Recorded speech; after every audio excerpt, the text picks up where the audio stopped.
playoffs. Once daily Trilogy also improves lung function, so I can breathe more freely all day and night. Trilogy will replace Rescue for sudden breathing problems. Tell your doctor if you have a heart condition or high blood pressure before taking it. Do not take Trilogy more than prescribed. Trilogy may increase your risk of thrush, pneumonia, and osteoporosis. Call your doctor if there's your breathing, chest, pain, mouth, or tongue swelling, problems urinating, vision changes, or eye pain occur. Ask your doctor about once daily Trilogy for COPD, because breathing should be beautiful all day and night.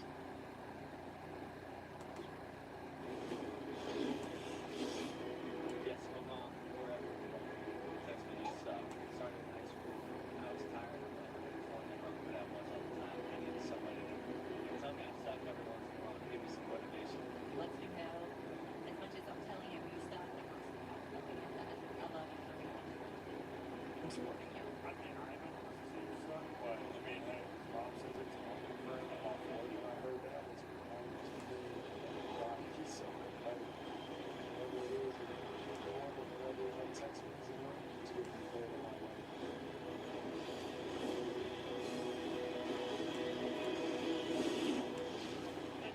Today's AT&T Countdown to College Football Playoff National Championship. I'm reminded that when Miami was in June last year, College Game Day was there.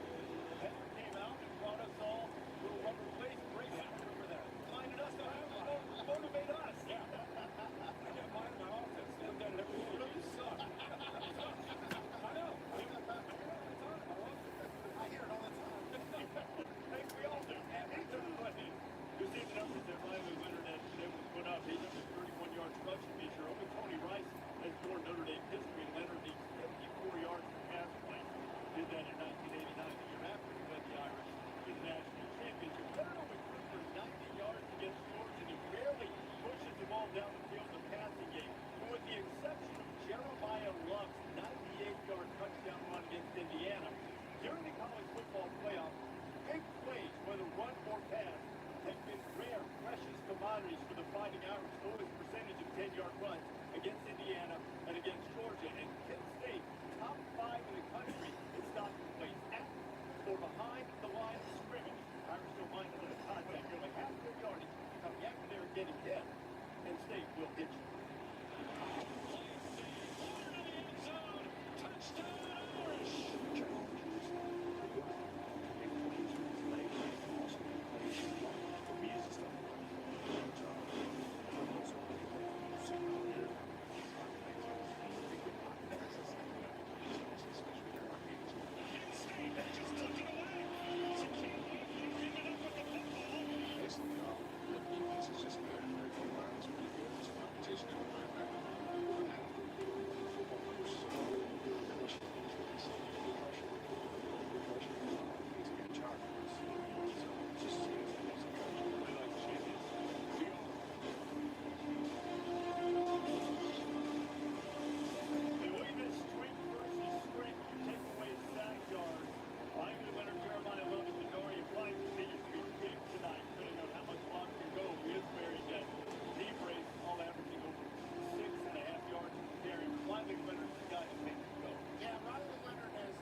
it shows in the way he moves, the way he leads, all the intangibles that guys like Coach Saban look for.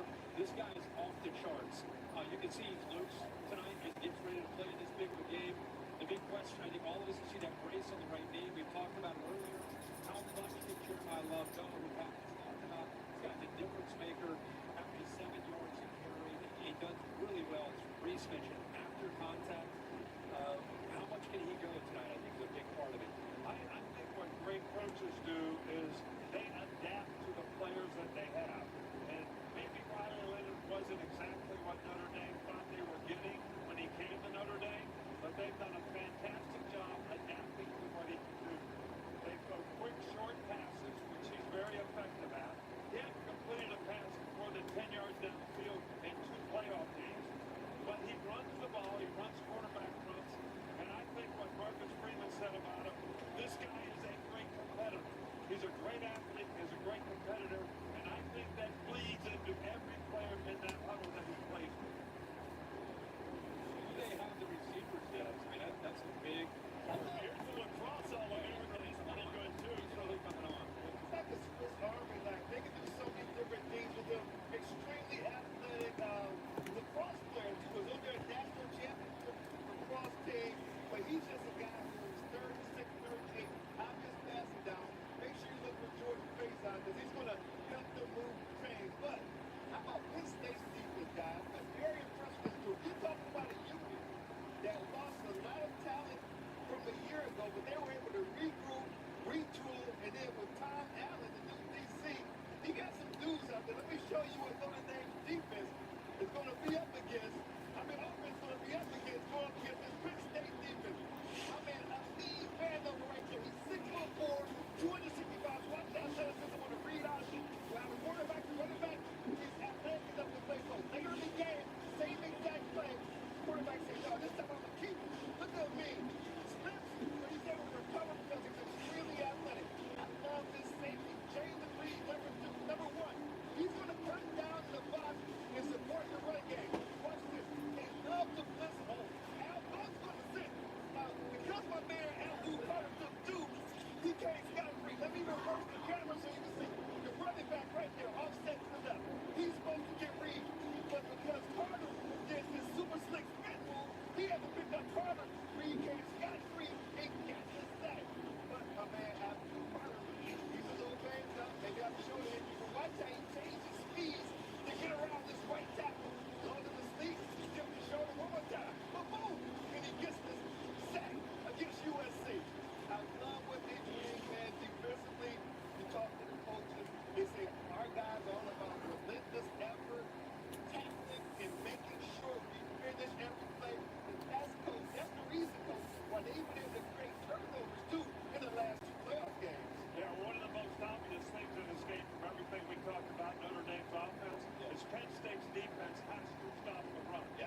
And they don't have a lot of, like, guys that everybody talks about, but they play great team defense. And Andrew Carter is a great player. They play great team defense. They'll play well together. They tackle well. They force turnovers.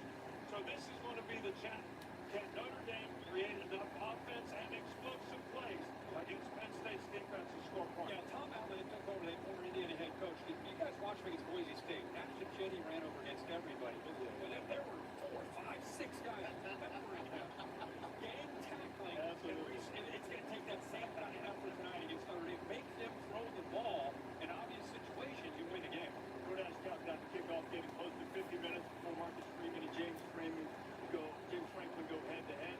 Don't forget Wild Card Weekend, Vikings and Rams, Monday night, 8 o'clock Eastern time on ESPN and on ABC, and you can find the various platforms.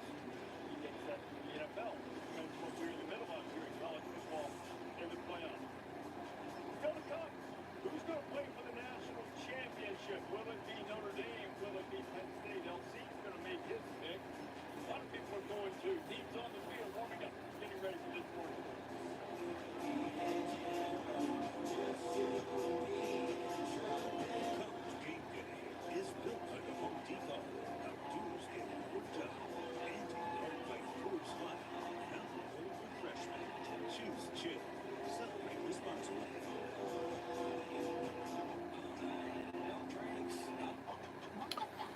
There's a hunger longing to escape as Penn State's rolling thunder, pouring rain, coming on like a hurricane down in South Beach, Miami, Florida.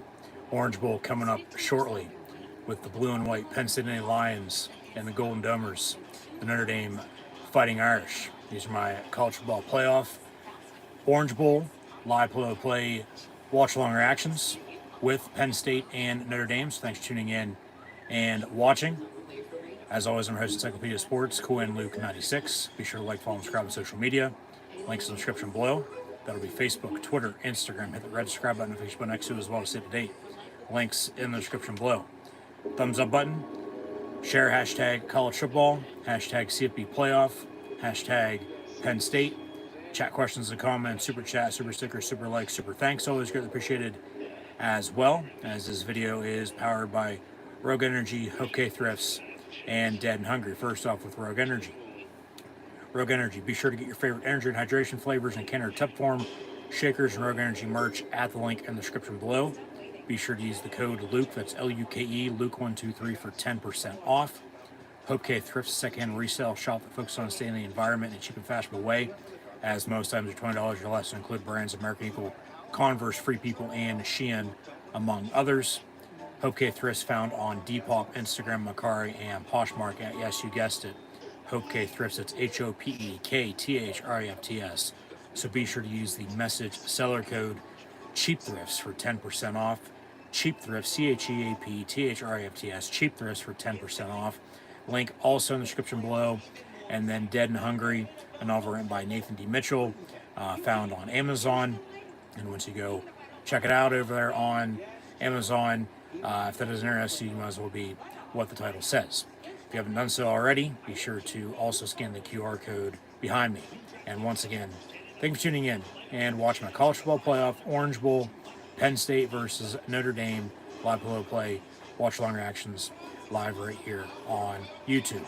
Kickoff set for about half hour, 45 minutes or so away from now at 7:30. It's almost the top of the hour, 7 p.m. Eastern time.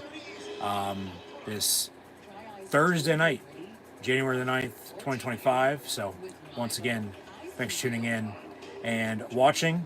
As mentioned, yeah, there's a hunger longing to escape. Penn State, 1 win away from playing in a national championship game and 2 wins away from winning a college football playoff national championship for the first time since 1986 season on January the 2nd, 1987.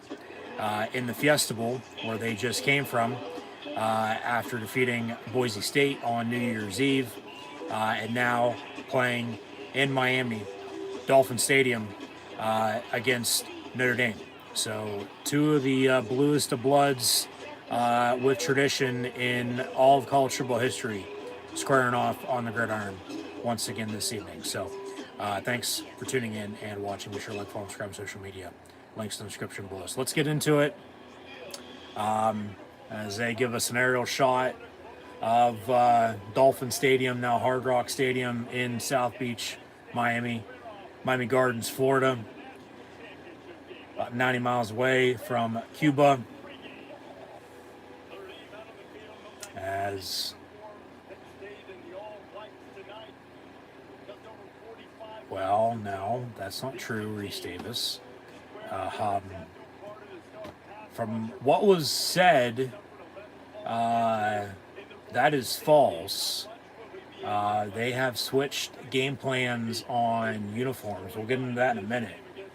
It was supposed to be Notre Dame in their home blue with golden domes, and Penn State in their road whites. But Penn State, as the higher ranked team and higher seeded team in tonight's game, they do get the right to choose, and they did go with their black shoes and basic blues. So Penn State in their home uniforms, Notre Dame in their road whites with the golden domes and gold pants. But yeah, about a half hour, 45 minutes away from kick, as mentioned.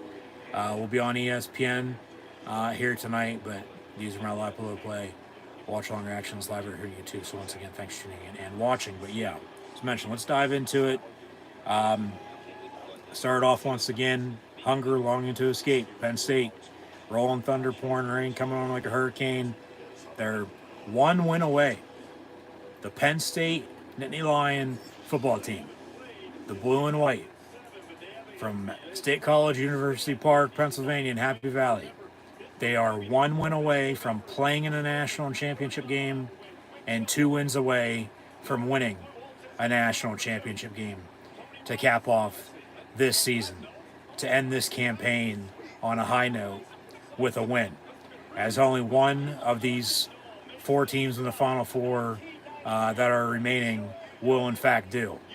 It'll either be Penn State or Notre Dame or Ohio State or Texas, whoever wins the Cotton Bowl tomorrow night, because the winners tonight with Penn State and Notre Dame will play the winners of the Cotton Bowl 1 week from Monday, January the 20th, in Atlanta, Georgia, for all the marbles. So it'll either be Penn State, Notre Dame, Ohio State, or Texas hoisting the College Football Playoff National Championship trophy high in the air as champions.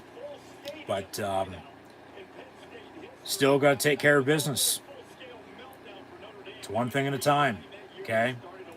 Take care of business, the rest sort itself out.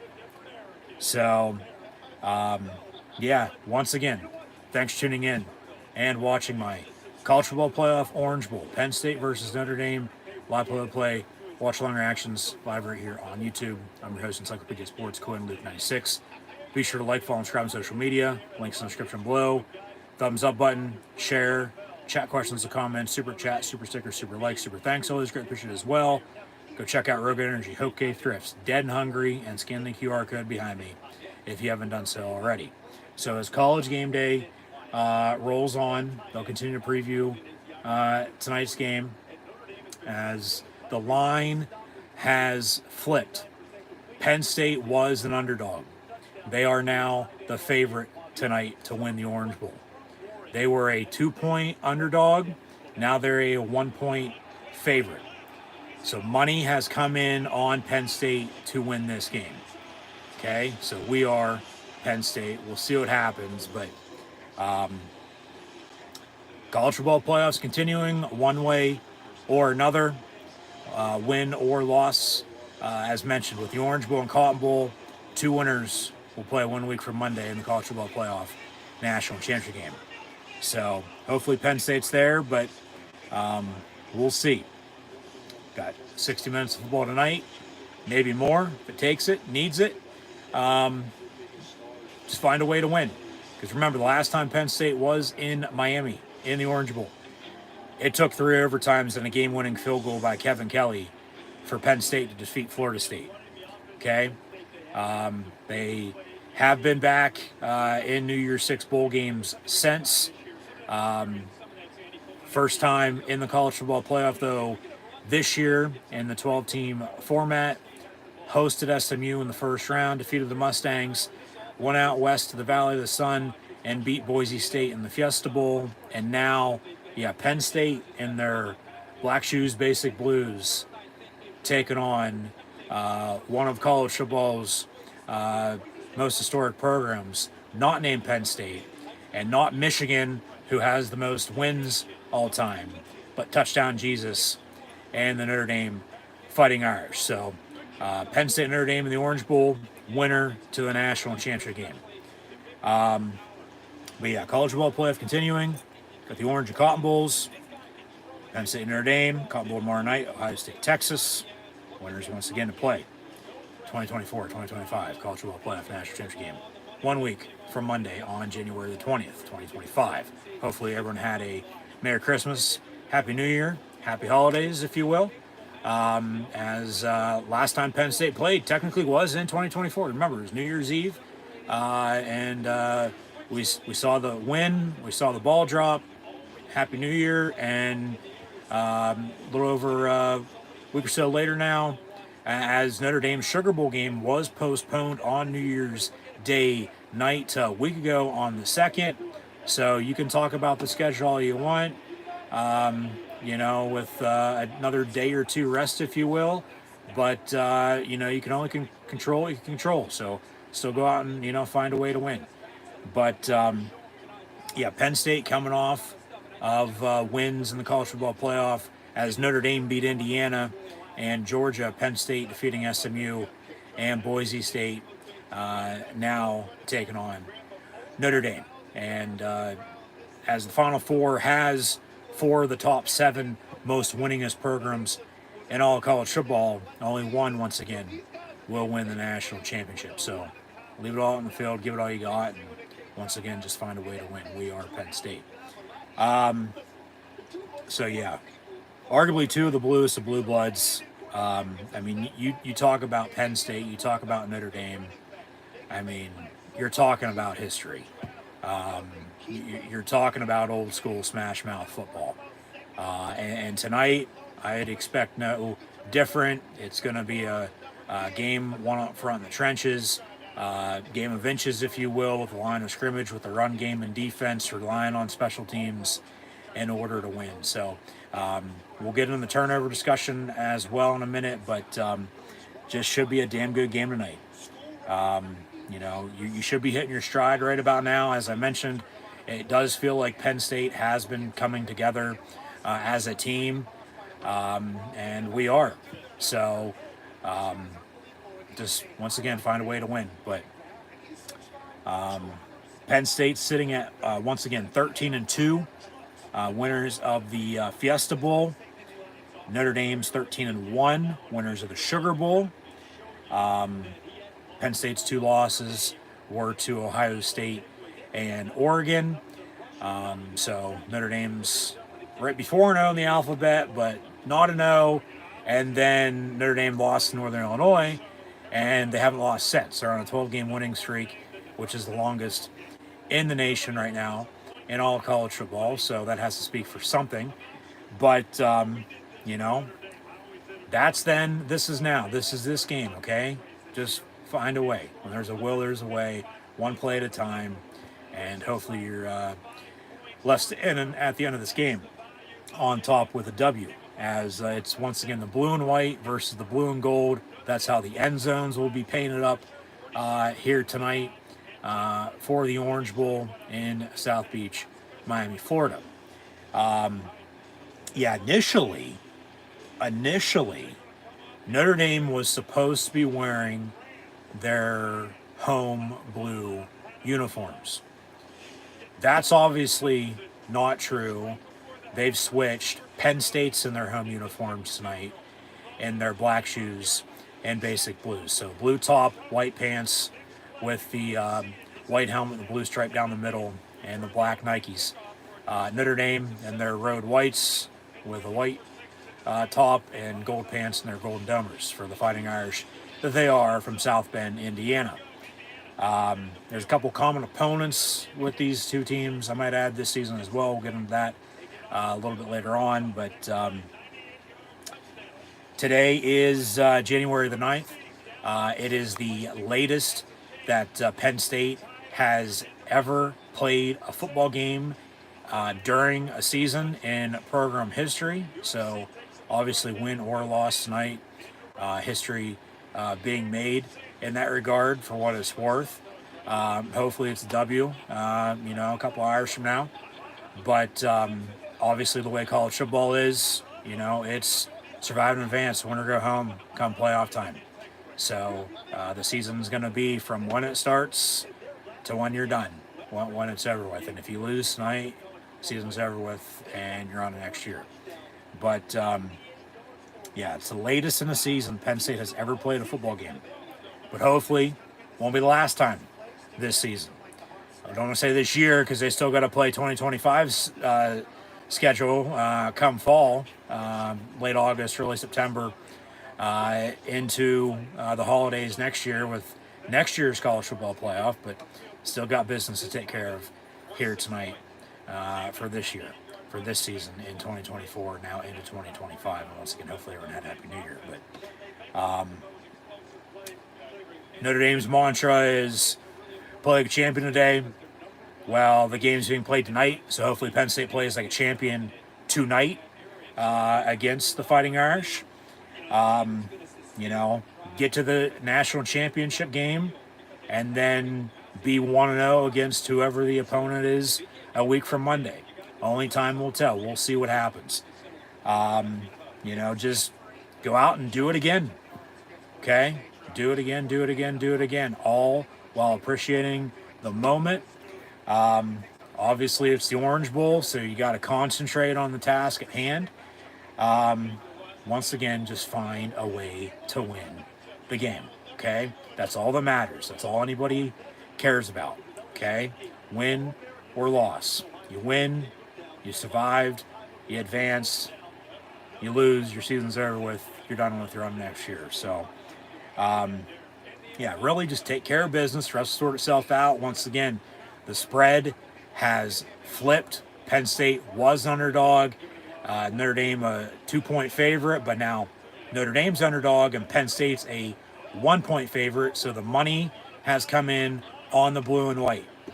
People are picking Penn State to win this game to advance to the national championship game. So we'll see what happens. That's why they play the game. It's decided on paper. It's decided on the field. Once again, really just go out and take care of business. The rest will sort itself out. Don't make the moment bigger than what it is. Okay? Just go out and play football. Go ball.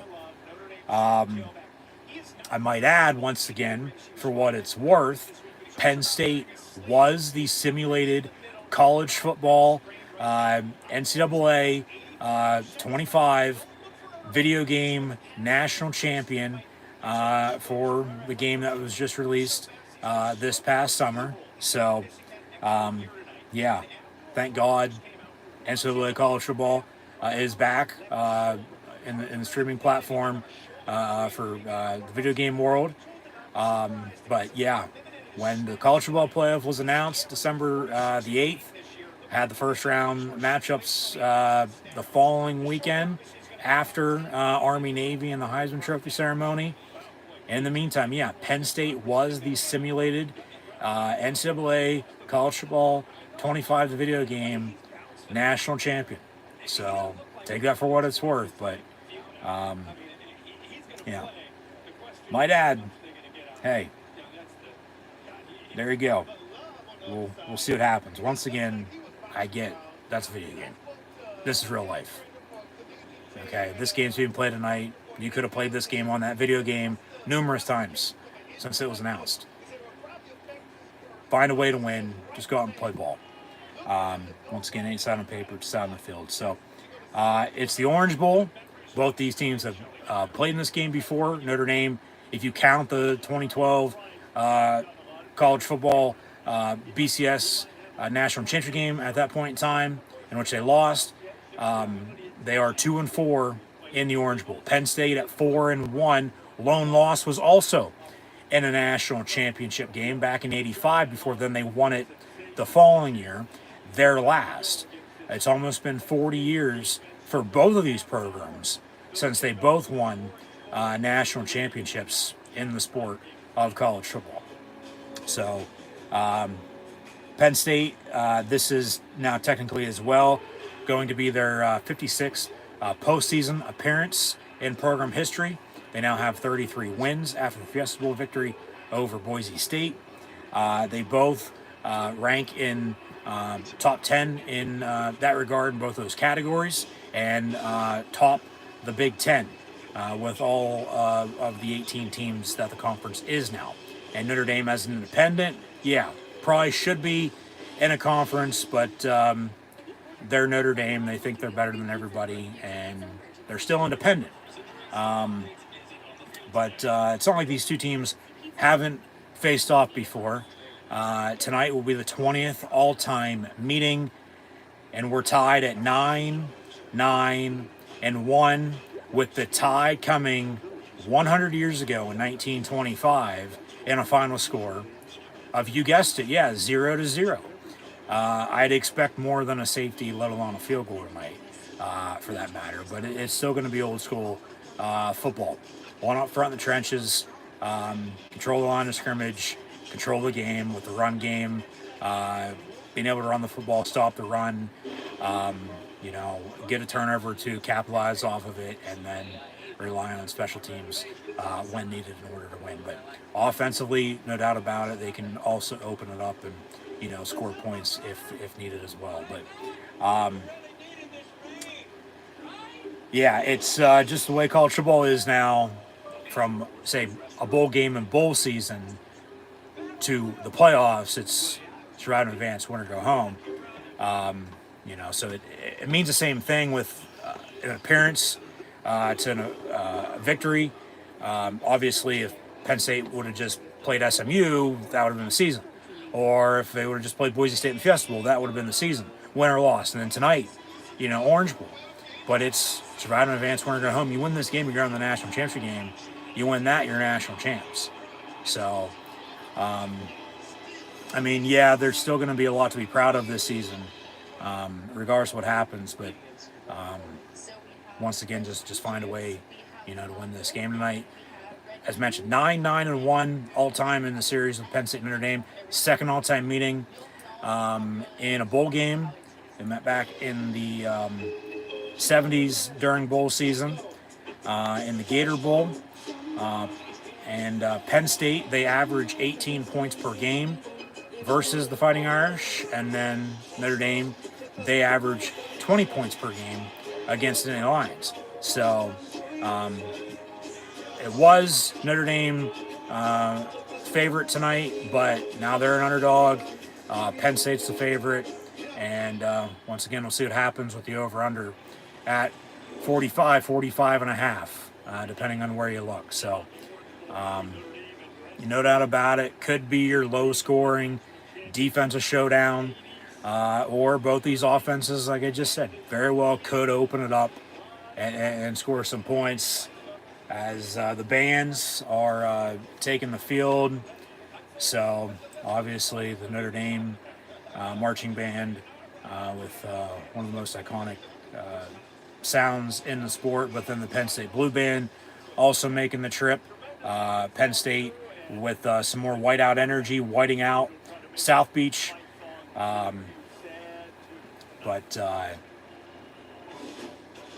College Game Day once again will roll on, and we'll continue to preview this game as well before we'll have kickoff. Good, 10, 15, 20 minutes or so away. It's never on time. They say it's going to kick off this time. It's never on time. It's always, after the fact. So, obviously, we'll have national anthem, coin toss, and then we'll kick this thing off. And winner to advance. But yeah, it could be your low-scoring defense showdown. Offense could open up. Only time's going to tell. But the run game's going to be established by both teams. I can guarantee you that much.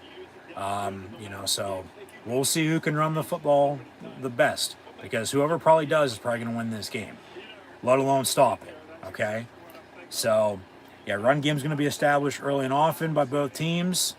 It's going to be bending but not breaking on defense.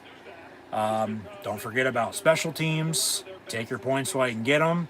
Maybe in the return game, there's finally something for Penn State tonight, because, we know that's been a non-factor for the blue and white all season long. Hopefully on defense, they'll be able to tackle on the open field, let alone cover the slant as well, I might add. But talked about common opponents a little bit ago. There's two of them, and they've both played at Purdue and USC in West Lafayette and SoCal, Los Angeles, California, earlier this year, and both obviously won those games. But yeah, they're going to talk about turnovers. It's going to be physical. Yeah, been saying it's going to be a grind. It's going to be one play at a time. Who's playing chess and who's playing checkers. But the turnovers are going to be a big story tonight. With the turnover margin, with Penn State at being plus 10, Notre Dame's at plus 18, and they have 148 total points off of turnovers this year, okay? So in their total of 14 games they played, that averages out to be about 10 points a game. I mean, that's 2 scores. That's a lot. Do not turn the ball over, or else you're going to lose if you're Penn State. So yeah, Penn State's plus 10 turnover margin. They have had 7 in the past 2 games against SMU and Boise State. scored off of them, capitalized those into points against the Mustangs, not so much against the Broncos, but they're still forcing turnovers defensively. So stop the run, force pressure on the quarterback, and just do your job, okay? One play at a time. Penn State's plus 10 turnover margin, Notre Dame plus 18, 148 points off turnovers as mentioned. That equals out to an average about 10 points a game through their 14 they played. Obviously, Penn State's played 15. They've lost one more than Notre Dame has. Ohio State, Oregon, as Notre Dame lost Northern Illinois. None of that matters right now. What matters is they're in, and they're playing each other with the right to advance to play in the national championship game. And then if the Penn State win and Ohio State win, then Penn State is going to be looking for revenge. And then if it's Texas, if it's, Notre Dame winning, we'll see who's playing in the national championship game once again 1 week from Monday after tonight and tomorrow night with the Orange and Cotton Bowls. And thanks once again for tuning in and watch my live play watch long reactions live right here on YouTube. But Notre Dame is led by Marcus Freeman at head coach, but their defensive coordinator is a Penn Stater, former tight end and Al Golden, who does know Miami well, because remember, after being the head coach at Temple, he left Philly for South Beach and was head coach of the Canes before he was fired almost a decade ago, and then worked his way back up in the coaching ranks and has been at Notre Dame as defense coordinator the past couple of years. So he has Notre Dame playing defensively like Penn State normally plays and used to always play on defense. And obviously still do, but we know Penn State football through the years, through history. Run game and defense. That's how they're going to win. Try to, at least. But, turnovers could be a big factor tonight. Once again, Penn State's plus 10 in the turnover margin, Notre Dame plus 18 with 148 points off turnovers, which average out about 10 points a game. So, flat out, no penalties and or turnovers tonight for Penn State. Okay, you shoot yourselves in the foot, you probably shoot your season off into 2025 in the next year. Penalties, turnovers could be the difference once it's all said and done, but we'll see what happens. Hopefully it's a Penn State brogue kick, if you will, sending Notre Dame back to South Bend, maybe to Cuba, or, hey, St. Patrick's Day is in almost 2 months. Maybe, get them celebrating a little earlier than they're planning on it over in Ireland, let alone just globally. As both these brands are global universities. Notre Dame's Notre Dame, but then Penn State has the largest alumni association in the world. So, like I said, two of the most winningest programs in all college football. You talk about tradition, it's going to be a hard-fought win for whoever does end up winning this game. I can guarantee you that. But it's, once again, control the line of scrimmage. You control the line of scrimmage, you control the game, you probably win. But it's run the damn ball and stop the run. Obviously, turn up the heat. We're in Miami. Force pressure on Johnny Lujak. The Duke transfer and Riley Leonard at quarterback for Notre Dame. But it's turnovers. We just talked about it. Plus 10 and plus 18, and then their points off of them. But force turnovers defensively, capitalize off the turnovers. And then for Penn State, get 44 Tyler Warren a goddamn fucking football. All right? And if he ain't open, hopefully somebody else is. They can run the football, work some screens. Somebody's got to step up a wide receiver, whether it's Harrison Wallace and company. On down the line with Fleming. Omari Evans had a big game recently. The Little Red Dog and Liam Clifford. Obviously, you have Dinkins and Reynolds behind Warren also at tight end as well. But you might have to get your points special teams wise on a field goal or two here and there.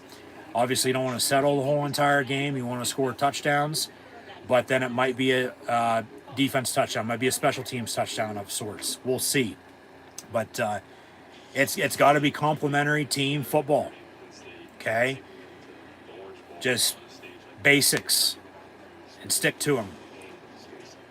So, all three phases, offensively, defensively, and on special teams, just find a way to win this game. Remember, with James Franklin, who couldn't give a fuck about himself, it's about the team. It's about the proud Nittany Lions. We had O'Brien's Lions after Joe Pa, as this is the first meeting with Penn State and Notre Dame since 2007, and which was the first full stadium whiteout in Penn State Beaver Stadium history. As they're going to give game picks, the Blue Band has now taken the field. So we got one pick for Notre Dame in a low-scoring contest, and then we'll see what it is across the board here on the ticker.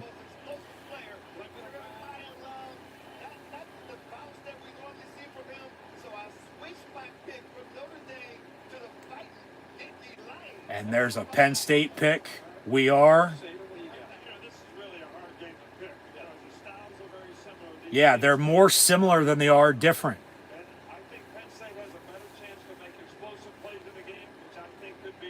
And Nick Saban's starting to believe in Penn State. But he's going to pick Notre Dame tonight. So we'll see about that here in a couple hours. Herbie, what do you got? 45.5.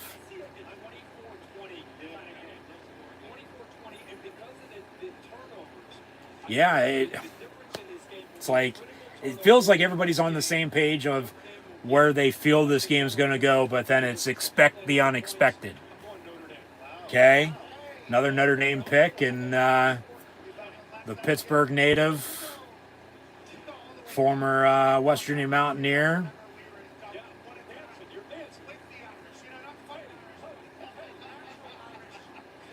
Wore the blue and white with the Indianapolis Colts, Pat McAfee. Yeah, game day started in Ireland. But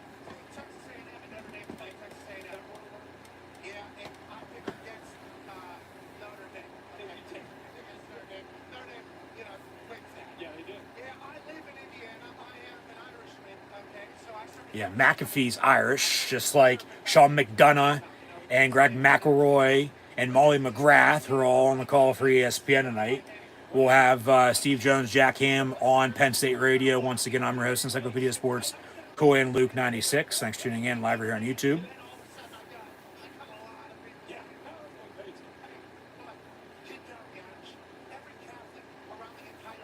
But yeah, it's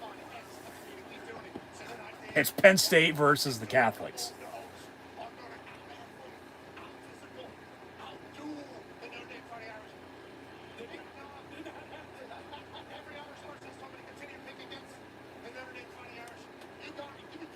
And we are Penn State. So it's split. That's just, this game's a pick 'em. You know, it went from Notre Dame once again being favored, money coming in on Penn State, and got a headgear pick. Coach Corso, of course, he's dressed like a fucking leprechaun, and he's going to take the Golden Domers, the Fighting Irish of Notre Dame, as he will do an Irish jig and dance around and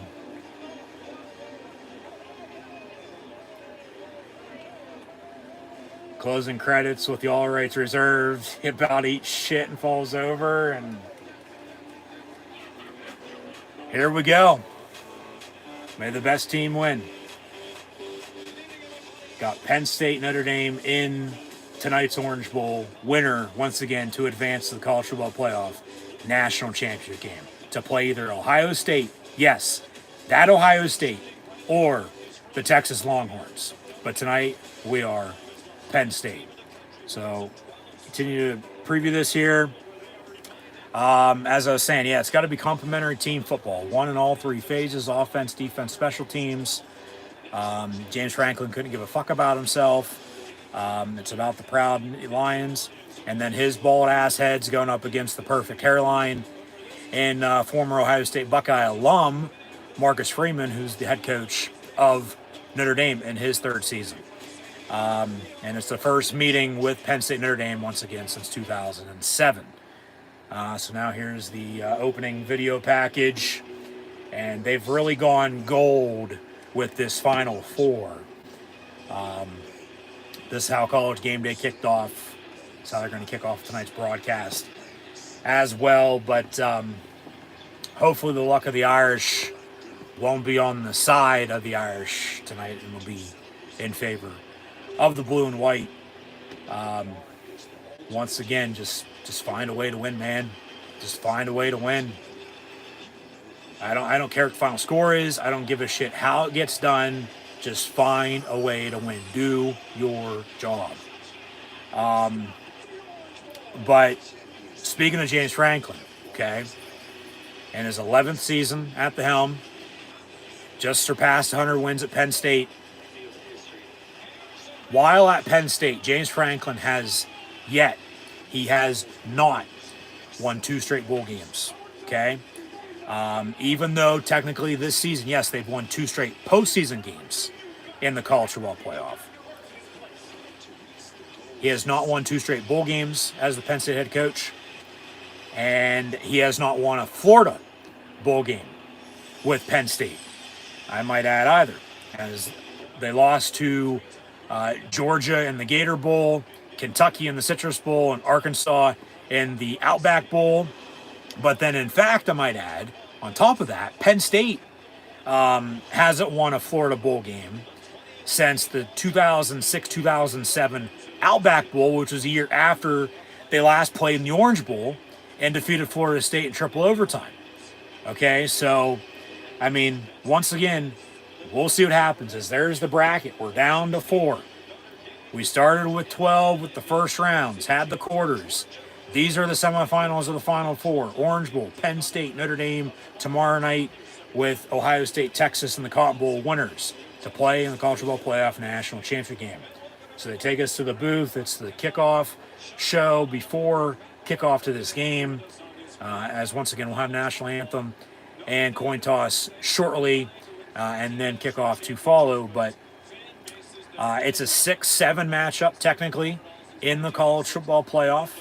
But then based on rankings, it's a top 5 matchup, as Penn State's technically the 4th ranked team in the country, Notre Dame at 5. And then as they're the 7 seed. But then I said that to say this, okay, hear me out. Penn State has not won a top 5 matchup this century. They've lost 3 in a row. They haven't won a top 5 game since 1999 when they beat Arizona, okay, in the Kickoff Classic. But they've lost 3 in a row. They've all come within the past couple years, including 2 this year, I might add. All right, so some signs potentially. You do math. Hopefully, obviously, 3rd time's a charm tonight. We are. But it would also be Penn State's 5th win in the Orange Bowl. Remember, they're 4-1, as I mentioned earlier. But it would also be their 5th top 5 matchup win head-to-head.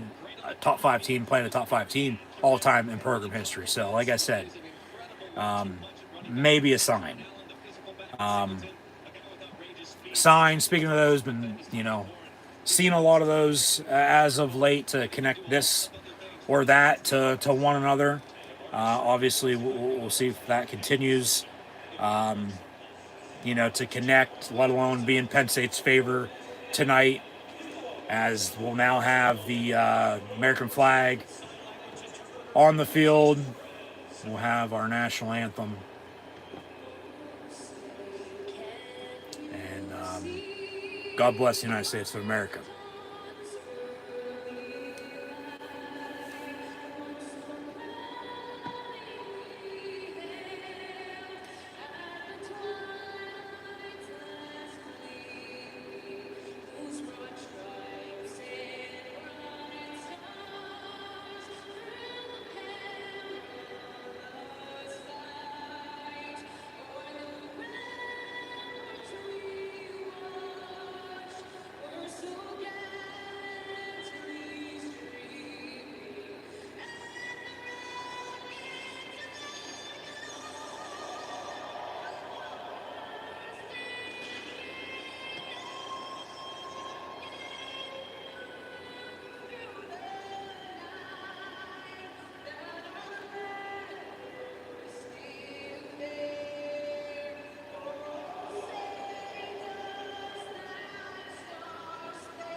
land of the free because of the brave. God bless the United States of America and shout out to our troops. Thank you for your service, Army, Navy, Air Force, Marines, and Coast Guard. But the Orange Bowl coming up next. Penn State, Notre Dame, winner to advance to the college football playoff national championship game. So, as I was saying, yeah, Penn State in a Florida bowl game as of late, not on their side. James Franklin has yet to win, has not won 2 straight bowl games at Penn State. Has not won a Florida bowl game. Penn State hasn't won a Florida bowl game since 2006-2007 in the Outback Bowl, in which they beat Tennessee and Tampa a year after they beat Florida State in the Orange Bowl at the end of the 05 season in January of 06. Yeah, it's a top 5 matchup with a 6-7 matchup seeding wise in the playoff, but it's a top 5 matchup based on rankings. Penn State's 4, Notre Dame's 5. And Penn State still hasn't won a top 5 matchup this century since 1999. They've lost 3 in a row, already 2 this season. So hopefully 3rd time's a charm. Remember, both Ohio State Oregon games were top 5 games. They lost them both, but Notre Dame doesn't start with an O. Second letter is an O, but not the first. But then, yeah, I said all that to say this once again, that sign-wise, if so, it would be their 5th top 5 win all-time in program history against another top 5 team, and then their 5th Orange Bowl win as their 4-1 in this bowl game all-time as well. And yeah, signs been seeing a lot of those connecting this or that. So hopefully it continues to line up and be in Penn State's favor tonight. And they get to Atlanta and they're playing for a national championship, and hopefully, potentially, we are Penn State winning a national championship this season. But Penn State's record being 13-2, they're 12-0 when they lead at the end of the 3rd quarter. So keep that in mind 45 minutes in. Abdul Carter expected to play tonight for Penn State. Game time decision, so we'll see if he's out there. Obviously suffered an injury in the Fiesta Bowl against Boise State, so he's been trying to get back with rehab over the past week and a half or so for tonight's game. So hopefully he will be returning from the dark side to take on Notre Dame, who takes the field. And yeah, looks like it's split half and half, and a "We Are" Penn State chant with some Zombie Nation as well. But highlights and the blue and white about to take the field as well. Just find a way, man. Just find a way to win. We are. Got the Orange Bowl patch on the right shoulder.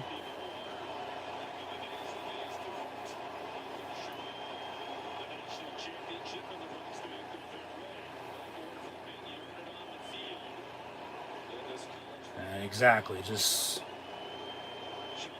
once again, find a way to win, man. Leave it all out there, okay? Because you don't want to be, coming up empty-handed in this game. Being oh so close, yet so far away still. As they're talking about Abdul Carter, I just was, if he's playing, okay. If he's not, then okay. It's still next man up mentality. You play with who you have. That's why they're on the team. From recruiting to transfers to whoever it might be, it's next man up. But as I was saying, Penn State defensively, yeah. They're going to have to tackle in the open field, maybe cover the slant for once this season. And then everybody's been talking about the schedule, the way, Penn State played on New Year's Eve and won, and then Notre Dame was supposed to play New Year's Day night, but the game was postponed today to last Thursday. and then, it gives Penn State a day or two, advantage, if you will, with an extra 2 days rest. Like, hey, the schedule is what it is. Okay? Control what you can control. Go out and find a way to win. So hopefully the Gipper is on Penn State's side tonight. Play the champion, not today, tonight. We are Penn State. Got to have balance, consistency, rhythm, momentum as always. Maybe some help from Touchdown Jesus with the Penn State Nittany Lions. And then Penn State been going to church a lot with the SMU Mustangs being Methodist to a Wild West church and the Fiesta Bowl. Now to Notre Dame and all the Catholics. Really, hey, with Big 12 refs tonight, okay, play the opponent. If you got to play the Zebras too, so be it. Play through it. Find a way to win. But walk on faith. We are Penn State, and send Notre Dame to hell. So they'll give the coin. This is the same fucking ref that Notre Dame had a week ago, wasn't it? Yeah, I'm pretty sure. They couldn't have came up with a different fucking ref. Notre Dame's a visitor, so they'll call heads, and they'll let it hit the turf. Heads, they'll defer, they'll kick off. Penn State's getting the ball, and they're going to kick that way. So Notre Dame's won the toss. They've deferred. They'll get the ball to begin the second half. Penn State's going to be back deep to receive, and the offense out on the field first with Drew Aller, Nick Singleton, the Fat Man, Katron Allen, and Tyler Warren and company. Somebody's going to step a wide receiver tonight. It was Amari Evans a week ago, but now coach interviews on the field. But really for Penn State, if not now, when? Time is now. Time is now. And just deep down, believe you're destined to do great things. And don't stop. Don't stop believing. Okay? We are Penn State. Find a way to win this game tonight, man. So, squeeze some oranges tonight. You might be eating some peaches a week from Monday. James Franklin interview.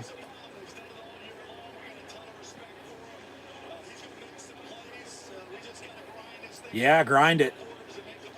It's one play. 60 minutes. Give it your all. So, he says, thank you. Yes, ma'am. Yes, sir. We are Penn State. And you'd like to, establish a running game here, control the line of scrimmage, control this game. We'll get in a time possession as well. That's a very slim margin, but nothing stupid. No penalties, no turnovers. But obviously, one thing at a time. Don't get too far ahead of ourselves. But hopefully, it's how do you like me now? And then we got our toes in the water, ass in the sand, and once again, win tonight. You're one win away from winning a national championship. As we're underway, Notre Dame kicks off left to right across your television screen. Notre Dame on a dial. Touchback on the kick. Penn State ball, 1st and 10 at the 25-yard line with Drew Aller in at quarterback. Once again, going to be getting the snaps from the center and Chocolate Thunder Jr. Nick Dawkins. Got Singleton and the Fat Man, Katron Allen in the backfield. They are the first in a single season duo at running back for Penn State to both have over 1,000 yards rushing in the same year. But get Tyler Warren the ball. 1st and 10 Penn State from the 25-yard line. They'll run a toss far side. Singleton, stiff arm, and push out of bounds on a pick up of 5 out of the 30. Make it 6 to the 31. So 6 seconds in, they get 6 yards and got a 2nd and 4. And we know offensively, Penn State, when they get in a groove, they like to go or hurry up on offense because seemingly they do work better. But don't get too high on your horse. I get you just beat SMU and Boise State, but now it's Notre Dame, okay? As they were good teams too. Notre Dame's also in, and as you are too, the Final Four, but just nothing stupid. Pressure, Allard runs a screen, and they got a first down.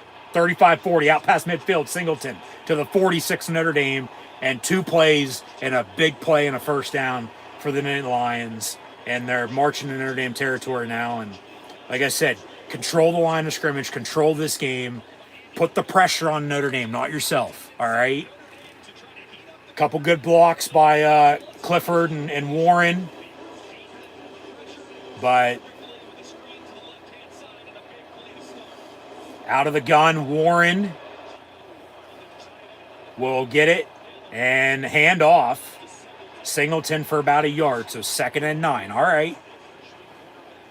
Maybe, draw up some trickery with them. Obviously, we know Tyler Warren, being who he is as Mr. Incredible, can do it all for this Penn State offense. Line up with this spot, this spot, this spot. He's going to make plays. That's why I said, just get him the ball, get him touches. But it's a run game. 2nd and 9. Allard, quick snap, looking to throw on a wheel route, not even looking. But then Omari Evans, the intended target, gets ran into by the defender. But they'll say no call and no penalty and incomplete, 3rd and 9. If he would have turned around and been looking for the ball, might have caught it. But then, well, how's that? You got to play the ball, not the player. That should have been a penalty. So incomplete, 3rd and 9. There is Al Golden, the former Nittany Lion tight end. He is Notre Dame's defensive coordinator.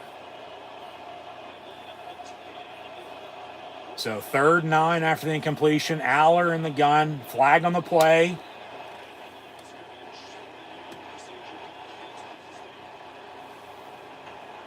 And it'll be a false start against the Nittany Lions.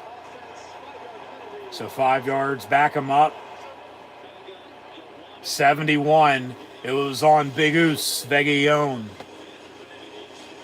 So Pie, 3rd and 14 from right around midfield. Now, they're going forwards. Now they're going backwards.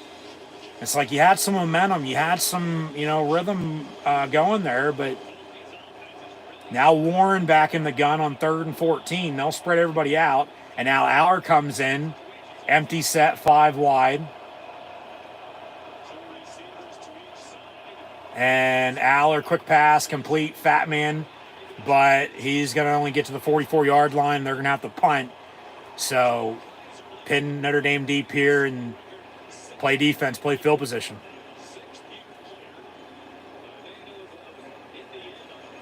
So Penn State will bring the punt unit out with Mick Dundee, Riley Thompson to boom it away. Punter from down under, the FAU transfer. Still playing his 95th year of college football, hence the number he wears. He's been around forever, but they punt, fair catch Notre Dame at the 10. So that's where they'll set up shop, 1st and 10, 12 and change to play in this first quarter. We're tied at 0. There's good luck for Penn State with the drum majorette hitting what he needed to hit on the landing and the split.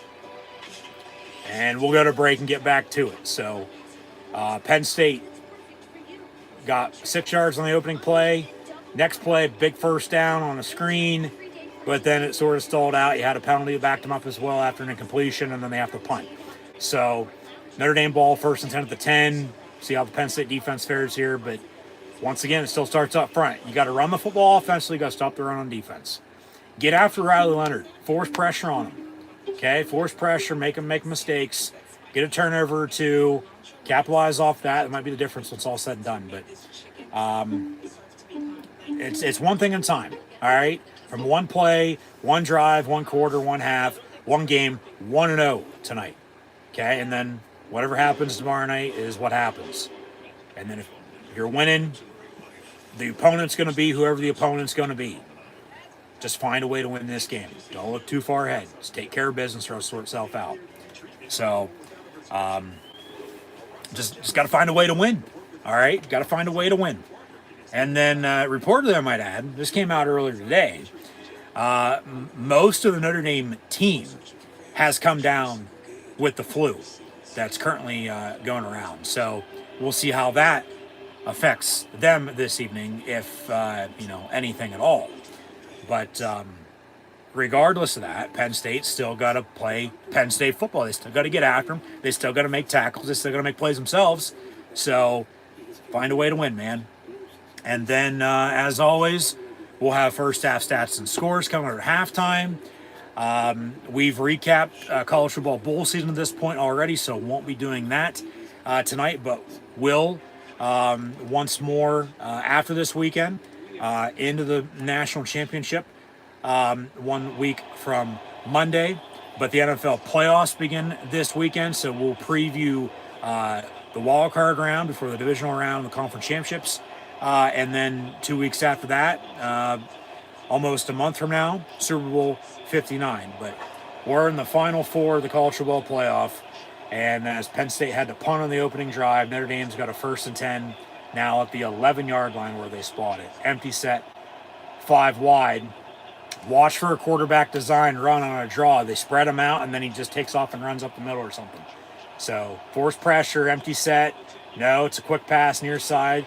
And Jalen Reed on the push out at the 17. So be second and manageable here for Notre Dame. But Penn State Blue Band making noise. And obviously both these crowds, it seems like it's split down the middle with the way the stadium looks with all the white and then all the dark, blue and the green with gold for Notre Dame. But from the 17, 2nd and 4 here for the Irish.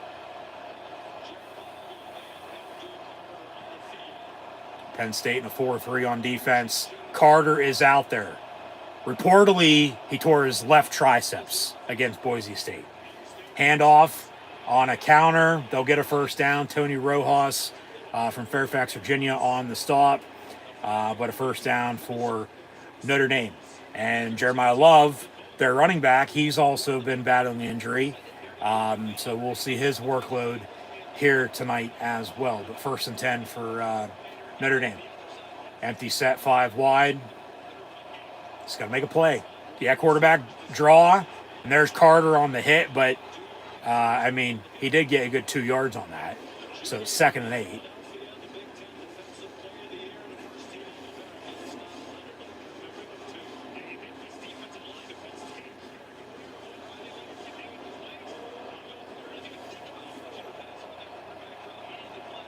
Come on, defense. From the 24, 2nd and 8.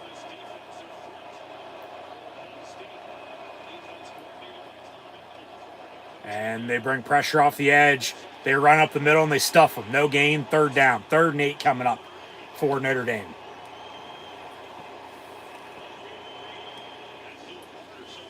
Just get off the field. Get off the field, get the ball back with some decent starting field position and work from there. Okay? You had something going offensively in the opening drive, it seemed like. And then, obviously it stalled out. They punted. Did pin him deep. He's got Darth Vader wrote on his eye black tonight as he went into the chamber on the dark side to rehab. Reportedly has a torn left triceps. Pass near side. Caught somehow by the tight end. Big play and a first down for Notre Dame. Jesus Christ. So first down for the Irish. 32-yard completion, they say, under 10 to play now in this first quarter. That's a pick. Come on. Yeah, it's a catch and a completion and a first down. So, watch the play action. As much as both teams are going to want to run the football, it's, you still got to air it out. Trips top of your screen. They'll run it.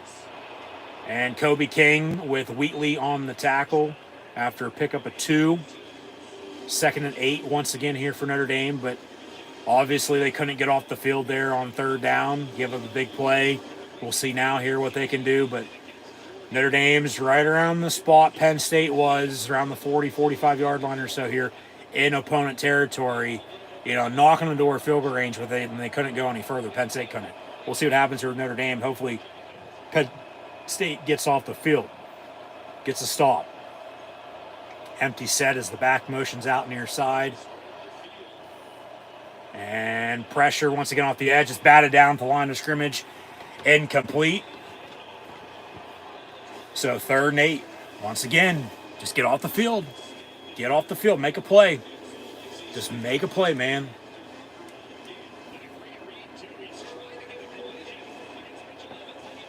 Come on, defense.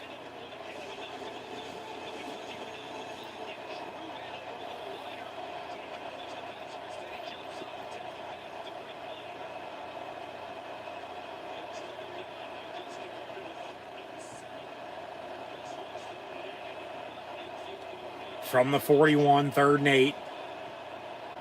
And slant, incomplete. Good coverage by A.J. Harris. I'll be damned.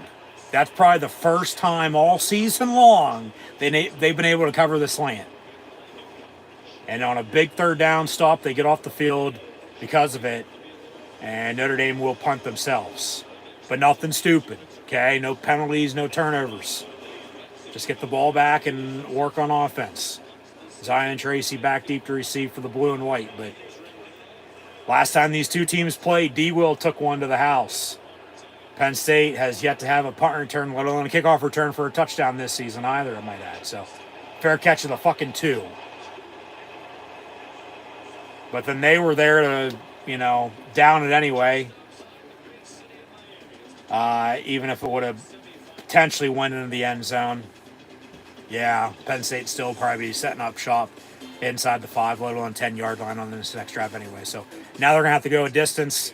They'll start out, backed up towards the end zone, and we'll go to break, so we'll get back to it here in a little bit. But once again, thanks for tuning in and watching my Orange Bowl, Penn State versus Notre Dame, live play, watch long reactions, live right here on YouTube as the college football playoff continues. Winner to play either Ohio State or Texas in the national championship game 1 week from Monday. Be sure to like, follow, and subscribe on social media. Links in the description below. Thumbs up button, share, chat questions, comments, super chat, super sticker, super like, super thanks. Always greatly appreciated as well. And scan the QR code behind me if you haven't done so already. But,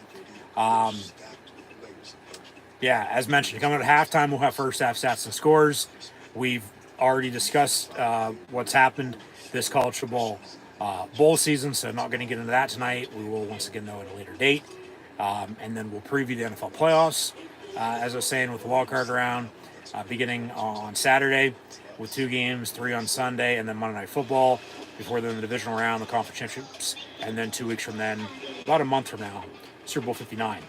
And then with the college football playoff, it's either going to be Penn State, Notre Dame, Ohio State, or Texas winning it all on January the 20th, regardless who wins tonight or tomorrow night in the Orange and Gold Bowls. As mentioned, we're on ESPN. Sean McDonough, Greg McElroy with Mullen McGrath and Katie George on the call. We'll have Steve Jones, Jack Ham on Penn State Radio. But I'm your host, Encyclopedia Sports, Cohen Luke 96, live right here on YouTube. And thanks for tuning in. It's really strength versus strength with as good as these teams are, at this rate. They deserve to be here. They found ways to win, when it mattered. And, from making the playoff is one thing, but then winning in the playoff, winning twice in the playoff now, looking to win 3, let alone 4 times to be a champion. But both teams defensively have top 10 defenses this year in all college football. So where's the weakness at? Okay? Whatever the weakness is, find it and attack it. Penn State averages 34 points per game, only allowing 16. Notre Dame, they average 38 points per game while only allowing 14. And Penn State going to set up shop 1st and 10 now at the 2-yard line. So just nothing stupid. Get yourself some breathing room here. Run the football. Maybe they take a shot, but so we'll see what happens here. But we'll get into the main stat I want to talk about in a little bit, and that's time possession, because it's real close coming into the night, and then we'll see what it is at halftime, and then afterwards. But Notre Dame might have jumped off sides, but Penn State runs it, no gain. So second down.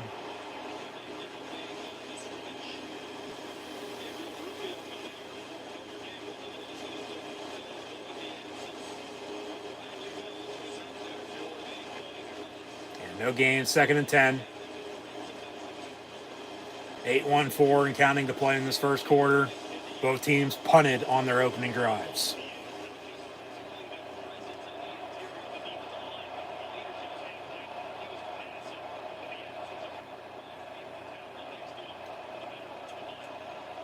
And they'll run it again. Up the middle, fat man. All right, he gets a good 7, if not 8 yards. They got third and short coming up now. Third and very manageable to get a first down. Just get some more breathing room and, work off of that. It's one thing at a time. You got to do this to get to that point, and then you got to do something else to get from that point A to point B, to C to D to E, all the way down the alphabet, 99 yards and a touchdown. 3rd and 2. A long 2. That's 3rd and fucking 3.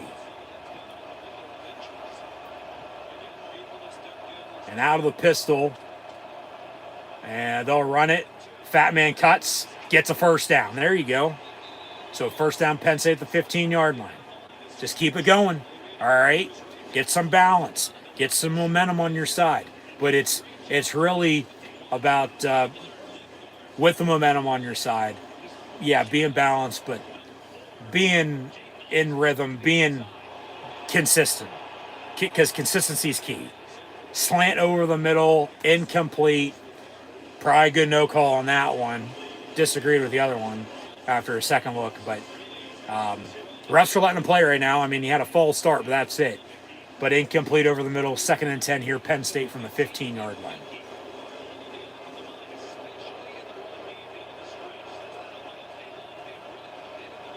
Just convert, nothing stupid, obviously. Warren going to motion into the bottom of the line to block. And they'll toss far side of the fat man. Katron Allen, 20-yard line on a 5-yard pickup. So 3rd and 5. We'll see if they convert on 3rd down tonight. Obviously, I just had a 3rd and 3. They're able to convert. 3rd and 5 now coming up. We'll see what they got. But Notre Dame will sub here. A couple guys. Penn State in the huddle. They'll break. And Aller will be in the gun with Singleton to his right. Penn State right to left across your television screen right now here in this first quarter. 3rd and 5 from the 20. Trips bottom of your screen near side. Clifford in motion.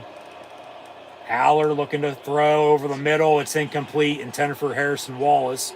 Another slant. So incomplete. 4th and 5. They'll punt. So Notre Dame going to get the ball back once again. So it's just going to be, like I said, chess to checkers.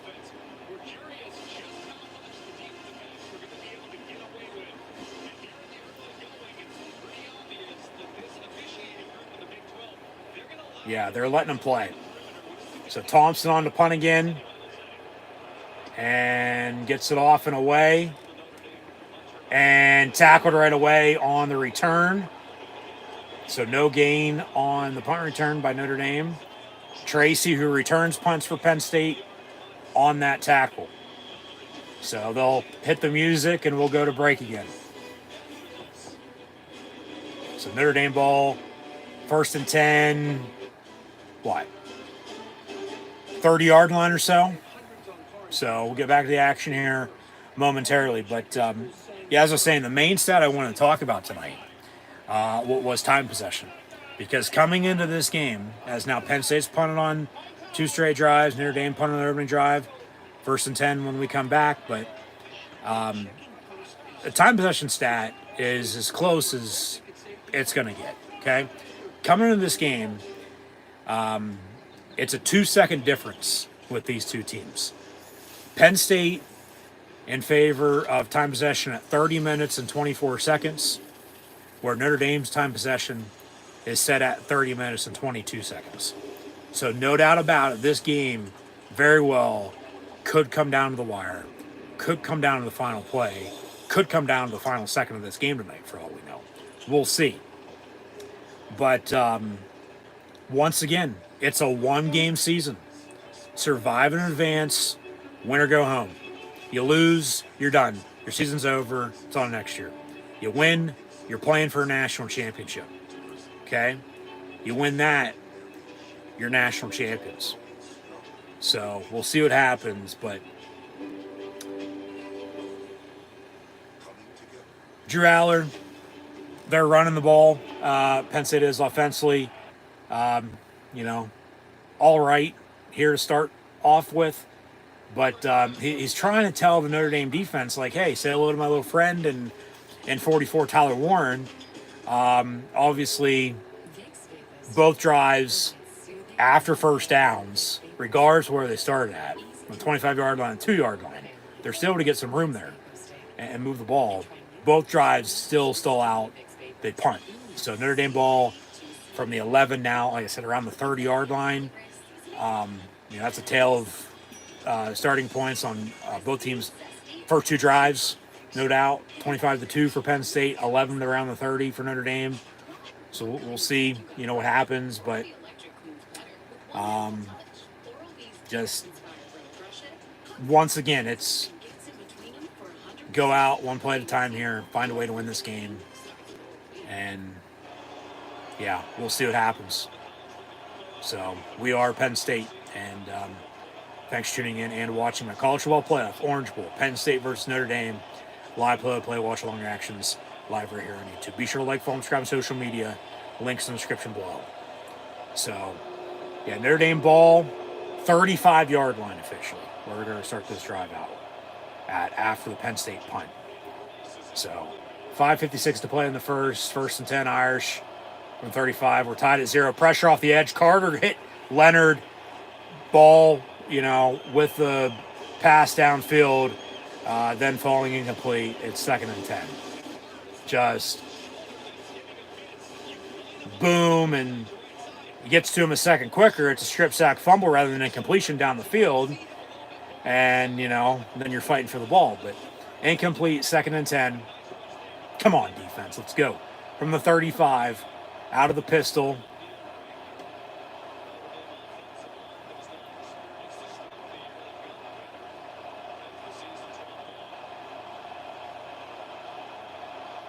And crowd making noise. They run an option, but Leonard kept it for himself and gets 2, maybe 3 yards up the middle. Carter with Izzard, the Lizard 99 on the stop as well. So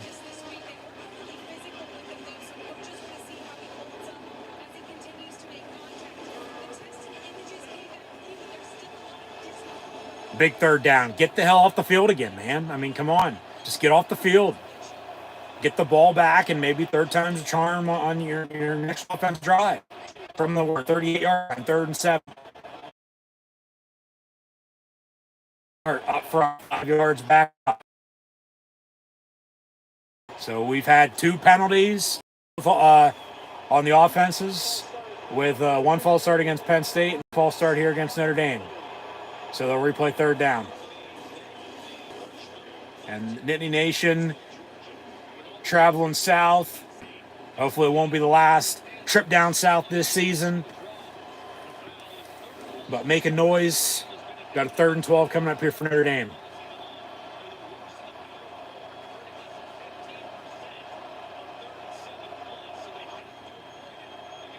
I mean, just like it was in 07, get Regis on the fucking phone to begin the game, and then first play of the game, Notre Dame false starts, and it's all Penn State the rest of the way.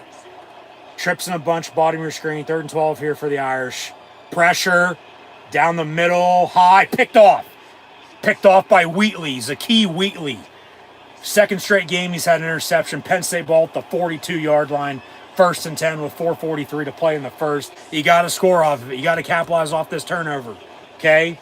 They're plus 18 with 148 points off of turnovers this season. That's 10 a game. They turn it over. Now you're plus 11. You got to go drive and score off of this. And it's because of the pressure.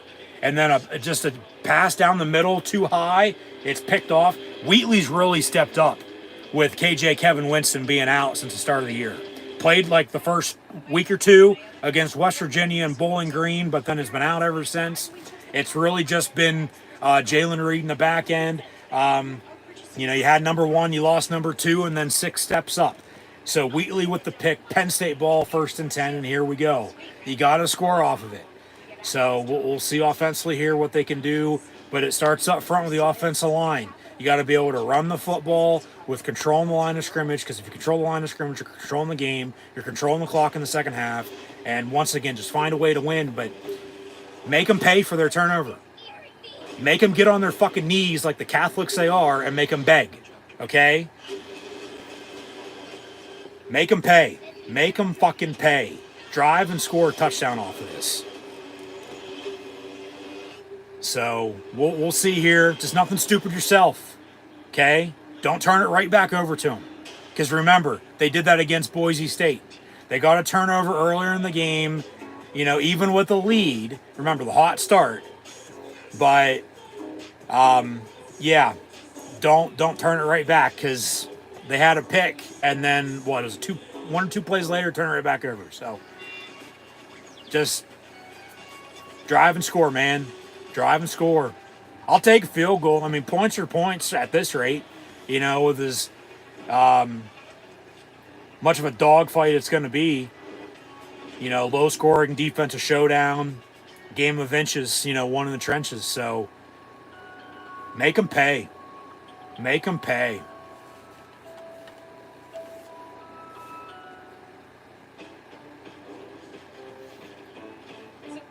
But then at the same point in time, all right, you got to have patience. It's a long game, okay? It's still early. A lot of football have to be played.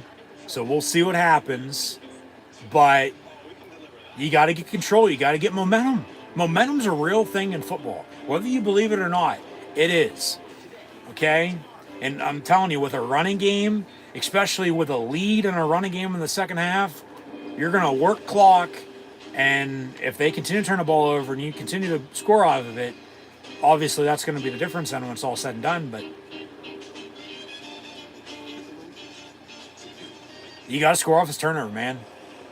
That's what I said. If not now, when? The time is now for Penn State. You're 1 win away from playing in a national championship game and 2 wins away from winning a goddamn fucking national title. You got to score off this turnover and, you know, keep it balanced, keep it consistent, but get rhythm, get momentum that you have, and strike while the iron's hot. Go drive and score. Aller in the gun from the 42, going to throw high and complete far side, intended for Nick Singleton. So incomplete, 2nd and 10, and just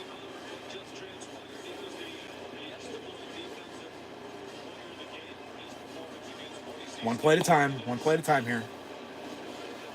They need another spark offensively, because they had a first down, the big play, you know, punt. And then they got breathing room on a first down, and then they had to punt again. So now you get a turnover, complete. Tyler Warren out past midfield, first down. Penn State lowers the shoulder, and the boom, and a first down at Lions at the 44-yard line of the Notre Dame Fighting Irish. Let's go. Keep it up. Just a simple pass over the middle. Singleton on the run for a couple yards with a couple extra pushes at the end of that.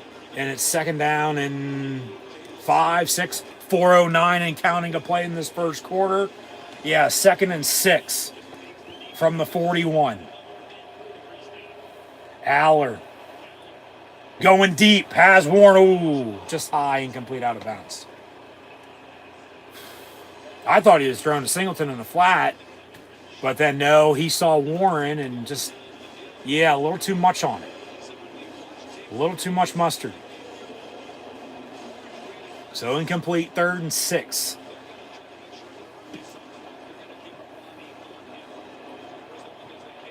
Just get a first down. I mean, I obviously don't mind they're taking the shot, but 3rd and 6 from the 41, you don't get a first down. You're going to be kicking a long field goal potentially. But you'd like to convert, keep this drive going. And out of the pistol, a handoff Singleton. And he won't get it. It'll be 4th and 2 from the 37. So you're looking at a good 37, 47, almost a 55-yard field goal here. Unless they decide to go for it. 4th and 2. 4th and 2 for Penn State. And it looks like they're going to line up to go for it. Maybe try to draw them off sides. We'll see about this play clock here in a second once they break the huddle. 12 seconds and they're lining up. Now under 10 on the play clock. Yeah, we'll see if they actually do snap it. If they're going to go for it on 4th and 2 or try to draw them off sides. They'll run it and go for it. Singleton on the run. He'll get the first down. And out of bounds at the 30-yard line. There you go. There's another spark. First down, Penn State. You definitely got to score off this now. I'll still take a field goal if it comes down to it. But, early in the game, the way it's gone, yeah, you want to get a spark once again, but a little ballsy to go for it for sure. Especially field position-wise where you're at. But then if you kick it, you miss it, they're stuck in the ball there anyway. So, they believe in themselves, obviously. You got to believe in the line up front because they're the ones blocking for you. You have no offensive line. You have no run game. You have no protection. Handoff, Fat Man. He fumbled it, but he bobbled it, kept it, and got a good 6-7 yards far side before it got pushed out of bounds. So second and another manageable situation coming up here for Penn State. I'll get to the chat questions and comments in a minute. I see them coming through. Thank you for those. Thanks for tuning in. But second and, 3 for Penn State coming up. They're knocking on the door of the Del Grosso red zone. Got all the Italians and their gabagool down in Florida for the winter. Snow burden it up. The blue and white have showed up, and all the snow in Happy Valley. About 55, 60 degrees here for kickoff in South Beach tonight, and very cold. As that pass is complete, Luke Reynolds. First down, Penn State now at the 15. Very cold. 15, 20 degrees here in central Pennsylvania, 814 Happy Valley tonight. But minute and a half and counting to play in this first quarter. You got to score, man. Got to score. Especially off the turnover. Might be the difference when it's all said and done. Especially into your own end zone. Into your own crowd. You got to score off this. From the 15, 1st and 10. Warren now in the gun. Singleton in motion. He'll hand off to him. Got a couple good blocks. Fleming and Fat Man got some pushing and shoving out of bounds. But now it'll be 2nd and 3 again. So another manageable situation. Just convert. Chunk yards. Work the sticks. One play here, one play there. Don't put yourself in 2nd, 3rd, and longs. You want 2nd, 3rd, and shorts. From the 9, Aller looking to throw. Lobs up in the back of the end zone, incomplete. 10 for Singleton. 3rd and 4. 45 seconds to play in this first quarter, and Penn State's trying to score off of a turnover. At 3rd and 4, you don't convert. You kick it. You take the points. But then if you go for it, don't get it, they got a ways to go. But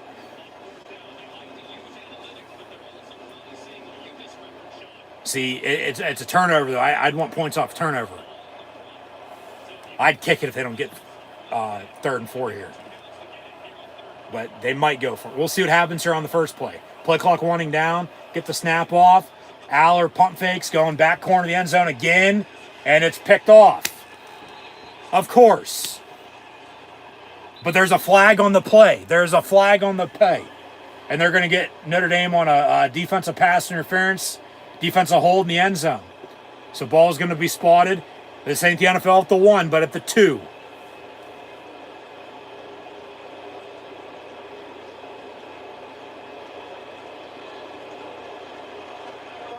Prior to the pass, hold on the defense. It'll be half the distance. Automatic first down for Penn State. So 1st and goal now. Inside the 10, they're just at the 9, so they'll be at the 4.5, and they got 4 fucking plays to punch it in from 4.5, 5 yards out. You got to score. You got to punch this in. Talk about old school, blue blood football with these two, Penn State and Notre Dame. You got to win it up front. You got to run the goddamn ball. So they'll motion out of Warren being on the gun, Allen on the gun, Warren to his left, Fat Man to his right, Big Oos 71 Veguillon in motion. They'll hand off, and K-Tron gets to the 1.5, 2 yard line, they say. 2nd and goal, might be the final play of the quarter, I might add. So they'll switch ends unless they go hurry up here. 22 seconds and counting. Got a 2nd and goal from the 2, but they're in the huddle. I mean, do you want a 2nd and goal to begin the 2nd quarter? Or a 3rd and goal if you don't get it to begin the 2nd quarter, but then, well, you'd hope for a touchdown in the meantime. And they just try to draw them off. Same fucking formation here. 3, 2, 1. They will snap it, high snap, hand off, and he loses a yard. So now they'll have 3rd and goal from the 3 to begin the 2nd quarter, rather than 2nd and goal from the 2 to begin the 2nd quarter, because they did snap it. Luckily, that wasn't, backfire with a high snap, and they got it down and hand off, but no gain. So end of the 1st quarter in the Orange Bowl tonight, with this college football playoff continuing. Penn State, Notre Dame tied at 0, with the winner to advance to the college football playoff national championship game. Winner to play either Ohio State or Texas, whoever wins the Cotton Bowl tomorrow night. But commercial break, we'll get back to the action shortly. They'll switch ends, have a ways to go, length of the field, and then we'll start the 2nd quarter off. 3rd and goal, Penn State from about the 3 yard line, trying to punch it in. You got to score off this turnover. You got a penalty there, on defense as well. Even though, I was going to say then, of course, because they threw the pick. Of course they turn it over after they just got the turnover. Just talking about that. But no, you got the penalty. But in 2 plays, okay, only a couple yards. But 3rd and goal, 4th and goal, well, do you kick it? It comes down to it. We'll see. I probably would, because it'd be points off of turnovers. But then do you go for it? You score a touchdown, that's more points. You don't get it, you don't have anything. They got a ways to go, though. You believe in your defense, obviously. You just got the pick, but you'd still like some points, You'd like momentum on your side. So we'll see here what happens on 3rd and goal, let alone 4th and goal. But yeah, we'll see what happens, and leave it at that. It's once again just one play at a time here. I mean, 3rd and goal from the 3. I mean, they've ran it 2 plays in a row now.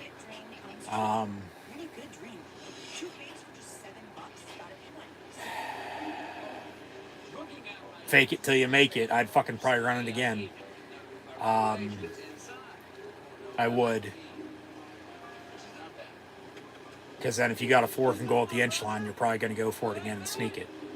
Because if you throw, it might be picked. They might call a penalty. Well, just not for you, but against you on a pick or rub. If they'd run something in the flat.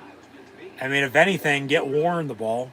Maybe it's direct snap to him and, on a quarterback designed, running a Wildcat. The Dolphins with Ronnie Brown back in the day started the Wildcat off. So, I mean, I'd run it again here, 3rd goal, 4th and goal. If they do end up going for it, it wouldn't be thrown. But you can't cough it up either. You just can't. You can't turn it over one way or another on a fumble or an interception. So you're trying to score off a turnover here. So, yeah, we'll see what happens. But start of the 2nd quarter, 3rd and goal, Penn State from the 3. James Franklin interview once again. Got to finish, yes, got to finish. Find a way to punch it in. I mean, it's going to be pretty fucking pathetic. You can't get a couple yards, because that's going to just decide on how the rest of this game is probably going to go. 3rd and goal from the 3 for Penn State. Come on, boys, let's punch this in. Into Notre Dame's end zone, too, I might add now. They'll throw, and then the fly. Oh, come on. It's incomplete. Singleton had it, and he dropped it. Yeah, wide ass open. Couldn't be any more wide open. And just hit him in the hands, and he dropped it. Or else he catches it and walks in, touchdown. And now you got a 4th and goal at the 3. What do you do? Do you go for it? Do you kick it? They're going to kick it. Exactly. I take my points.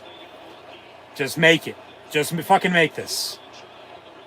So now a late whistle. And we got a timeout.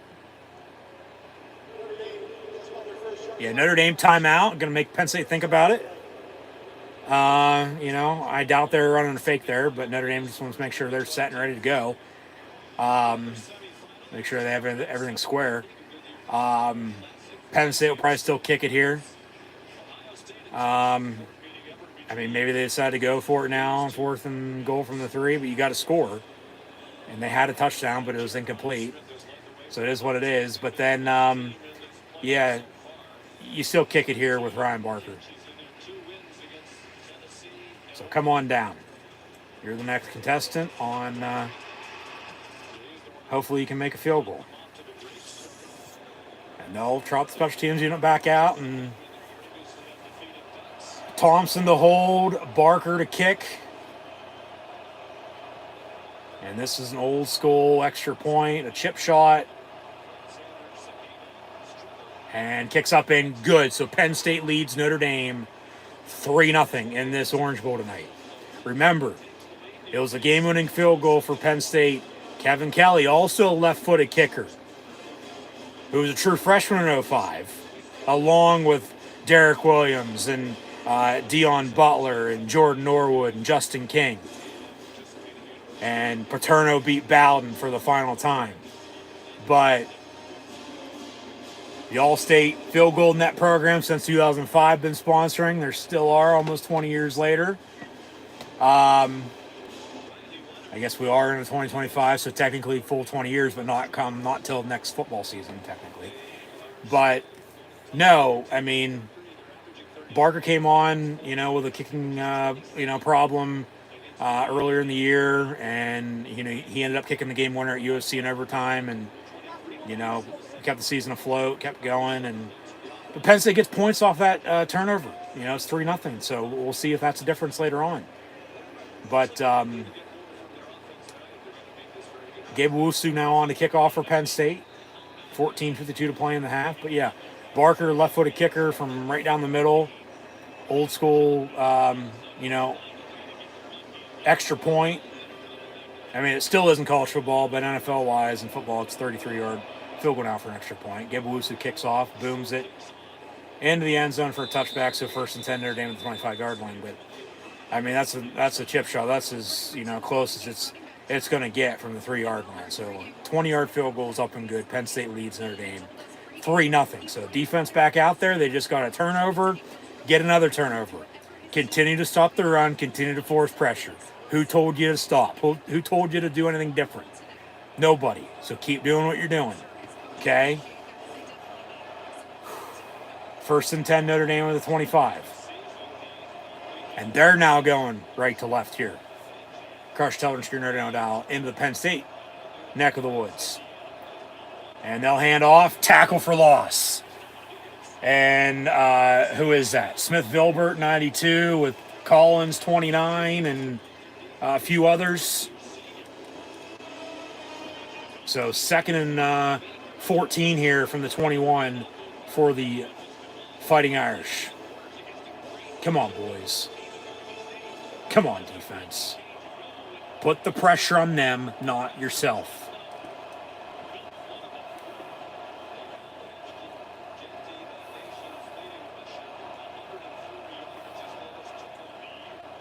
Handoff and big run, and they'll have 3rd and short. So even with the tackle for loss, they get that back and then some. And 3rd and a yard and a half, 3rd and 2 coming up for Notre Dame. We'll see here. They draw up. Obviously going to try to get a first down, but defensively, get the hell off the fucking field. Be 3rd and 2, 3rd and 2. Get off the field. Come on, defense.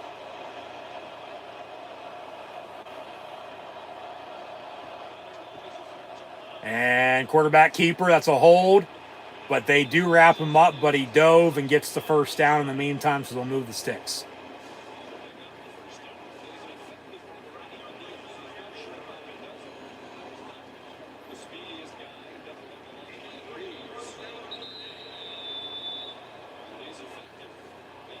And got an injured Notre Dame offensive lineman, it looks like. Hopefully he's okay. Never want to see anybody get hurt, but Penn State leads Notre Dame 3-0 here. 13-16 to play in the first half. And Notre Dame's got a 1st and 10 coming up after they just converted on 3rd and 2. Injury timeout, though, so we'll get back to the action. When they say, I'm on my way. no way. Pretty blue, though. Or fun night at the movies. Yeah, that's not guaranteed. Hold on. Let me bring this. You know what AT&T guarantees? Connectivity you depend on. We'll update some stats here in a minute as well, I might add. That's But as always, at halftime, we'll have first half stats and scores. Like I said, we've recapped college football to this point. We'll preview NFL playoffs, though. And then winner of this plays winner of the Cotton Bowl tomorrow night, a week from Monday. So leave it at that. Just we'll see here what happens. And, once again, go from there. So just thanks for tuning in and watching. Be sure to like, follow, and subscribe. Links in the description below. Thumbs up button, share, chat questions and comments, super chat, super sticker, super like, super thanks. Always greatly appreciated. And scan the QR code behind me if you haven't done so already. Guaranteed to fit every time. What do you think? Saints, people, Weekend. And weekend one. Days. Weekend two. And white drives you crazy. keep it close. In one tight spot. And strength. Smarts. And Silverado family trucks. Chevrolet. Together, let's drive.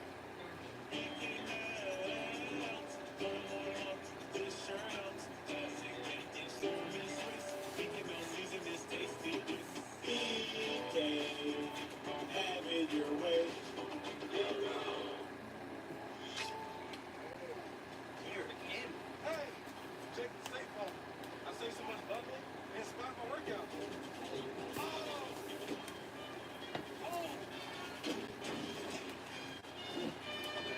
And this is auto again, right?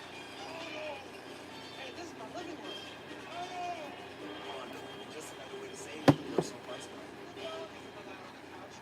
Like a good neighbor, State Farm is there. So the lineman limps off. Looks like he got rolled up on his left ankle, left leg. So, hey, bring pressure on wherever 79 is up front. On the left side, left tackle, bring pressure. 1st and 10 Notre Dame here from the 36-yard line. Got a whistle and they'll reset the game clock. No penalty. You couldn't have had their play clock reset, let alone to have it fucking wind. Yeah, it's just going to rev the crowd up by all means.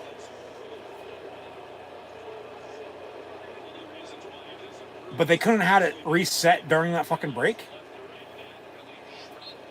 Obviously some miscommunication. Now they'll wind it again, and they still haven't snapped it. So you're back down to under where it was anyway. Jesus Christ. These fucking refs at times.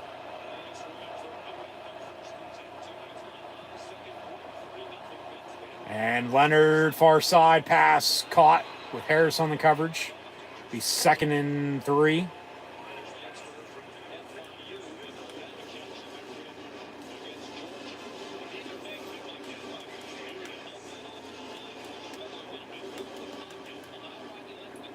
Come on, defense. And the thing is, Notre Dame's going into Penn State territory now. Okay? Into Penn State's end of the field where all the fans are at. So, remember, they threw the pick going the other way. But hopefully this defense get another stop. And pressure. Leonard going to tuck it and run. And we'll see where they spot that at. They'll give him another 1st down. Probably should have been sacked. But he felt the pressure. Hey, nobody's open. I'm just going to tuck it and run. And Leonard used to wear blue and white. He's a former Duke Blue Devil. But Penn State, yeah, they do give him another first down there. But they do end up bringing him down. How you doing, buddy? What's up, big dog?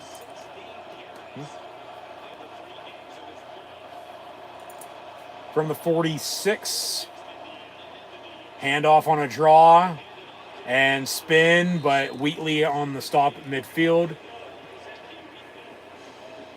Thought Love was going to break one there.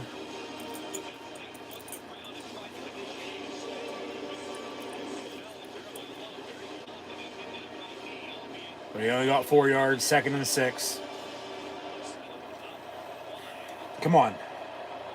Empty set, 5 wide with a diamond bottom of your screen. And a quarterback design run. And down he goes. Tackle for loss. Wheatley again. He's really fucking stepped up. Give me one of those hats.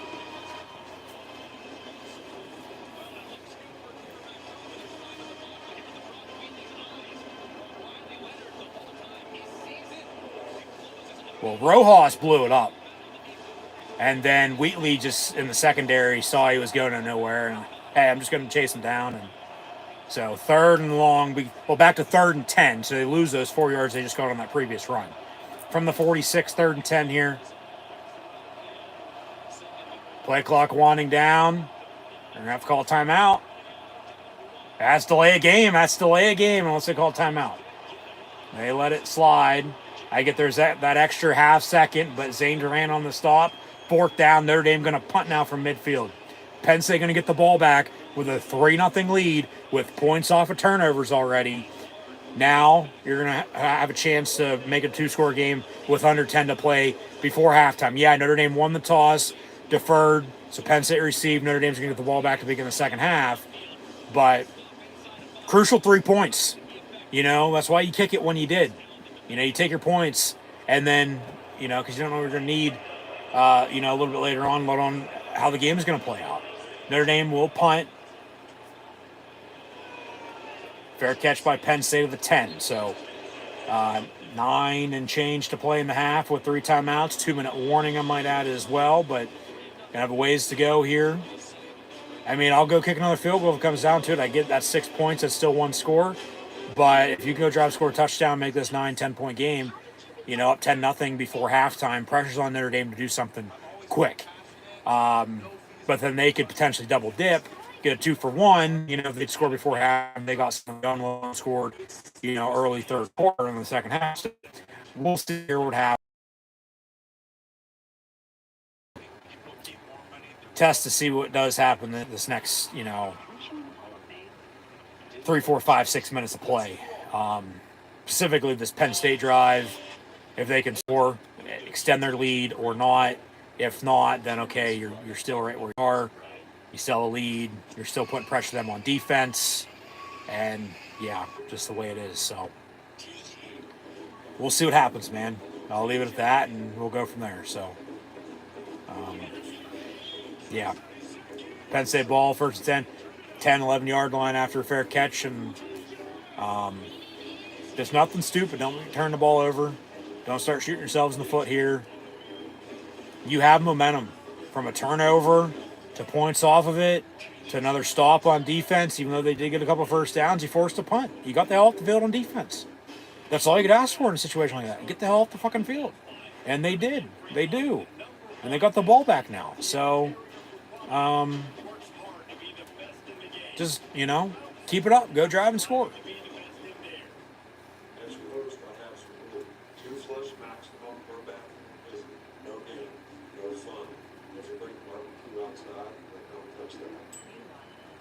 When other vacation rentals make you share your turf with ours, sure.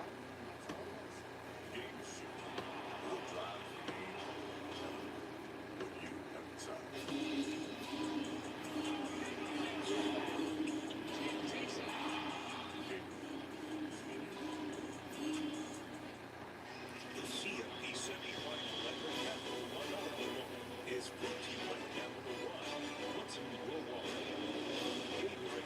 It is the best because it is the best.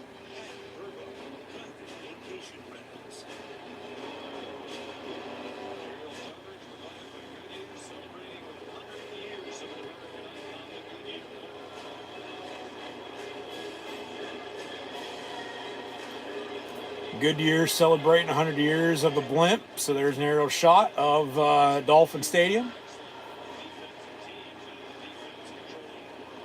But 1st and 10 here, Penn State from the 10. They're up 3 with 9:35 to play in the half. 3 timeouts, 2-minute warning. Going to go try to drive and score once again, extend their lead, and make it a 2-score game. Aller in the gun will fake the give. Looking to throw, come back near side, on a wheel route, a little too much, intended for Singleton, incomplete. 2nd and 10. He catches that, he's off to the races. I mean, because that was almost right in the fucking breadbasket. But I'd rather be eating oranges tonight than anything else. 2nd and 10 after the incompletion.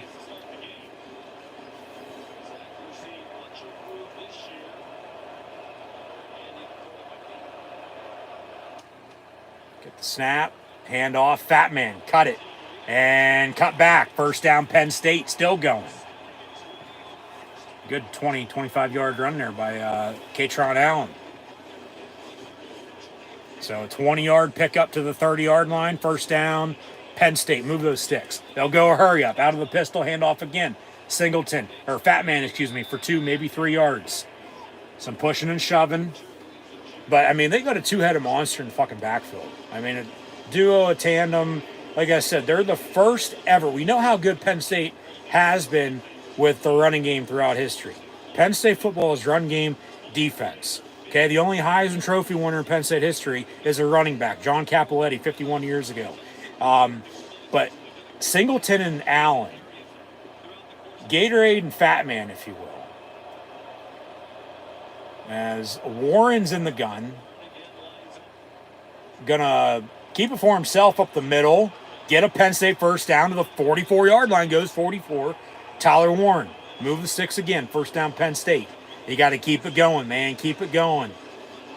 But that could have been a double pass play, for all we know. Obviously, we know the play that they ran at USC with him lining up at fucking center, and then the double pass, and he caught it on the same play for a touchdown. But no, Singleton and Fat Man are the first Penn State duo running back in a single season to both have over 1,000 yards rushing apiece, which is pretty impressive. A little hard to believe, but Warren looking to throw, pump fakes, and going to stiff arm and going to keep it for himself and still coming down the far sideline. And, hey, he made something out of nothing. And they're going to give him 9 yards when he should have probably lost as many. And it's now 2nd and short, 2nd and 1 for Penn State. Big stiff arm.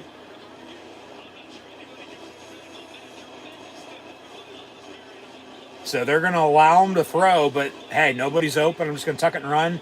Should have lost some yardage, but, made something out of nothing and got very much positive yards on that. 9 to be official. 2nd and 1 here for Penn State. But somebody else still has to step up, That's the thing. Punch, punch, punch. They'll hand off Singleton on a counter, and he'll get a Penn State 1st down. And a couple runs now this side. They ran that side. Well, maybe you want to get on the middle. Why don't you take a fucking shot here? From the 35-yard line, 1st and 10. 37-yard line, 1st and 10. Out of the pistol, we'll go hurry up again. Fake the run. Aller going to roll out far side. Looking deep. Going to tuck it and run though himself and get out of bounds on a 5-yard pickup. I mean, this drive's running pretty smooth right now. Just nothing stupid. Don't start shooting yourselves in the foot here. Now you're in field goal range. Because, you're going to have points here before too long if it comes down to it.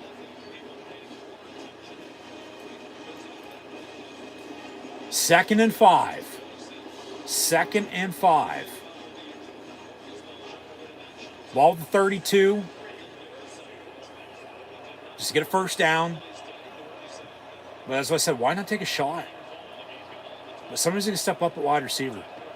Because it's all running backs. Good block by Warren. Fat Man gets a 1st down to the 24. 1st down, Penn State. But from Wallace to Fleming to Evans and Clifford, Little and Dinkins and Reynolds at tight end. I mean, yeah, the offense does revolve around the run game and Tyler Warren and Aller making plays. Another handoff. Hey, to the 19 they go. Second down, another 5 coming up.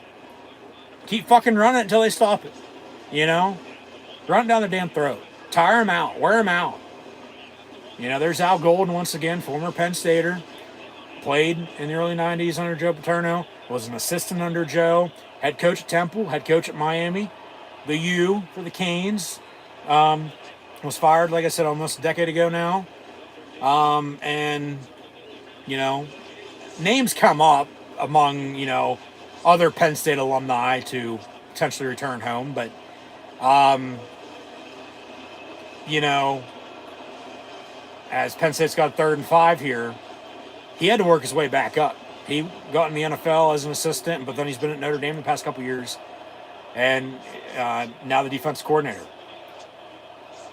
Just nothing stupid. 3rd and 5 here from the 19. Nothing stupid. Aller, they'll toss it. Singleton far side. Spin, but he won't get the first down. It'll be 4th and 2. Yeah, do you go for this again? Remember, they went for it on 4th and 2 on the last drive. Still to kick a field goal. Maybe kick a field goal here just because. Looks like they're going to still line up to go for it on 4th and short, though. I mean, time-wise, you have taken up 5 minutes to clock on this drive already. 4th and 2, drove the length of the field. Remember, the drive started at the 10-yard line. Play clock winding down now, but maybe try to draw them off. Maybe call timeout still if it comes down to it. But 4th and 2, Aller going to be up under center. They will snap around a bubble screen to Warren. Catch, first down, Nittany Lions. And now you got to keep going. You got to drive and score here, man. Under 4 to go. I mean, you get this fucking 2-minute warning, you know, and be up 2 scores. I don't think you can still run 4 minutes off and only 12 yards, but hey, who knows? Warren going to come out because this has been his drive for the most part with the run game. So 1st and 10 from the 12. Hey, you got 8 shots to punch it in from the 12-yard line with 1st and 10 to 1st and goal to 2. Run it. Handoff, Singleton. And he'll lose his helmet because of the hit, but get to the 6.5, 7-yard line. And they got a 2nd down. So he'll have to come out for a play because he lost his helmet. And it wasn't because of a penalty. So, but 2nd down, another manageable situation here. 2nd and medium, 2nd and 5 for Penn State. Once again, how many of those have we had on this drive? But they got to score, man. I mean, you're talking 3 points off of a turnover and then potential 90-yard, scoring drive here. Fat man for 2 to the 5. He's slow to get up, but he'll work his way back up. He's good. 3rd down, Penn State. 3rd and 3 from the 5. 3rd and 3 from the 5. What do they do? Maybe go back to that fucking pass play they had in the flat that was incomplete to Singleton. Bottom part of your screen. Why don't they go far side with it? Watch them throw a fucking fade, though, on 3rd and 3 from the 5. When they only need to get the 2-yard line. Just get the 2-yard line, then you got a new set of downs. And then you can definitely work on it in 2 minutes and, extend your lead, hopefully. They run a sweep and touchdown Penn State. Singleton gets in. And now they're up 9, extra point to make it 10 of it's up and good with Barker about to come out and fight on State. We are. 2:18 to play in the half. A 15-play, 90-yard touchdown drive that took up a good 7 minutes. I mean, talk about a drive. There you go. Yeah. That's impressive. That's what you needed. That's what you wanted.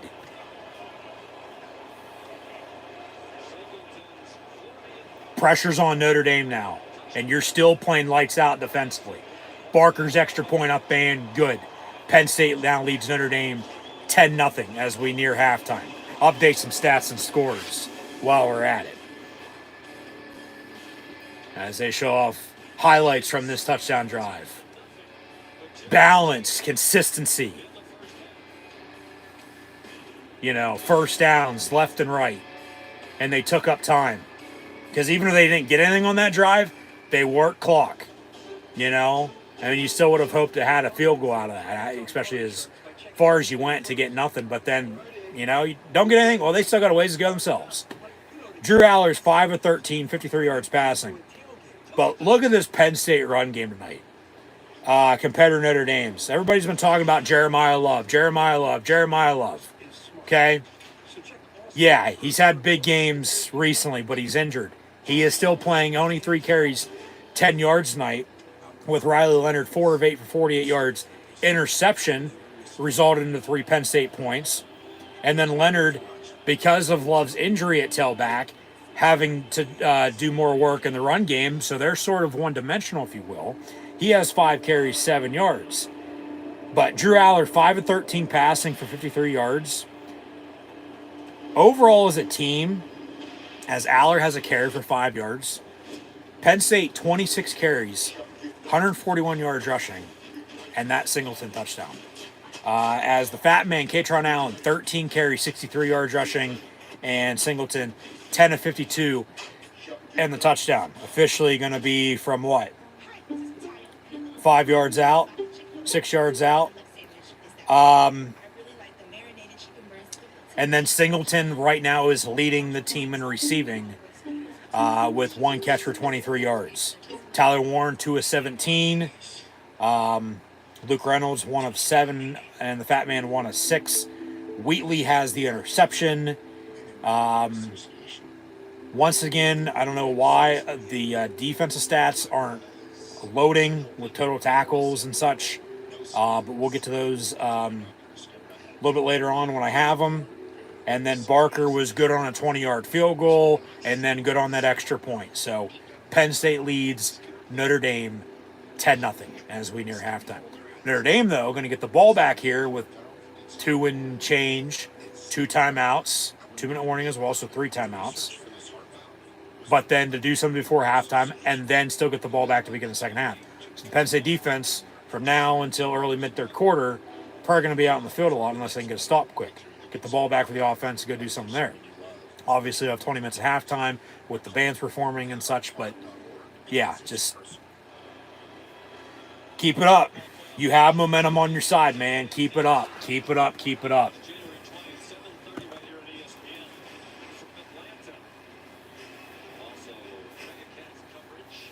Exactly. I mean, this is football. This is fucking football. Yeah, points, matter. It ain't golf. You gotta have one more point than the opponent, but defense wins the championships, man. Defense wins the championships. So Wusu on to kick off again. And another touchback.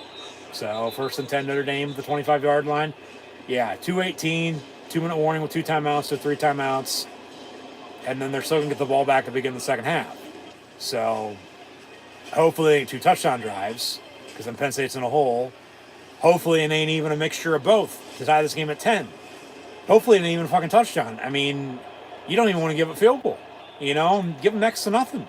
If they get a field goal, okay, so be it. But come on, defense. From the 25, 1st and 10. Let's go. Come on, big dog. What are you doing? Come on, buddy. Huh? All right, you going to lay down there? Leonard looking to throw. Dump off. And Dom DeLuca with DDS. Denied Sutton on the tackle. And that'll probably take us to 2-minute warning. Yep. 2 minutes to play, and they got a 2nd and 1 coming up. 10-0 Penn State, though.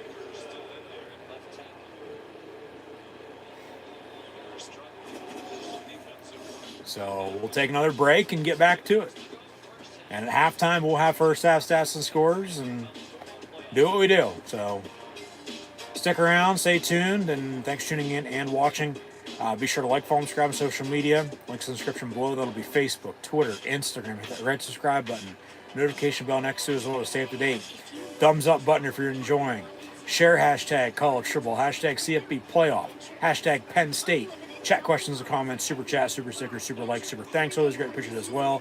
And scan the QR code behind me if you haven't done so already.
checked for infections and TB.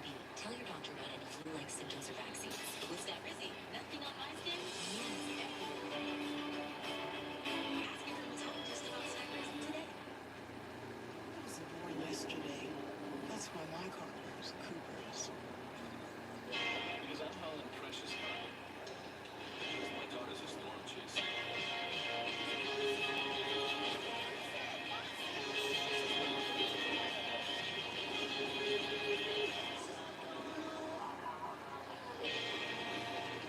So yeah, my partner's Cooper's. Cooper's. Wait, Mom wants to drink soda in the future? Yeah, I mean, we're grown-ups now. Plus, this one's got good stuff.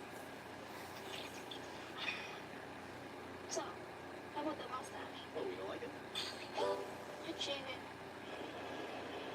College football playoff bracket is brought to you by AT&T. Penn State and Notre Dame here in the first semifinal. Tomorrow night in Arlington, Texas, to be their discipline. Texas.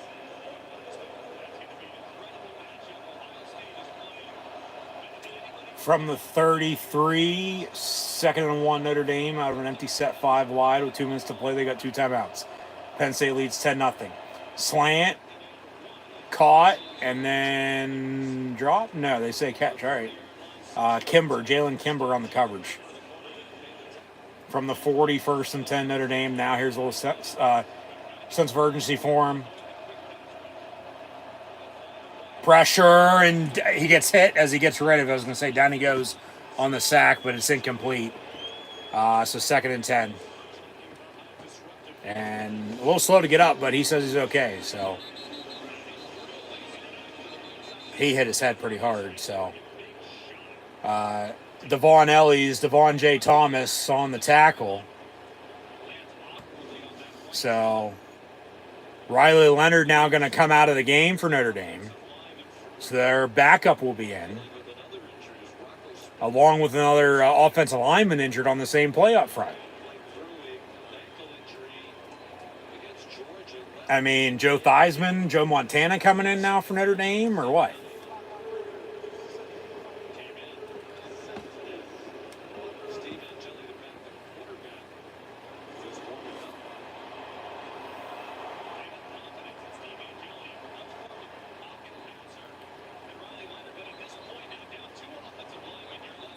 So backup quarterback going to be in for Notre Dame, Steve Angeli. Go for a peanut butter sandwich right about now. But like I said, tonight, all I'm worried about is oranges. So 2nd and 10 Notre Dame from the 40 with the backup quarterback in. So bring the house. Everything except the kitchen sink. Bring it. They run a screen. It's high but caught. And then 5 yards on the reception. So 3rd and 5 here, Notre Dame. Clock stops with a minute 34 to play. They still got 2 timeouts. But obviously, you still want to play safe a little bit defensively, but because you don't want to get beat. But they're already been one-dimensional in the run game. Now they got a backup quarterback in. So come on, defense. Let's get another stop.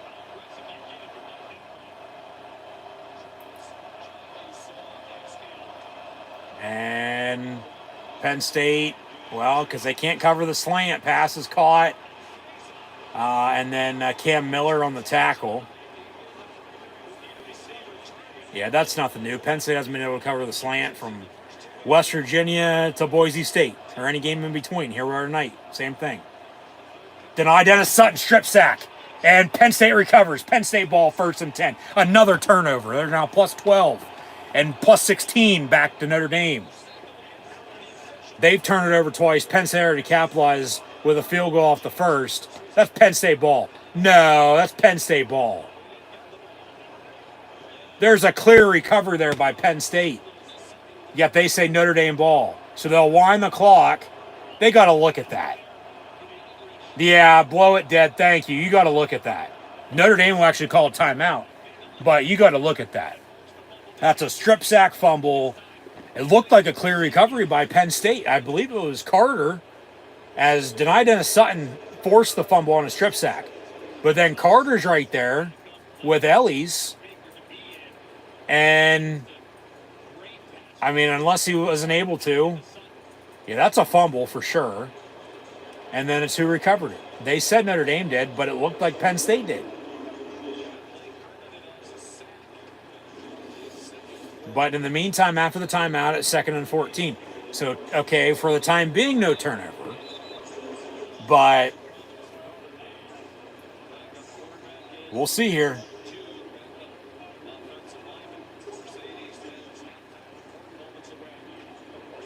Because still, even with the timeout, and then, you know, we go to the 2nd and 14 here, they still might blow it dead to look at it. From the 45, 2nd and 14. Okay, obviously no clear recovery by Penn State's Notre Dame ball, 2nd and 14. No turnover. We play on.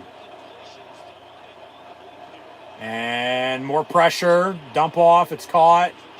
And they got a 3rd and short. So, all right, Penn State defensively with a backup quarterback now in who's throwing it more than the starter might have to, you know, change up defensive, you know, scheme here a little bit. Pass. Caught. 1st down again. Just, you know, I mean, because it was going to be stop the run, stop the run, stop the run. Yeah, stop the pass as well, but stop the run first. Now it's going to be, well, stop the pass, and then that's going to open up Notre Dame's run game. So it's still stop the run, but you got to force pressure. But you just got to cover better. You flat out just got to cover better. It's man the hell up and fucking cover. So from the 28, 1st and 10. They got a timeout in 44 seconds looking to cut this lead before halftime, before they get the ball back to begin the second half. Come on, defense. That's a hold. That is a hold. Oh, my God. Pass incomplete, out of bounds near side. Throw the goddamn fucking penalty flag. When it's clear and obvious, you got to call it. You know, I get, you know, they're letting them play tonight. And for the most part, calling it down the middle. But when it's a penalty, you got to throw it. You got to call it. I mean, that's a hold.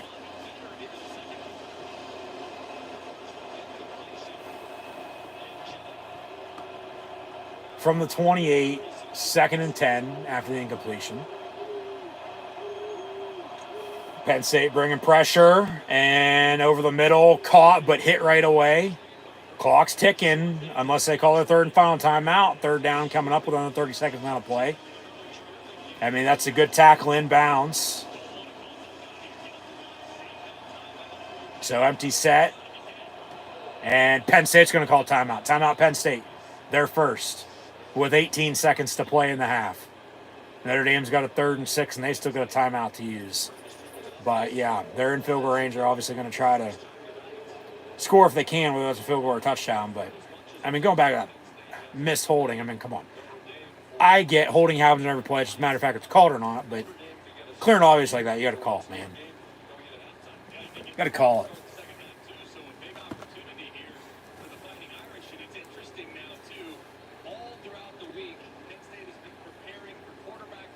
Yeah, as I was just saying, yeah, stop the run, and now you got a backup quarterback who can sling it. You got to continue to stop the run, but you just got to cover better. That's the thing. You just got to continue to force pressure. Get after them, you know, and then secondary-wise, that's the thing with turnovers. Are going to come if you can force the pressure. So from the 24, after the Penn State timeout, 3rd and 6 Notre Dame. Penn State with 2, Notre Dame with 1. As Nittany Lions lead 10-0 here. Come on, defense.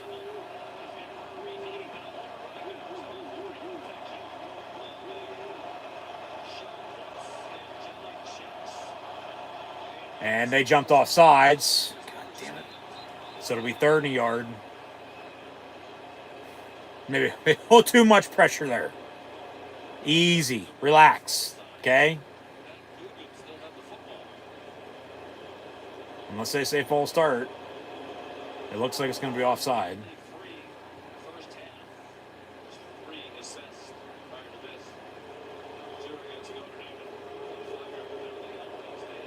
So the Zebras are still huddling here. They'll say offside on Penn State. So 5 yards be 3rd and 1.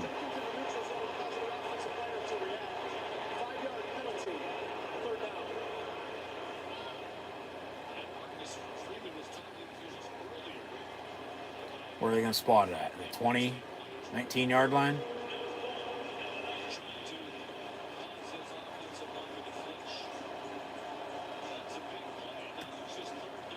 Yeah, 3rd and a yard from the 19 with 20 seconds, and they got a timeout. Sack would be nice right now.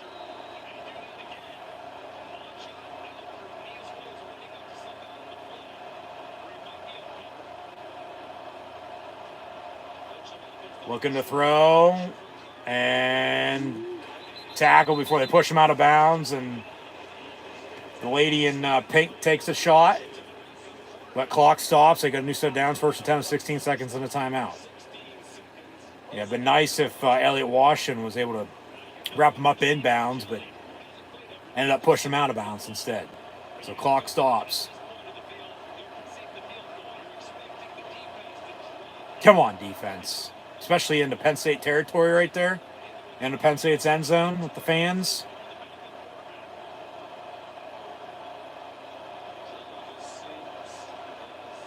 And trouble with the snap, and down he goes on the sack. Back at the 23. And at this rate, they're probably just going to let the clock tick and call their 3rd and final timeout and then kick it. So, timeout Notre Dame with 2 seconds. And they will kick a field goal here. And, hey, Abdul Carter, 1 arm, 2 arms. It doesn't matter. I mean, just trouble with the snap, obviously, but beat the tackle, and down he goes, and then help with Izzard and DDS. And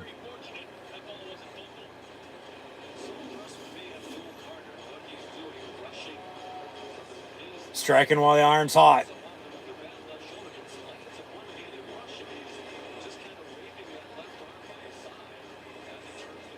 Stake down on the sack. They hammer. And Notre Dame now with the field goal.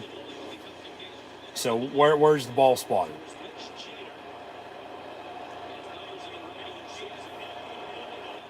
Or what do they say this is for a field goal? 41 yards? Yeah. 23, 24-yard line. Yeah, it's a 41-yard field goal. Right down the middle, too. Unless Penn State calls 1 or 2 timeouts to ice them. No. Kicks up. Kick is good. All right. So at halftime in the Orange Bowl here this evening, as Notre Dame will receive the second half kick, Penn State leads Notre Dame 10-3. See if we get any coaching interviews here going into break or not. Bands will perform at halftime. We'll have first half stats and scores here in a minute, so stay tuned. But once again, thanks for tuning in and watching. Marcus Freeman has not heard anything about Riley Leonard. If he can't go, how does that change things? You know, I mean, the game plan will still be the same. We'll have less quarterback design runs. But Same game plan, but less quarterback design runs, so he says. So they're just going to air it out and run the football. we got to stop the run. That's what we're not doing right now. We got to tackle, man. They're rushing better than we're tackling. We got to get that fixed. Yeah. He's not wrong. James Franklin now. Coach, you're able to get the stop there just before half. How would you assess your team's play so far? Well, that was big for them to get some points at the end of the half. The middle eight will be big because they won the toss and deferred. Yeah. So that'll be really important. But overall, very good first half of football. Penn State, good first half of football. They've won 21 straight while leading at halftime, I might add. But it's a 60-minute game. Okay, it ain't over until it's over. Ain't over until there's triple zeros on the clock. And Notre Dame's getting the ball back to begin the second half, so the Penn State defense still got to make some stops.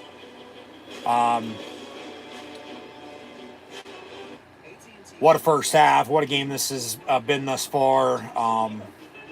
But yeah, 10-3 at halftime. Notre Dame to receive the second half kick in 20 minutes. So, update some stats.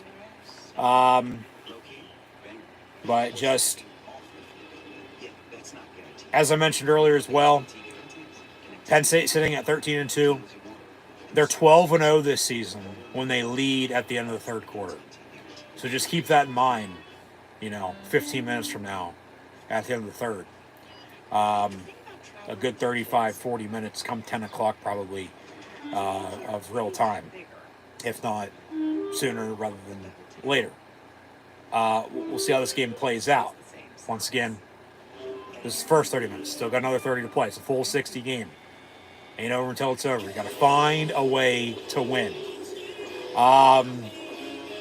So, once again, 1 win away from playing for a national championship, 2 wins away from winning a national championship for Penn State, let alone the other 3 teams as well in that regard in this Final Four with Notre Dame, Ohio State, and Texas as well. But we are Penn State. And once again, thanks for tuning in and watching my college football playoff, Orange Bowl, Penn State versus Notre Dame, live play-by-play, watch-along reactions, live right here on YouTube. I'm your host, Encyclopedia Sports, Cohen Luke 96. Be sure to like, follow, and subscribe on social media, Facebook, Twitter, Instagram. Red subscribe button, notification button next to as well. Live right here on YouTube. Stay up to date. Thumbs up button if you're enjoying. Share hashtag college football, hashtag college football playoff, CFB playoff for that matter, and hashtag Penn State as well. Chat questions and comments, super chat, super sticker, super like, super thanks. Always greatly appreciated as well. As this video is powered by Rogue Energy, HopeKThrifts, and Dead and Hungry. Go check them out while you're at it. Links in the description below once again, and scan the QR code behind me if you haven't done so already. But Notre Dame was the favorite. Money came in on Penn State late today. Penn State the favorite in tonight's Orange Bowl, leading 10-3. At halftime, they've won 21 straight while leading at halftime. At 13-2, they're 12-0 when they lead at the end of the third quarter. Just find a way to win another Orange Bowl. Because if you do, and you win your first top 5 matchup for the first time this century, in 25 plus years, make it 26 back to 1999, you're going to be going on to play for a national championship against either Ohio State, yes, that Ohio State, or the Texas Longhorns. So obviously, more points scored in tonight's game than there were total in the tie 100 years ago, these two at 0-0. But Penn State trying to get the upper hand in the series against Notre Dame, because remember, it's tied 9-1. They've both won 9 games apiece and tied 100 years ago. And Penn State's, more than halfway there in points. They, average per game against Notre Dame at 18. They already have 10, and Notre Dame at 20 points a game against Penn State, they're way off. But still got a lot of football to be played. This game ain't over by any means. Penn State's got to continue to run the football. Okay? I mean, that's what they got going for them right now. So do not abandon the running game whatsoever. Continue to run Singleton. Continue to run Allen. Aller's got to have somebody step up a wide receiver to throw the football to, but keep getting Tyler Warren 44 the ball as well. Okay? And then defensively, with Riley Leonard out at quarterback for Notre Dame, continue to stop the run and continue to force pressure on the quarterback. Regardless of who's back there, slinging it, force pressure with stopping the run game. Keep doing what you're doing. Cover as you are. Force turnovers. Score off of them. Find a way to win this game. Take your points so I can get them on special teams and, get out with a win. So, yeah. Everybody was talking about turnovers, as I was too. Penn State plus 10, Notre Dame plus 18. That's now plus 11 and plus 17. And Penn State has 3 points, which Notre Dame has total. But Notre Dame threw a pick. Penn State has 3 points off that turnover, and they lead 10-3. Unless they only lead 7-3, and then Notre Dame's getting the ball back only down 4 here to begin the second half to look to, go up for the first time, take a lead themselves here tonight. But, that's not the case, because best they can do right now to begin the second half is continue to cut this lead a little and tie it up. because that turnover by the Penn State defense and able to get 3 points off it. Been huge if they would have been able to score a touchdown off that. Because remember, they're down inside the goal line, 5-yard line on, goal to go, and could have punched in. So they ended up kicking it, took the points, and rightfully so. Because you don't get it on 4th and goal, you don't have anything. Who knows what happens after that. But you have momentum off the turnover, almost got another one. But you're able to work clock before halftime, go on a touchdown drive, big 90-yard, 15-play, 7-minute touchdown drive, and score a touchdown on a rushing touchdown and lead 10-0. So it's 2 scores, and then they cut it with a field goal just prior to halftime. So it's 10-3. Penn State leads by 7 here at 1-score game at half, and Notre Dame will receive to begin the second half once again. So awaiting these stats once again to load, but just when there's a will, there's a way, man. Find a way to win this game.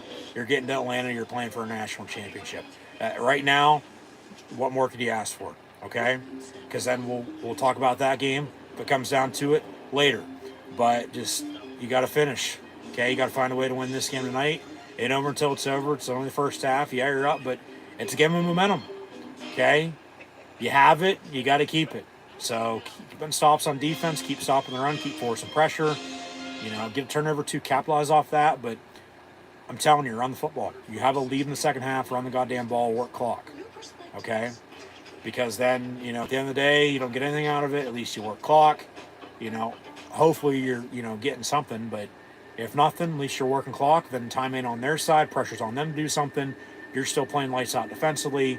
You're still hopefully stopping the run, forcing pressure, and then getting a turnover or 2. And then just, so I said, special teams, take your points so I can get them. Because if you can hold them here, it's still 10-3. You get the ball back, go drive and score, kick a field goal. You're back up 10 then, 13-3. I'll take it. 17-3 is even better with another touchdown, but I'll take a field goal, on the next drive if it comes down to it for Penn State. If they can hold Notre Dame, to 3. Nothing. Keep them at the 3 they have. Yes, that makes sense now. And I might have said it right. I don't think I did. But anyways, I'll digress. Just, if you can hold them, get the ball back, go score, kick a field goal, you're up 10 then, 13-3. Field goal is even better, or touchdown's even better on top of that, 17-3. But if you do give up a field goal and it's 10-6, yeah, maybe still kick a field goal. You're back up 7 as you are right now, 10-3, 13-6, so on and so forth. But then to score another touchdown, go up 17-6, that's 2 scores at 11. They need a touchdown, 2-point, a field goal, just to tie if everything stays the way it is at that point. So we'll see. But at halftime, yeah, Penn State leads Notre Dame here 10-3. Notre Dame to receive to begin the second half, as they won the coin toss, deferred their option, their choice the second half, and Penn State got the ball to begin the game. Before they punted, Notre Dame punted. Penn State punted again, and then Notre Dame turned the ball over, and then Penn State got the field goal. And then they got another stop, and then went and drove and scored. But Riley Leonard, right now, being evaluated for what seems like a concussion. Don't want to speculate, but hit his head and was slow to get up, and then, hobbled off. So they're taking a look at him. But before he went down, was 6 of 11, 63 yards with the interception. Right now, once again, that is a difference in this game, as Penn State leads 10-3. So it does cancel out, with their field goal, and then you have the touchdown.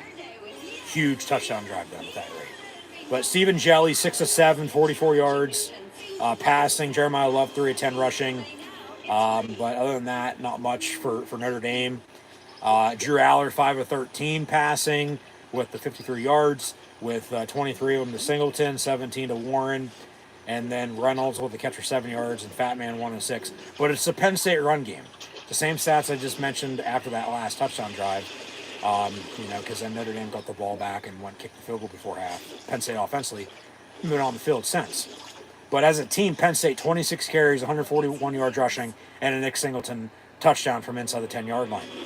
And Katron Allen leads the team in rushing with 13 carries, 63 yards rushing. Singleton behind him, 10 of 52, and the touchdown. That is the overall difference in this game. But remember, Penn State does have the 3 points off of a turnover, and Notre Dame only has a field goal. So, yeah, that does cancel out. And Nick Singleton's touchdown gives Penn State a 10-0, now 10-3 lead. some defensive stats, 2 sacks by DDS and Carter. Wheatley has the interception. They got 3 points off of that once again. And then Ryan Barker, good on a 20-yard field goal and good on his extra point. So he has more points at 4 than Notre Dame does total as a team right now at 3. Overall total team stats at halftime now. Penn State leading Notre Dame once again 10-3. Notre Dame to receive the beginning of the second half. Penn State with 12 first downs compared to Notre Dame's 8. Notre Dame convert on third down there. They're 5 of 8. Penn State not so much. 2 of 7, but Penn State 2 of 2 on fourth down on 2 separate 4th and 2s. On, I believe, both scoring drives, if not mistaken. Penn State with 53 yards passing, 141 yards rushing for 194 total. Notre Dame with 107 and 15, so 122 total. 4 penalties total, 2 of 10 against each team, with a couple false starts and an offside and a defensive hold. That was half the distance. And Penn State's controlling the clock right now by a good almost 5 minutes. 17-21 to 12-39. Obviously, you have the turnover on the interception, and that's 3 points on Penn State's side. So, yeah, 10-3 here, Nittany Lions, and Notre Dame to receive the second half. Kickoff. We have, to this point, recapped the entirety of college football bowl season, so I'm not going to do that this evening, but we will in full after tonight's game and tomorrow night's game with the Orange and Cotton Bowls, respectively. Talk about those once again at a later date with the College Football Playoff National Championship game. And we'll get more into details regarding and surrounding that game later. So just, I'll hold on and hold off on that for the time being. But the NFL playoffs begin this weekend. I got the wild card round before the divisional round next weekend. So obviously 2 games this Saturday, 3 games on Sunday, and then Monday Night Football. But then the divisional round, you'll have 2 that Saturday and 2 that Sunday, the weekend leading into the College Football Playoff National Championship game, 1 week from Monday on January the 20th. And then the AFC National Championship games the following Sunday, that would be the 26th. And then the Super Bowl 59, is 2 weeks after that in New Orleans. So NFL playoffs beginning this weekend once again with wild card round, 2 games Saturday, 3 games Sunday, 1 game Monday night. That might be moved from its current location. Only time will tell, depending on what the world does. But you have the Kansas City Chiefs as the number 1 overall seed in the AFC, with the Detroit Lions the number 1 overall seed in the NFC. Both teams will have home field, and depending on who wins this weekend, both the Chiefs and Lions will then host in the division round the lowest remaining seeded team. So if that's a 7 seed, if that's a 6 seed, so on and so forth, just depends on what happens this weekend. But that's how you'll then determine those matchups, and then the other game will be the other, few teams that are left on each side. But on Saturday, and then the first game Sunday, it's going to go AFC, and then the NFC games begin in the NFL playoffs Sunday afternoon into Monday Night Football. So Chargers Texans Saturday afternoon on CBS. I'll have live play-by-play, watch along reactions live on YouTube Saturday night, less than 48 hours away from now, with the Steelers and Ravens, as that game will be on Amazon Prime. So I'll be sure to tune back in then live right here on YouTube. Once again, I'll have live play-by-play, watch along reactions with the black and gold Pittsburgh Steelers, as they're going to try to not lose 5 in a row to end the season this year. They've lost 4 in a row to end the regular season, but they're still in the playoffs as the 6th seed, but going to have to go to the AFC North champion, Baltimore Ravens, who they split with earlier this season. So those are the 2 games on Saturday. Sunday at 1 is Broncos-Bills. That game's also on CBS. And then the other Pennsylvania team, the Philadelphia Eagles, as Penn Staters, unless you support one of the other 30 teams in the National Football League, which by all means, you're right. You like who you like. You support and root for support and root for who you like. But we are Penn State at the end of the day in college football. But myself, being a Penn State and Pittsburgh Steelers fan, there's Penn State and Philadelphia Eagle fans. So Eagles will be hosting the Green Bay Packers on Sunday afternoon in the wild card round here. And then Sunday football is Washington Redskins football team, now Commanders, whatever the hell you want to call them. They'll be down in Tampa Bay, just northwest of Miami in the Sunshine State of Florida. So, yeah, Washington and Tampa Bay Sunday football. And then Monday Night Football is Vikings-Rams. But for the time being, it's still going to be located in Los Angeles. But Southern California, like they do once a year, just like it is with hurricane season on the East Coast, out west, they're dealing with their wildfires, so and forest fires. But as Smokey the Bear once said, only you can prevent wildfires. So we'll see how the world turns and what happens, and hopefully everybody's doing well and staying safe. Had a Merry Christmas, Happy New Year.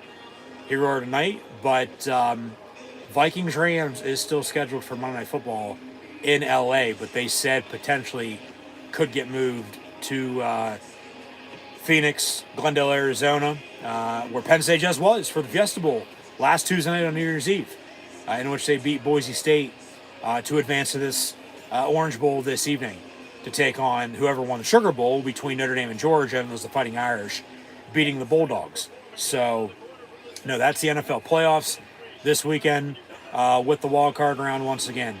Survive in advance, win or go home. If you lose, you're done, just like it is tonight. But you win, you play on. Your season continues. You got at least one more game. If not two, if not three, if not four. But you win this tonight, college football, there'll be one more game after tonight, the national championship game. But you get my point. Anyways, yeah, so, and like I said, yeah, Chiefs, Lions will host in the divisional round the lowest remaining seed, depending on what happens this weekend. And then the divisional round, conference championship games, then 2 weeks from then, Super Bowl 59, with the Pro Bowl, for what it's worth, that isn't the Pro Bowl anymore, but sandwiched in between. And then it's, obviously, college football is over with then at that rate. NFL will be over then also. You're into the off season, you're on to next year. So, but still got to take care of business here tonight. Still got to take care of business this weekend. Still got to take care of business, next weekend and the following, days and weeks and months to come. Okay? Do your job. Take care of business or sort itself out. So, that's that with the NFL playoffs beginning once again this weekend. And then, yeah, college football playoff, got the Orange Bowl tonight. Penn State leading Notre Dame at halftime 10-3.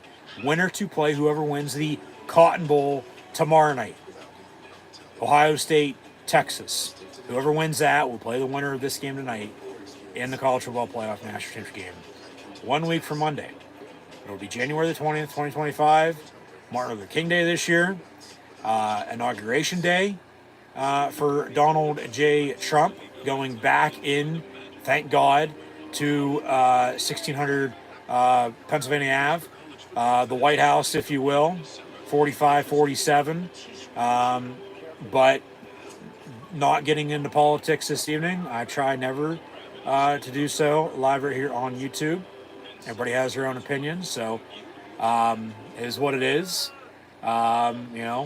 Still life, world's going to spin, and yeah, life goes on. Win or loss tonight for that matter, but hoping for a big W for Penn State.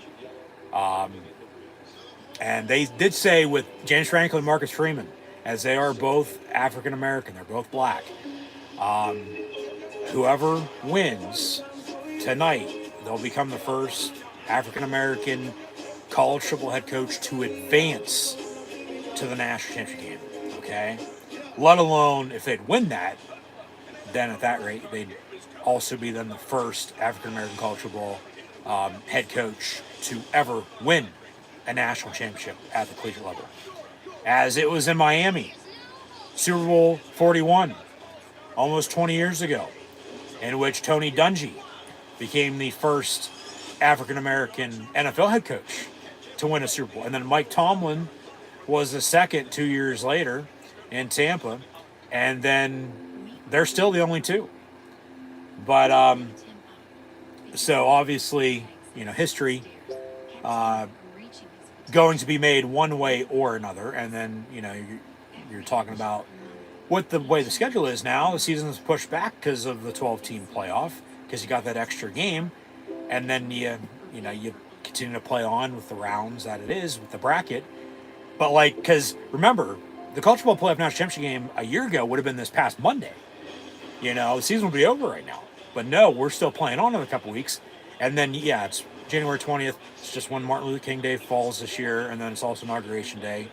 Following the election and so on and so forth, but still got a football game to be played, and second half kickoff here, and still got a football game to be won, and we are Penn State, with Penn State leading Notre Dame 10-3 once again, with the Fighting Irish 2 received to begin the second half. So we'll see what happens. Leave it at that, but it's.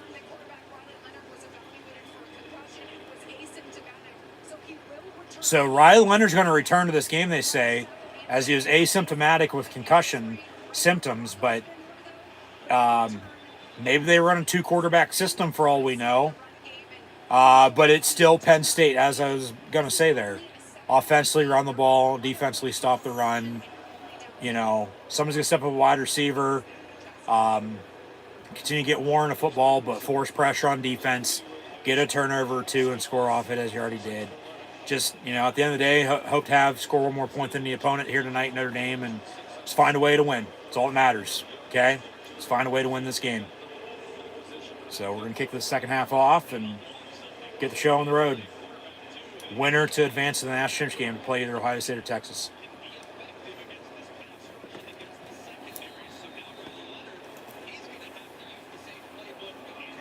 Yeah, potentially.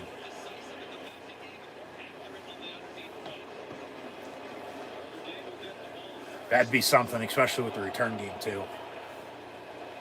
Have it finally step up when they need it to. But we'll get there when we get there. So, touchback on the kick, 1st and 10 Notre Dame to begin the second half, down 7, 10-3, Penn State leads, ball at the 25-yard line. Come on, defense. Let's go.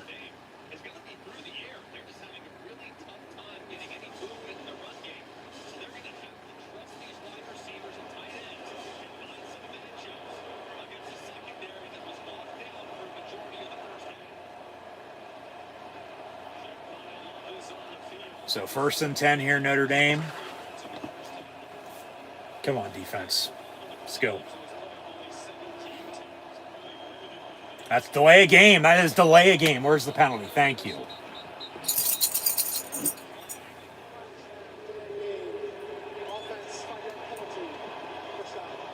What's up, buddy? Come here. Come on down. What are you doing, big dog? What's up? First play of the second half. Delay game on Notre Dame. So 1st and 15 now for the Irish, back at the 20.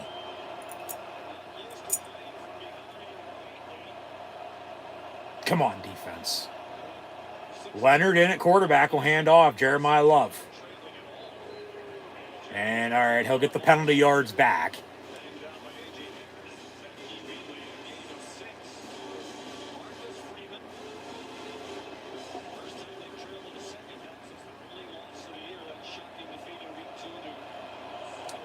So from the 26, 2nd and 9. And they'll run it again up the middle. And Love for, see the spot. Just short. Be 3rd and inches. Or they're moving the sticks. So 1st and 10. All right. Come on, defense. Because Notre Dame, here they go, going to try to establish a run game. I mean, you can't blame them. But that's a hold. Come on. Another run for a 1st down. Fucking holding, not getting called tonight.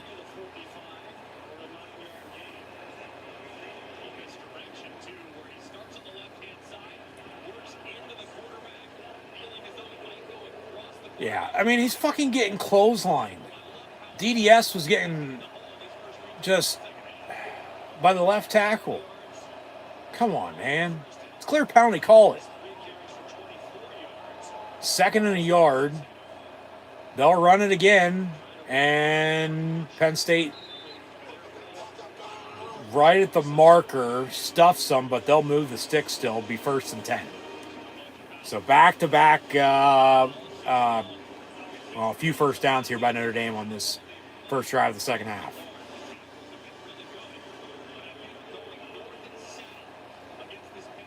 Come on, defense, let's go.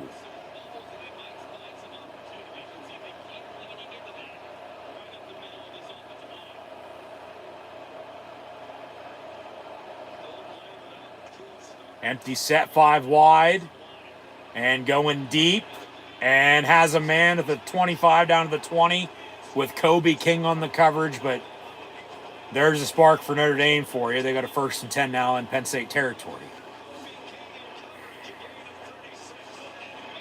Son of a bitch. So I'm telling you, you got to stop the run and force pressure. You can't let them, stand back there and throw, regardless who's playing quarterback. And Riley Leonard's back in now. Hand off again. And 1st down and goal now. Notre Dame inside the 5 at the 3-4 yard line, depending on the spot. But a couple minute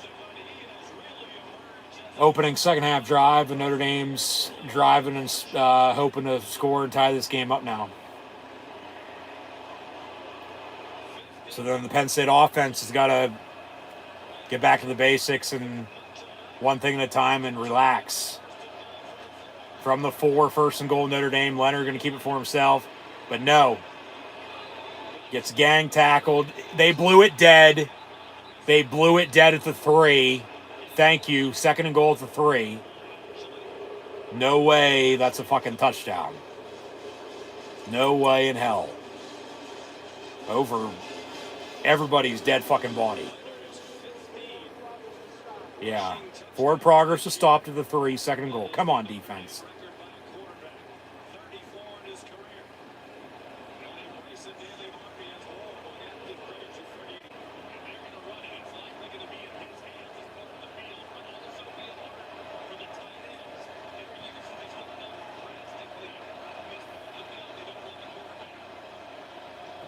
Second and goal from the 3.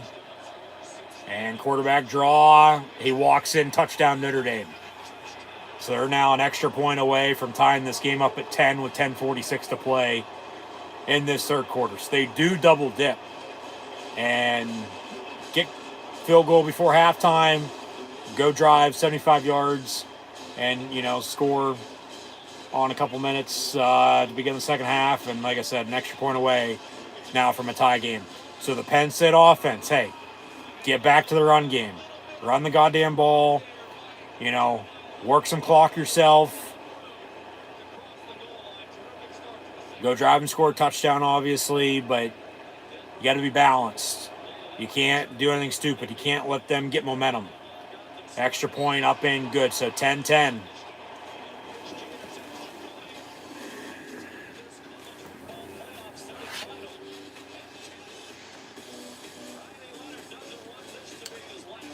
Leonard now with the rushing touchdown as he's back from injury. My name's Jorge Gaviria, and this is my business, Hacienda. 7 of 12, 99 yards because of that big pass play on that drive. But then he, as Jeremiah Love, 6 carries, 34 yards rushing. Leonard, 7 of 11, even though Sheets is better than them and Wah and Rudders.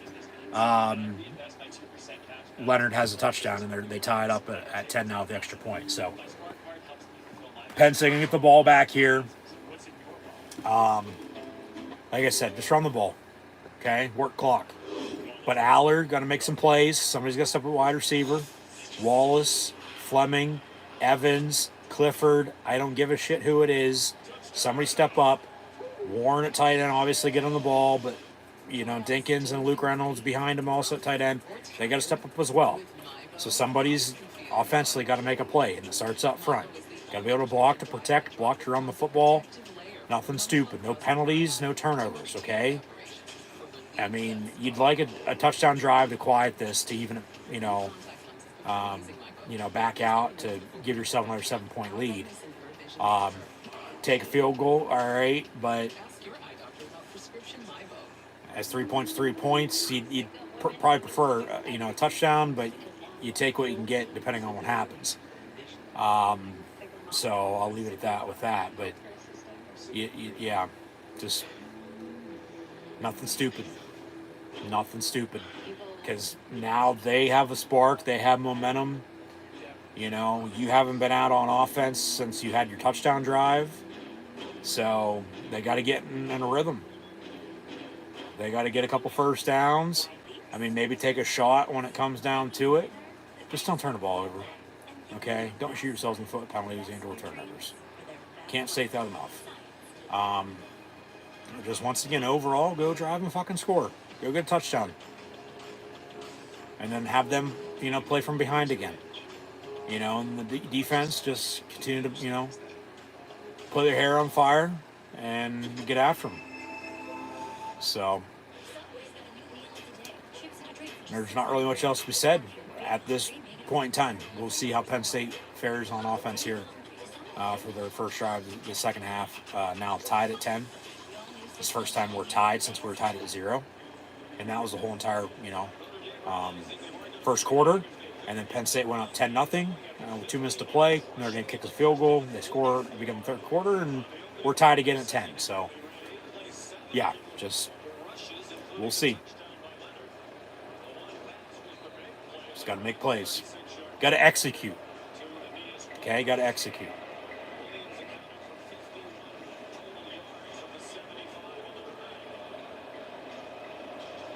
Nice kickoff return would be nice right about now.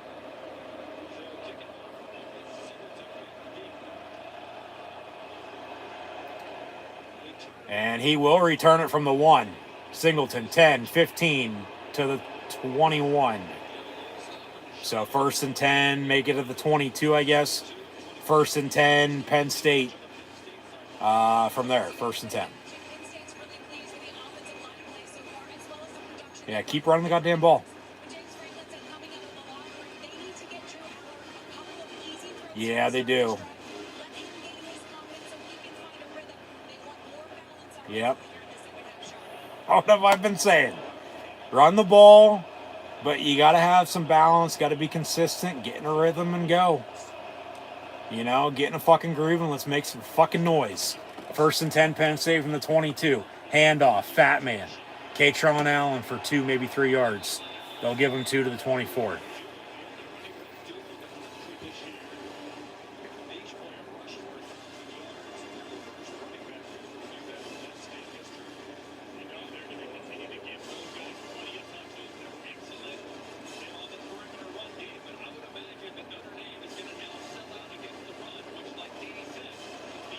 But then, yeah, that, helps out the pass for Penn State if they can get it going. So Warren in the gun, but they motion out of that. Aller with the back to his left. Warren now in motion. 2nd and 8. Aller looking to throw. Quick pass complete. Tyler Warren far side. And the defender actually picked him up and, walked back with him and gave him a couple more yards. So I'll take it before he pushed him out of bounds. And they got a 3rd and 2 coming up. Under 10 to play. In this third quarter, we're tied at 10. Notre Dame, Penn State, 10-10. With Penn State, 3rd and 2, looking to extend their lead here in tonight's Orange Bowl. Winner to the national championship game.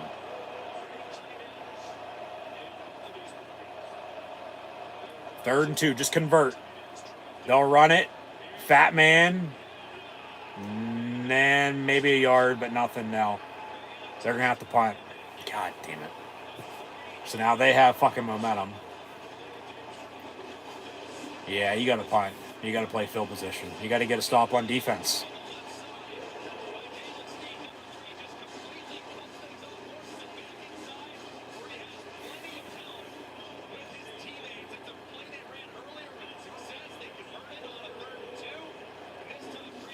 So Thompson on the punt.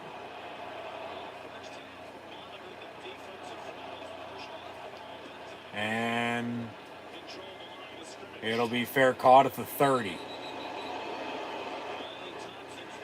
So 1st and 10 Notre Dame from the 30-yard line. We're tied at 10. They have momentum now. They're going to look to, go take their first lead tonight now. So the Penn State defense, what do you got? I'm telling you, stop the run. Stop the run, but you got to continue to force pressure, and you just got to cover. You just got to play fucking Penn State defense, okay? Just don't give up an inch. Don't give up an inch. Is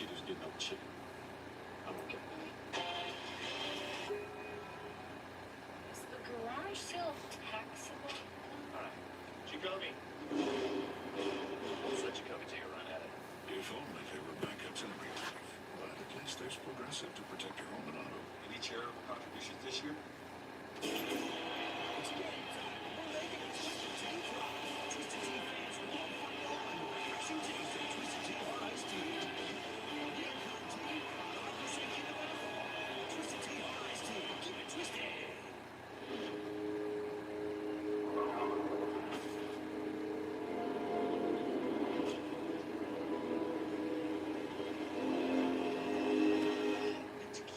I'm sorry, there was a long line at the Thai place.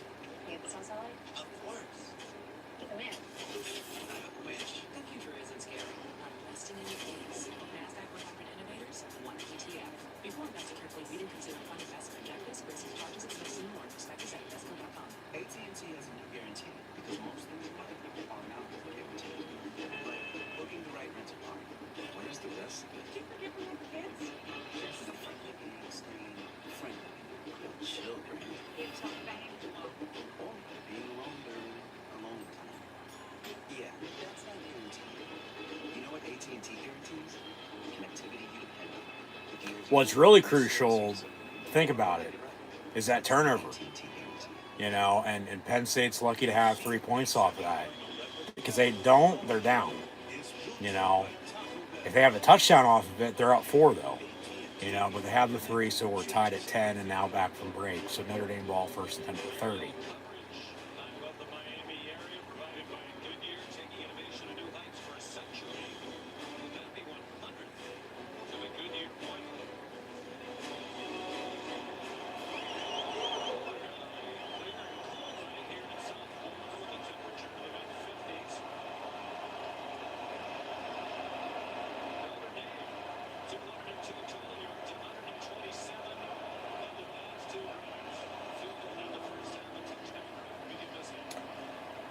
From the 30, 1st and 10 Notre Dame, 8:41 to play in this third quarter. We're tied at 10 in the Orange Bowl.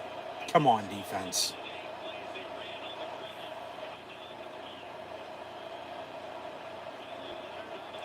Leonard looking to throw. It's complete. It's a block in the back. But then they get a first down on an 11-yard completion.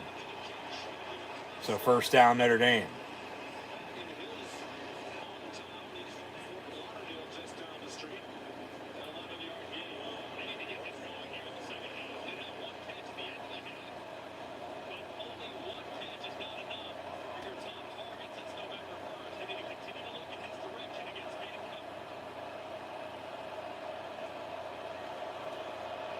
Come on, defense. Bend, but don't break, buddy. And they run it, but maybe a yard or 2. So 2nd and 8.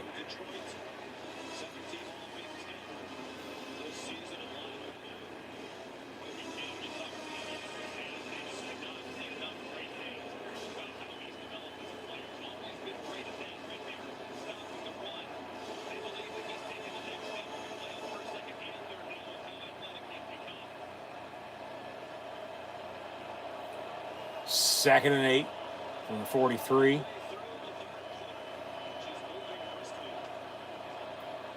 And handoff, and Carter with a tackle for loss with A.J. Harris in the backfield. As Zane Durant was the first to clog it up. And then he had to bounce at far side, and then they just chased his ass down.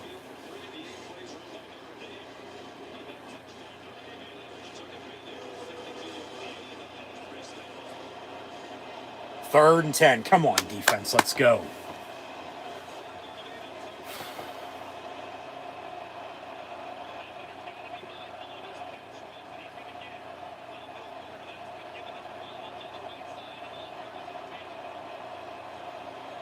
And over the middle, it's caught and then dropped incomplete. Almost picked, but it's incomplete. 4th and down. Defense gets a stop, gets the hell off the field. Notre Dame to punt. Penn State get the ball back. So momentum's, swinging here.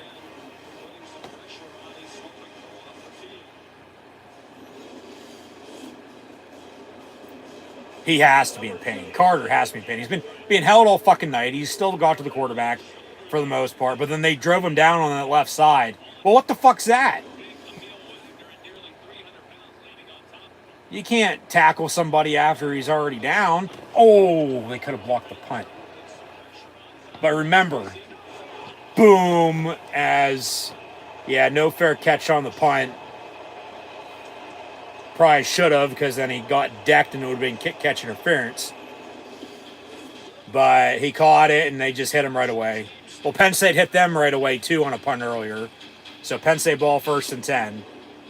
But yeah, lowering the boom. This rate, whoever's going to be playing the toughest, might come out on top. But Carter, reportedly, he tore his left triceps. And he's still out there playing. He said he only missed 1 snap in the whole entire first half defensively. And, he's been out there, this second half already as well, mid-3rd quarter already.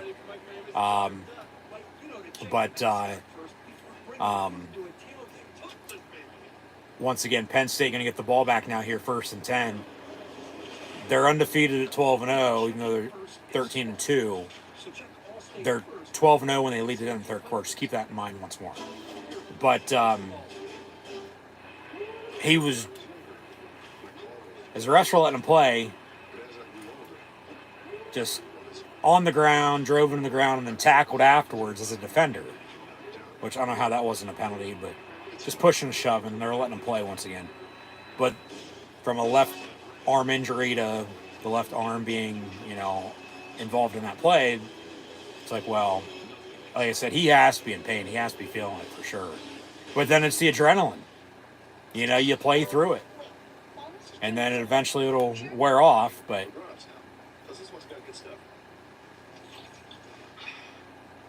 So, how about the mustache? Stick City coming through. So, Penn State ball 1st and 10 here once again when we come back. We're tied at 10 still, mid-3rd quarter in the Orange Bowl.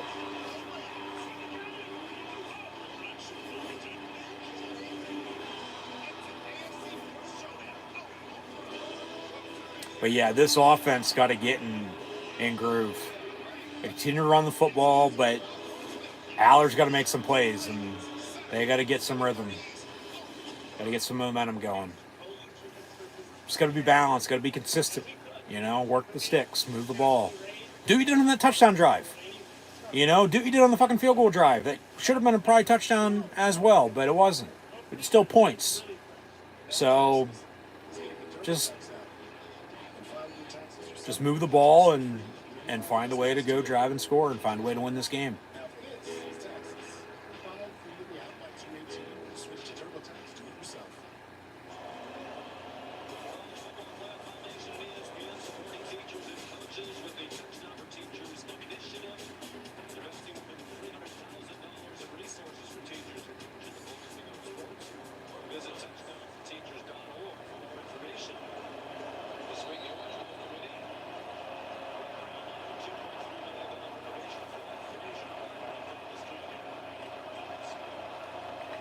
First and 10, Penn State over the middle, caught Warren out past the 30, 35 to the 36. One play on an explosive play and a big gain and a first down for Penn State, and they want to go hurry up. Catches defense off guard, out of the pistol. They'll snap it again real quick, handoff. Singleton going to hit the hole in 3 yards and a cloud of dust. Big Ten football that Notre Dame should be used to. They play in the Midwest. If they were in a conference, technically they're a part of the ACC, but but they are still independent. But as Aller's going to step up, look to throw, gets back to the line of scrimmage, no gain on the play, 3rd and 7 coming up. I don't know if they're going to credit that as a sack or just a regular tackle or not. We'll find out later. But, you know, you would think if Notre Dame wasn't a conference, it'd probably be the Big Ten. Just with, you know, the geographics that they are. But you look at the Big Ten now, you're the whole way out on the West Coast with USC, UCLA, Oregon, and Washington, for God's sakes. So, 3rd and 7 Penn State here from the 40. We're tied at 10. Remember, they got a big play, went hurry up, about 3 yards, and now nothing. 3rd and 7. Aller looking to throw, and he gets sacked. No, he avoids a sack, and now he goes down. Son of a bitch.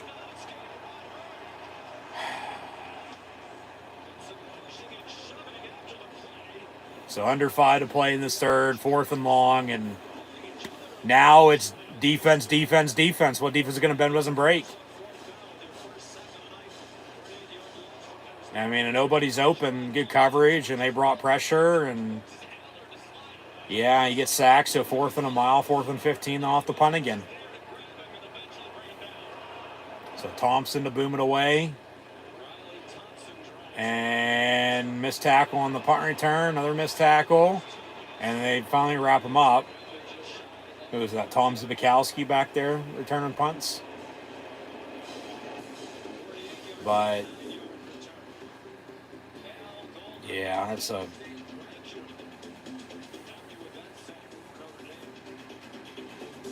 big defense stop by them, no doubt. Now Penn State defensively, they got to get a stop their own again. Tied at 10, 4 and change to play in the 3rd. Come on, boys. I mean, find a way. Get a stop, make a play. You got to get some points here somehow. I mean, get a turnover, score off of it. That'd be good. Maybe a pick 6, fumble, scoop, and score even better. You know, offense won't even have to, you know, get out there and do anything, but Penn State starting to turn one-dimensional, it feels like, offensively, with the run game, because Aller, okay, it's a pass play here, pass play there, but not much. There's no consistency, no back-to-back, you know, in the pass game. It's run game, yeah, they have it, but you got to keep running it, and you got to keep stopping it. That's right now, as I said, defense. It's going to be what defense bends doesn't break might win this game. So hopefully the Penn State defense here can continue to make some stops and, you know, like I said, maybe get a turnover or 2, score off of it, but just offensively get the ball back and, you know, score off of that. At least work off of it, you know. You're going to want to hope you score, you know, some more here before too long, because remember, you had a 10-0 lead, then it was 10-3, and now you're tied at 10, and it's been tied at 10 since early mid-3rd quarter, and just the way the defenses are playing, you know, some punts. So, yeah, defense needs to stop, because as I said, if not now, when? Time's now for Penn State, but if not now, when, buddy? Yeah, just going to turn frustrating here before too long if they can get any stops. And the American Heart Association helped make that possible. Their research helped save me. This could not happen without monthly donations from friends like you. All it takes is $19 a month, just 63 cents a day, to help save lives. Your sustained support helps fund life-saving research that leads to medical breakthroughs, like those that gave Jim a second chance at life. One simple act today can save your life or the life of a loved one. So please, go to helpheart.org or call now. Join our community of sustainers and get this free t-shirt to show you are helping save lives. Thank you. January 9th.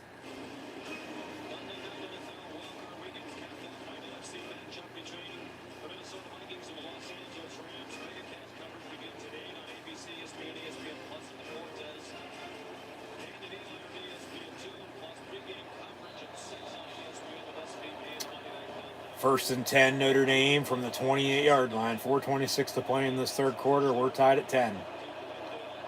Come on, defense.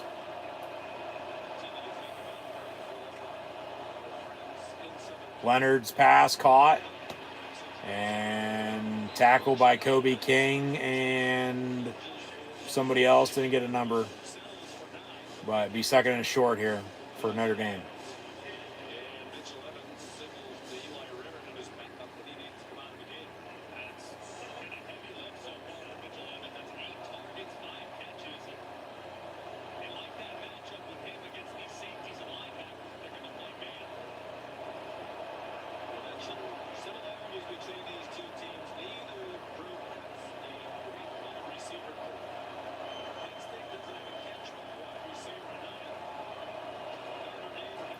Quarterback draw, and no, they stuff him. No gain. 3rd and 1. No. Come on, defense. Get off the field again. Just don't give up a big play. Whatever you do, don't give up a big play.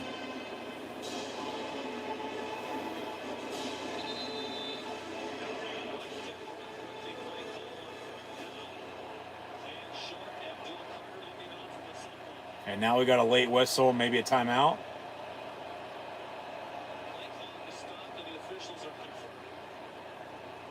Are they going to measure? Bring Chang out for measurement. Yeah. Yeah, Chang coming out for a measurement.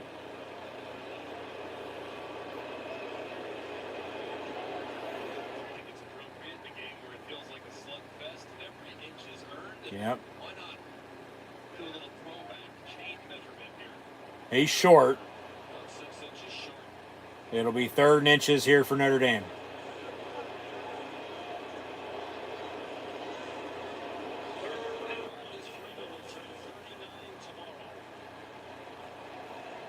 Well, hopefully Penn State gives them an early birthday gift and a loss.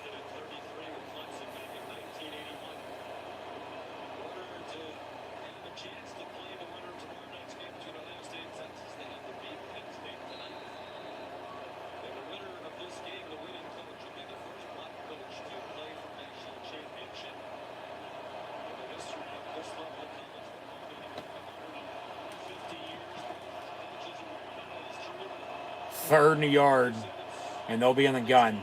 It's 3rd and inches. But another quarterback designed run, and I don't know. Well, maybe at that. They'll give him it, but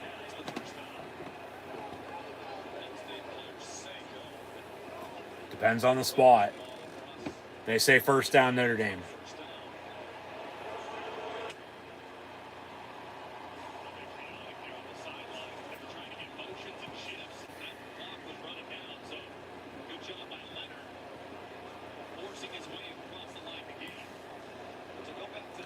Two, and counting to play in the 3rd.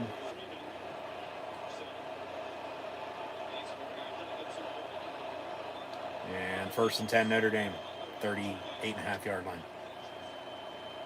Wanting to pass, and down he goes on the sack. Denied Dennis Sutton.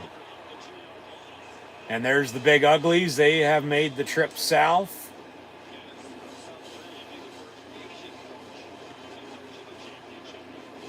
Second down and long.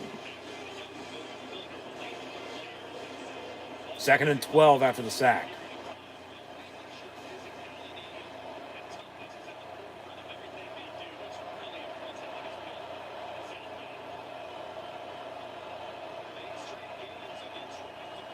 And a couple yard run, get the sack yards back, but 3rd down coming up here for Notre Dame.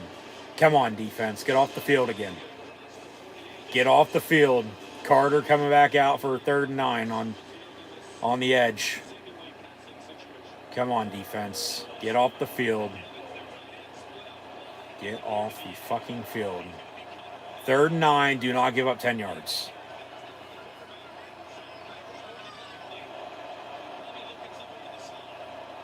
Leonard looking to throw.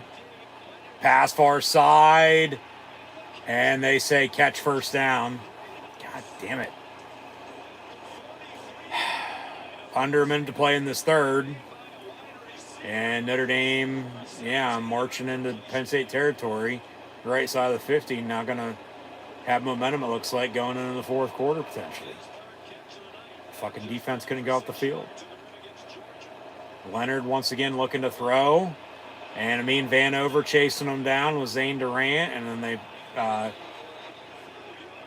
get him in a position to force him out of bounds, and he runs out. So it'll be second and, medium here coming up. Yeah, he just got rid of the ball 1 second prior to them hitting him, and coverage was there, but it wasn't, and, catching a first down. So 2nd and 5 here, Notre Dame from the Penn State 38. They don't have to snap if they don't want to. Final seconds of the third quarter might run off. 3, 2, they'll snap it. Hand off on a run. And at the end of the third quarter, we're tied at 10 with Penn State and Notre Dame in the Orange Bowl. And Notre Dame's got a 3rd and 3 or so coming up to begin the 4th. So, yeah, surprisingly, they snapped at the end of the quarter rather than having a 2nd and 5. They'll have a 3rd and 2 now to begin the 4th. And we're tied at 10 with 15 to play. And the winner to go on to the national championship game. So, whatever you got, leave it all out in the field. Go balls to the wall. Just figure it out. Once again, find a way to win this game. We'll update some stats here in a minute, but Notre Dame does have some momentum on their side, but this Penn State defense got to make a stop. So we'll see here what happens and go from there. But even with that, they still got to score some more points. Yeah. So offensively, they'll have to get something going, get in the groove. Because offensively, that third quarter, nothing's really there. They really haven't done anything offensively since their touchdown drive just prior to halftime. So Penn State needs a spark. They need a big stop and they need a big play. So hopefully, obviously, they don't give that up, but yeah, just there's a will, there's a way, so find it.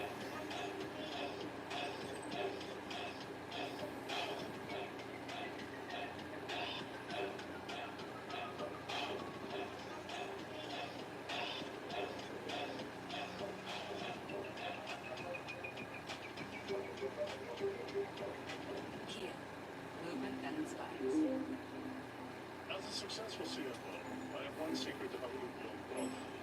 You need to be careful who you listen to when it comes to financial decisions.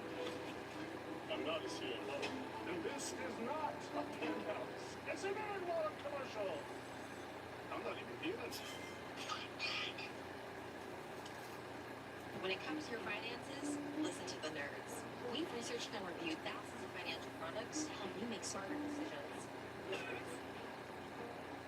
It's game day, and you messed up the snacks. Time to call an audible with DoorDash. Your door to game day greatness. Your door to DoorDash. Coach, at the half, you told your team don't panic. How do they continue to attack, especially to finish this drive? Look up that way. They're not going to panic. This dude's going to be aggressive. What we've done is had success running the ball. And that's opened up some things in the past game. And then defensively, we've done a good job of Yeah, he's not wrong again. we just got to continue to go. We're not going to panic. We're going to be aggressive. And that's the only thing we're going to do. Notre Dame saying they're going to be aggressive, so 3rd and 2, what do they draw up? Come on, defense, let's go. Start of the 4th quarter, tied at 10. They run a jet sweep, and he breaks it, 25-20, down to the 16. And catching Penn State defense off guard there for sure. And they're into Penn State's end zone, I might add. So fans hopefully have this defense playing on fire to get a stop, especially after giving up a play like that to begin the 4th quarter. Set the tone maybe for the rest of the game. So from the 16, 1st and 10 Notre Dame.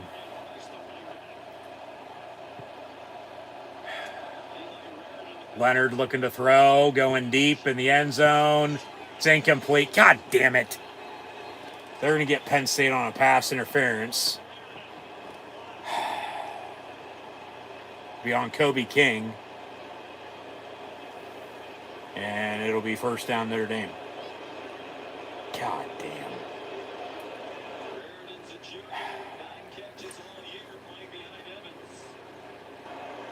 Pass interference on the Penn State defense. First down Notre Dame. What is it? Half the distance though? Yeah, he never turned around. I'll live with that.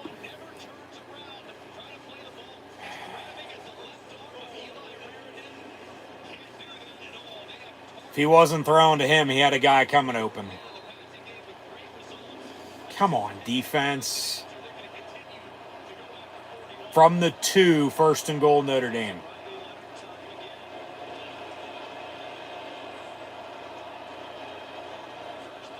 Looking to take their first lead of the game. They'll hand off and break a run, but then reaches across the goal line and should have been stuffed, but they score. Touchdown Irish.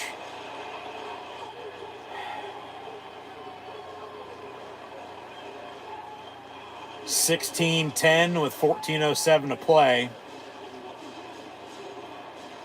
And they've now scored 16, looking to make it 17 unanswered. Was he down at all?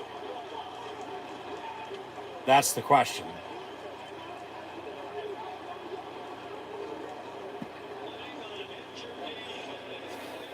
They say touchdown. Here's the extra point.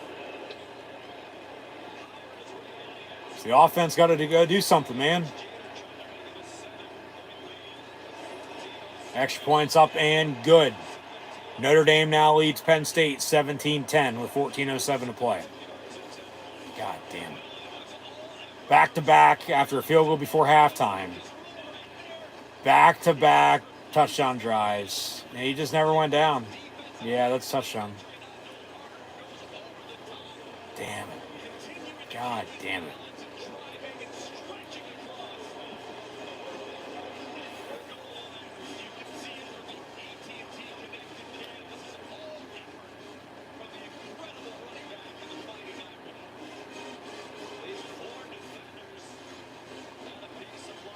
Penn State might need some Rudy help at this rate.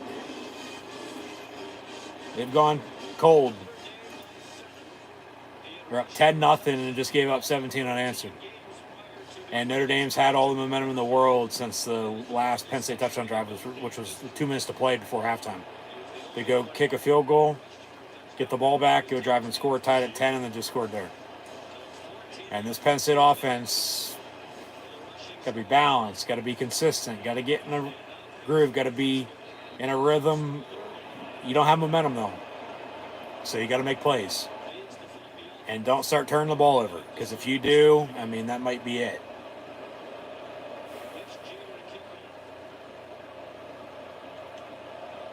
Notre Dame kicks off. And we'll have a fair catch. So, Penn State ball, 1st and 10. At the 25-yard line. And now they're down for the first time tonight, this year, and for the first time in a month. Because remember, they didn't trail against Boise State, and they didn't trail against SMU either. They haven't trailed since the Big Ten championship game when they lost to Oregon.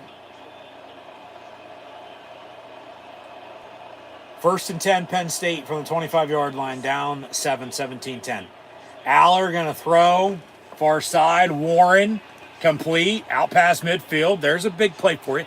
But you got to do something on top of the big play. Hopefully Warren's okay. A little slow to get up on the sideline. God damn it. Can't have him go down now. Just a simple crosser over the middle towards the sideline and stumbled, got hit, and then, well, he hit the ground hard on the sideline. Yeah, right there. Oh. So they'll treat him for a concussion. Hopefully he's okay. Never want to see anybody get hurt, especially him, but he gets up, So they'll look at him, but need Khalil Dinkins, need Luke Reynolds to step up. But big play, remember, they had those earlier, but nothing afterwards. You got another big play here. You got to do something off of the big play. Get the run game going here. And they'll shuffle it. Dinkins over the middle, but yeah, he doesn't go anywhere. 2nd and 10. God damn.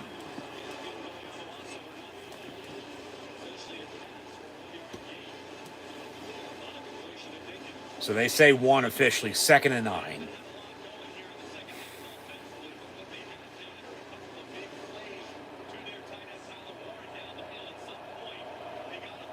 They got to have these fucking receivers step up. Yes. Been non-existent, just not this year, but all last year too. Aller going to keep it for himself and has enough for a first down, it looks like. See where they mark it. And maybe just short. No, they move the sticks. 1st and 10, Penn State. 12:48 and counting to play. They're down 7 though. 17-10. So yeah, need a little sense of fucking urgency here. From the 38. Come on, boys. Let's go.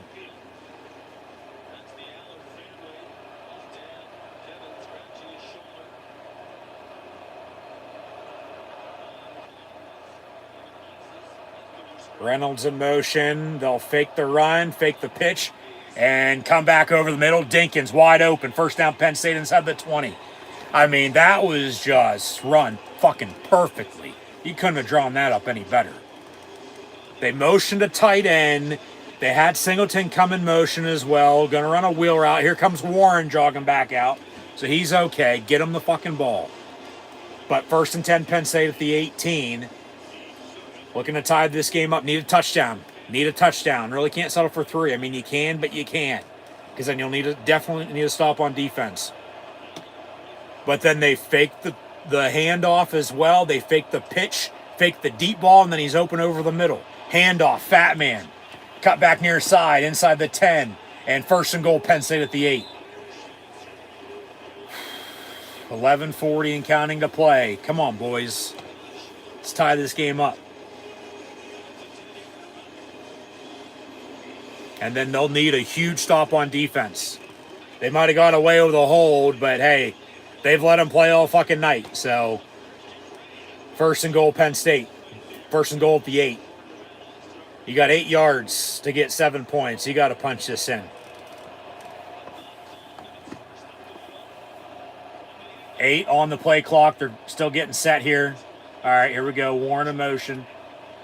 And they'll hand off to the fat man again, but he only gets a yard. So 2nd and goal from the 7. Now you got 3 plays to get 7 yards. 10:55 and counting to play. Punch it in. Punched in. Just imagine they have a touchdown off of Notre Dame's turnover earlier. You know, they're only down 3, 17-14, and they're looking to take a 4.21-17 lead if so, but they're only able to, kick a field goal off that turnover. Handoff again. Singleton going to cut back and into the end zone. Touchdown, Penn State. And we're an extra point away from another tie ball game with 10:20 to play. Kick it. Do not go for 2. Kick this extra point. Singleton with another rushing touchdown tonight. Let's go. We are. There's a spark for you. Defense hopefully to feed off of it. You need a big stop on defense. Give them momentum. And they're fighting on state.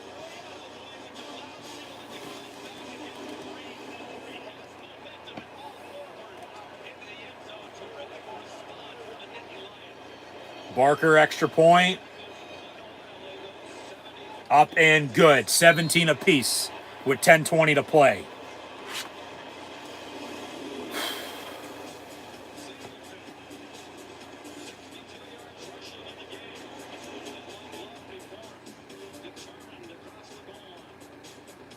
Come on, defense.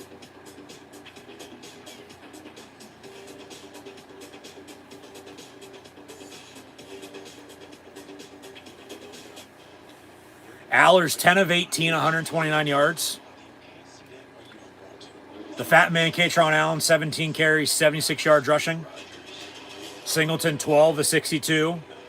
And both of Penn State's offensive touchdowns. So he has 2 rushing touchdowns.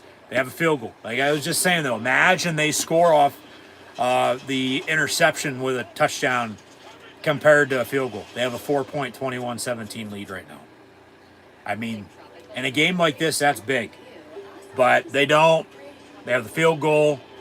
Notre Dame has a field goal before halftime. They have 2 touchdowns this second half. And we're tied at 17 as Penn State just tied it up. And once again, thanks for tuning in and watching. Be sure to like, follow, and subscribe on social media. Links in the description below. Yeah, Aller, 10 of 18, 129 yards. Allen, 17 of 76. 12 of 62 and 2 touchdowns for Singleton. Warren, 2 of 21. Tyler Warren now 5 catches, 72 yards receiving. Back in the game after an injury scare, I might add, as well.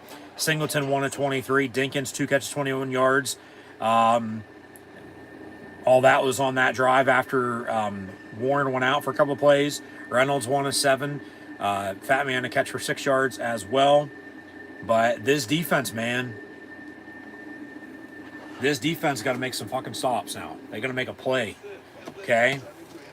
You got to stop the run, force pressure, don't give up a big play. You got to cover better than what they have been tonight, no doubt. But yeah, just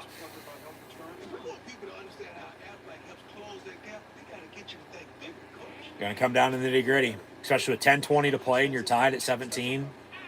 Talked about time possession earlier.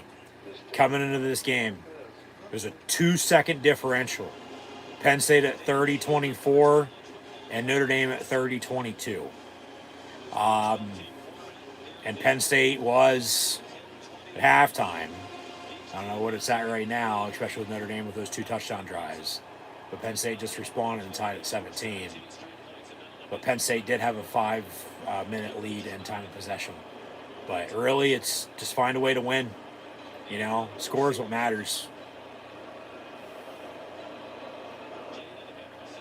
So Gabe Owusu on to kick off. And we'll have a touchback. So 1st and 10, Notre Dame at the 25-yard line.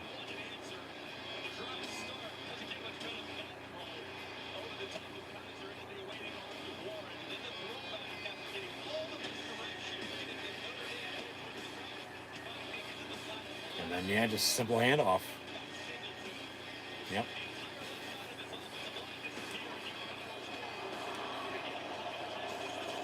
Come on, defense. What do you got? 1st and 10, Notre Dame from the 25-yard line. Let's go. Need a stop. Need a stop. Leonard. Over the middle. It's picked off. Denied Dennis Sutton. A D-end. Dropping back into coverage to play backer, and he picks it off on the first play of the drive.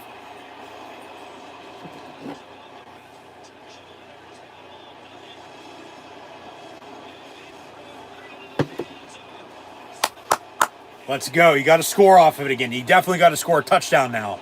I mean, especially with a short field. Kimber was going to be on the coverage for the intended target on the tight end, but denied Dennis Sutton just... I mean, that's freakish what he did. As big as he is, doing what he did there, he found the ball, got the ball back to the offense. Hey, run the goddamn ball, okay? You have 2 rushing touchdowns, for God's sakes. Run the goddamn fucking football. From the 39-yard line. 1st and 10, Penn State with 10:15 to play. We're tied at 17. You got to score off this turnover again. Hand off. Fat Man going to cut back. And 4-5. So, all right, 2nd and manageable.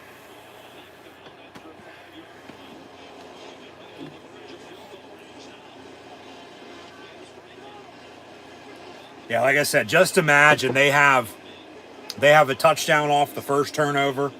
You're up 21-17 right now as of that. You score another touchdown off of this another turnover. You're up 11 with under 10 to play. I mean, come on. But if you can go up 7 rather than 3 with under 10 to play and score off another turnover, I'll take it. Aller looking for it. Just don't turn it over yourself. Over the middle, it's incomplete. And 10 for Harrison Wallace. and they got a 3rd and 5.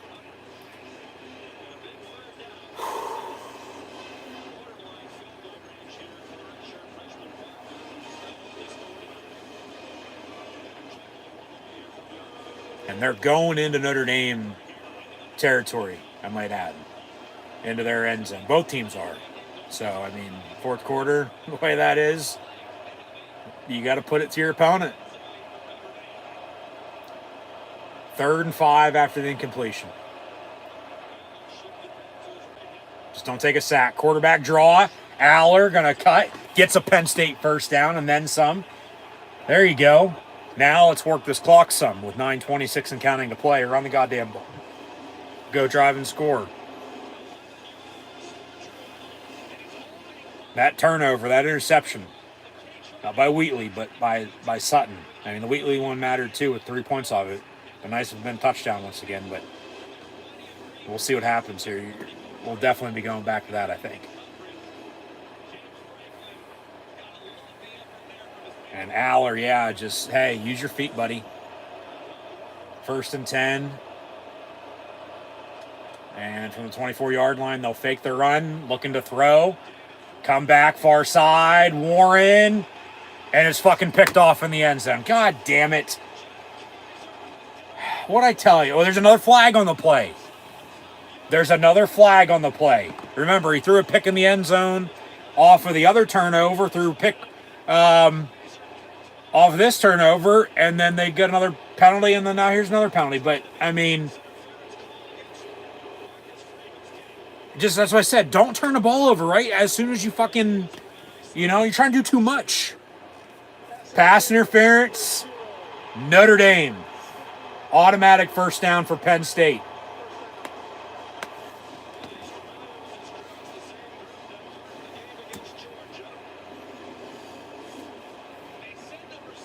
Into, well, double coverage. They did bump him, and then the other defender picked it. That's more than a 15-yard penalty, I might add.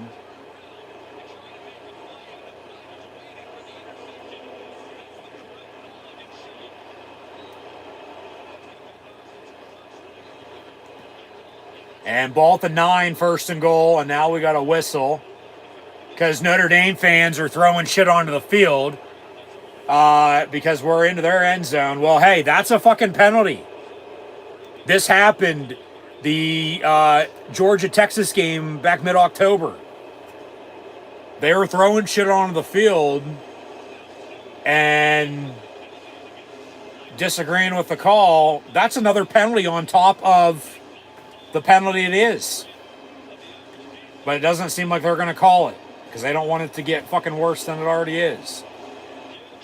But Anheuser-Busch just got some good pub. From the 9, 1st and goal. Warren in motion. Handoff, Fat Man. Katron Allen. And he gets to the 7.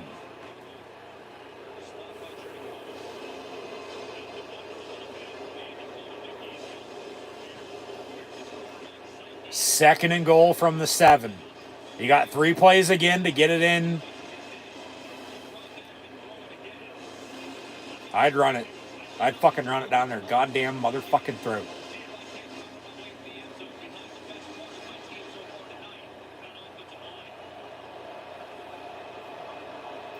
Especially when you're throwing interceptions in the end zone tonight. Run the goddamn ball. Nothing stupid. And they will. Singleton again. And he walks in for a 3rd time. Another touchdown, Penn State. Just imagine with 7:55 to play.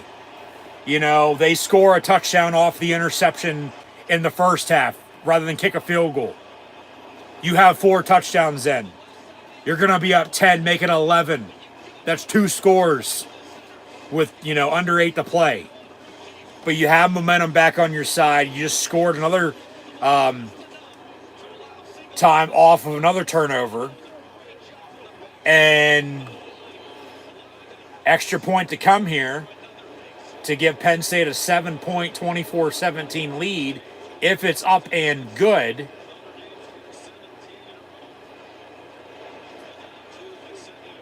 Which it is. And now Penn State leads, in fact, 24-17, and they have 10 points off of turnovers. So Penn State back up 24-17 after going up 10-0. Led 10-3 at halftime. Notre Dame tied it at 10, scored 17 unanswered. Led 17-10. And then Penn State responded, tied it at 17, and then just took another lead. 24-17. And Nick Singleton, with not one, not two, but 3 rushing touchdowns tonight. And then a 20-yard Ryan Barker field goal gives Penn State a 24-17 lead here. Late, mid-fourth quarter. 7:55 to play. Winner, once again, to advance to the College Football Playoff National Championship game to play whoever wins the Cotton Bowl tomorrow night with Ohio State or Texas. Update some stats once again. But remember, they scored. One play later, they get the interception. And then they score off of that. 10 points off of turnovers. They lead by 7. There you go right now. That's the difference. But this game still ain't over by any means. This defense still has to get, the stops they need, no doubt about it. But Allers, 10 of 19, 129 yards. These backs, 19 carries for 82 yards rushing for the fat man, Katron Allen and Singleton. 13 of 69 for 3 rushing touchdowns. They have 39 carries for 189 yards rushing and 3 touchdowns. That's almost 5 yards a fucking carry. I mean, it's manageable situations. Excuse me, Warren, 5 catches, 72 yards. But then, everybody else receiver, really not much anything. But they have a lead again. They have momentum back on their side. Defense got to continue to get sauce, man. Defense got to get another fucking stop. And then if you can get another stop, we'll see the time that's left. But then to run the football and work clock, go drive and score again. Kick a field goal if you can hold them 17 they have. Kick it, you're up 10 then, 2 scores. Score a touchdown, you're up, 14. At 31-17, it's a similar score to what the Fiesta Bowl was then. But come on, defense, let's go. Need another stop.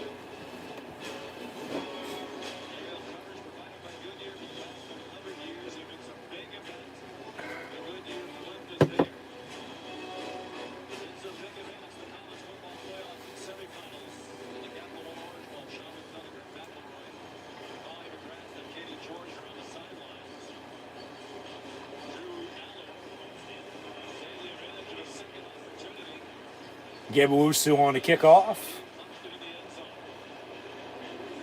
Notre Dame to get the ball back here, down 7, as they were at 10-3. But then remember, they tied it at 10 and then went up 17-10. Before Penn State tied it at 17 and then went up 24-17. So just, some back and forth here. In the Final Four. Kickoff will be returned from 2 yards deep. And he probably should have took a knee because that's a 6-yard difference of a touchback at the 25-yard line to where they're going to set up shop here first and 10 of the 19. Come on, defense. What do you got? Need another stop. Come on, boys. Come on, Blue.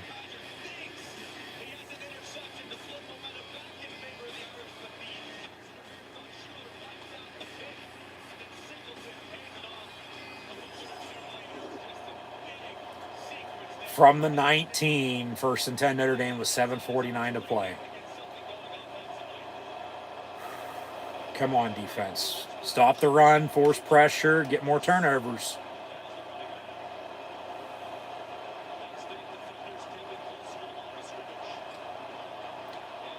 And handoff, tackle for loss.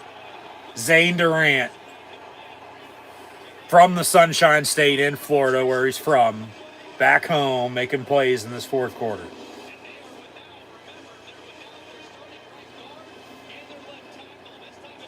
Just unblocked. And 4 5-yard tackle for loss. 2nd and 14. Back at the 15.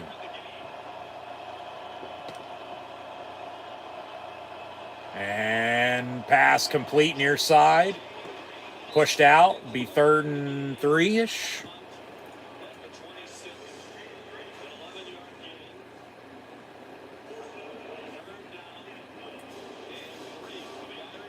Third and 3 from the 26. Come on, defense.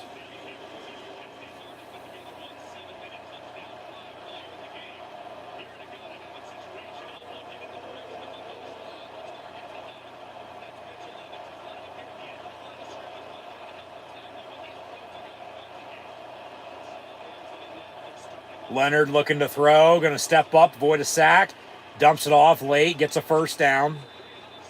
Penn State tackles him right away. And probably should have been sacked, but they couldn't get to him in time, and he made a play. You got to give him credit. 6:30 and counting to play.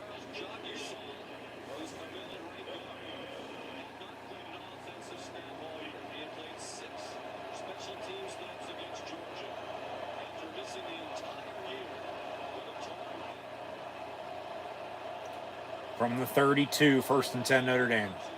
They still got a ways to go, but come on, defense. And then the question is, what do they do if they score? That's another hold. I mean, come on. And then, who is that? Kobe King with Rojas on the tackle. King loses his helmet, so he's going to have to come out for a play. Yep. That's just the rule. It's been the rule for the past 15 years or so. Late whistles. What do we got? Be 2nd and 4 here, Notre Dame. But yeah, what does Notre Dame do if they score? They kick it. They go for 2. You know, hopefully we don't get to that point, and the Penn State defense already has a stop. But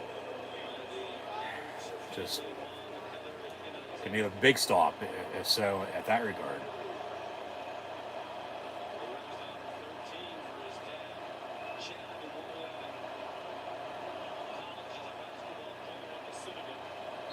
From the 38, 2nd and 4. They'll wind the clock, 5:50 and counting to play now. Leonard, quarterback draw, gets the first down. Elsden with Wheatley on the stop. Come on, defense. From the 44, 1st and 10 again for Notre Dame.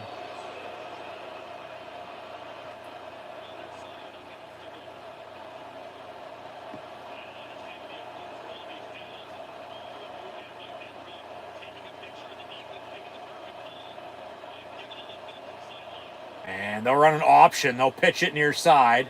Hurdles. And he got a yard, but then out of bounds. So 2nd down.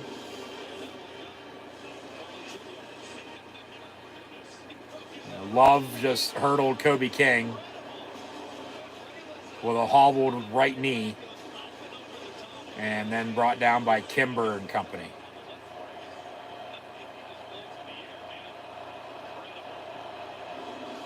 Second and 8.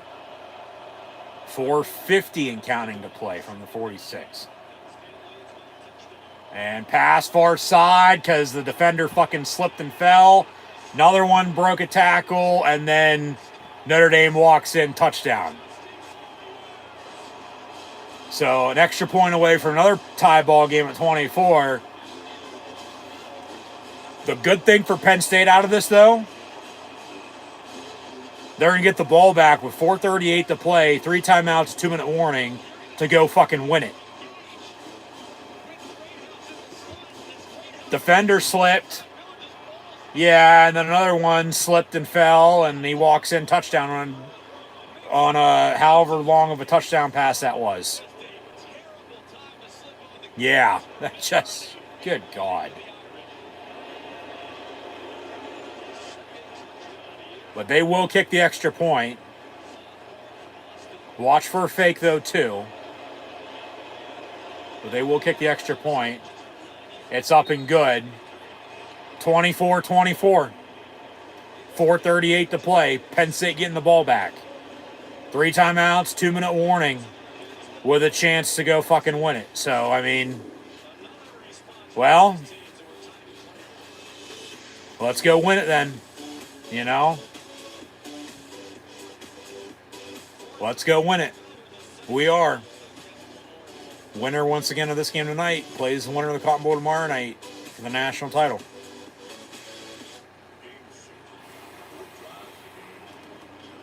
So the offense, as this game's now just been back and forth. And it goes back to the first interception, remember. You know, they would have scored a touchdown off of that rather than a field goal. You still want to be tied at 24. You'd be up for it 24 or 28-24, excuse me. Field goal gives you a 7-point lead. Touchdown, you know, on this drive, you know, would ice it. Let alone if you just work clock, you know, that might be enough if you would had that, but you don't. So you work with what you have, and you're tied at 24, and you just can't turn the ball over here. You could not turn the ball over on this upcoming drive. No turnovers, okay? No penalties and or turnovers. You're tied at 24 with 4.5 to play, 4:38 to play, 3 timeouts, 2-minute warning, with a chance to go fucking win the game. I mean, so go win the game, okay? Go drive and score. I mean, field goal, touchdown, depending on the time, we'll see what it is. But go score. Go win this game. Leave it all out there. Go fucking win this game. You do, you're going to the national championship game. You win that, you're national champions once again. But they need another drive. They need another drive right now. So we'll see here, but offensively, they got to be balanced. They got to be consistent. Momentum's been all over the place now in this game. But you got to get in rhythm. You got to get in a groove, and you got to drive. You got to work the sticks. You might want to work some clock while you're at it. But, man, you got to go drive and fucking score. If not now, when, man? You need to drive. You need to go drive and score.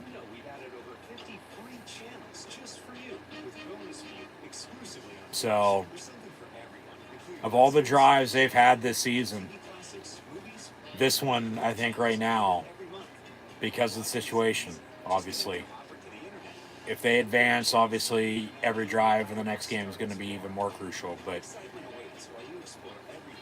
this might be the biggest drive of the fucking season coming up right now next. So,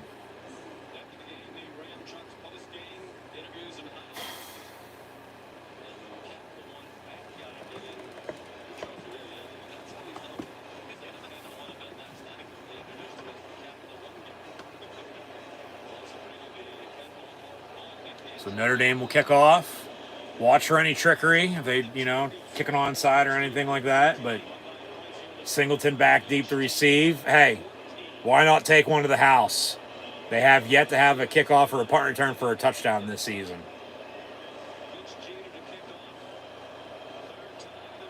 And they'll kick it deep. And it'll bounce in the end zone for a touchback. So 1st and 10, Penn State at the 25-yard line. 4:38 to play once again. We're tied at 24. Penn State's got 3 timeouts, 2-minute warning. Need a drive. Go fucking win it.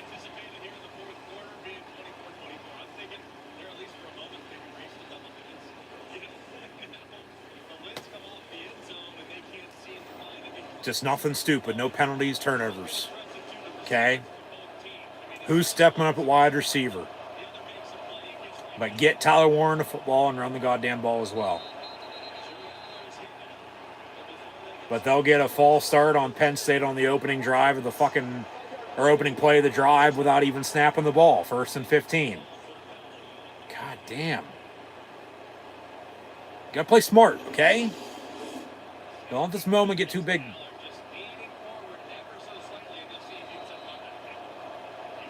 So 1st and 15 now, Penn State from the 20.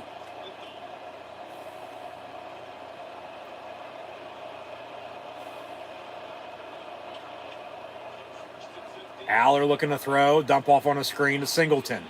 And 25 to the 30 he goes. So Obviously, they get the 5 yards back and then 5, so 2nd and 5 here coming up. 4:24 and counting to play. 2nd and 5 from the 30. I'm telling you, man, just put a drive together. Go drive and fucking win this game.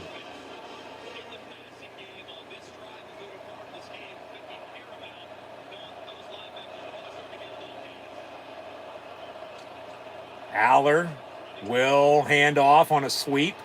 Singleton again, only 2 yards though, so 3rd and 3 coming up. So obviously Notre Dame's going to hope to get off the field. I don't know if they'd call a timeout or not, but then they're going to hope to get the ball back and, you know, go drive and win it themselves. You know, and at that rate, you know, depending on the time, they might only need a field goal. So maybe the biggest play of the game right now, 3rd and 3 with 3:33 and counting to play. Penn State needs a first down. We're tied at 24. Trip to the national championship game on the line. Warren in motion. Aller gets the snap. Good pass block. Aller rolls out far side and doesn't throw it. And, well, clock's going to tick, but he doesn't get anywhere. And it's 4th down, and they're going to have to punt. Yeah, you got to punt. You definitely have to punt. Do they run another fake with Luke Reynolds? Is this Minnesota right before Thanksgiving? I don't think so. He is in that up back, but 4th and 2. Penn State's going to have to punt, tied at 24 here. They can't get a first down. And they'll boom it away. Fair catch signaled for by Notre Dame at the 23. And they got 2 minutes and 34 seconds and 3 timeouts with a 2-minute warning to go try to win it themselves. So this Penn State defense need the biggest fucking stop of the season right now. 2:05 for the call, whatever that means in Notre Dame terminology.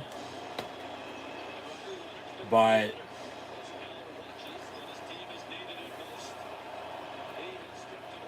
yeah, I couldn't get a first down, had to punt. So need a stop by the defense. Here we go. 1st and 10 Notre Dame from the 24-yard line with 2:34 to play, and we're tied at 24. Both teams all 3 timeouts, 2-minute warning, but hand off on a run. That's a hold. That is a hold. And then they wrap them up on an 8-yard pickup.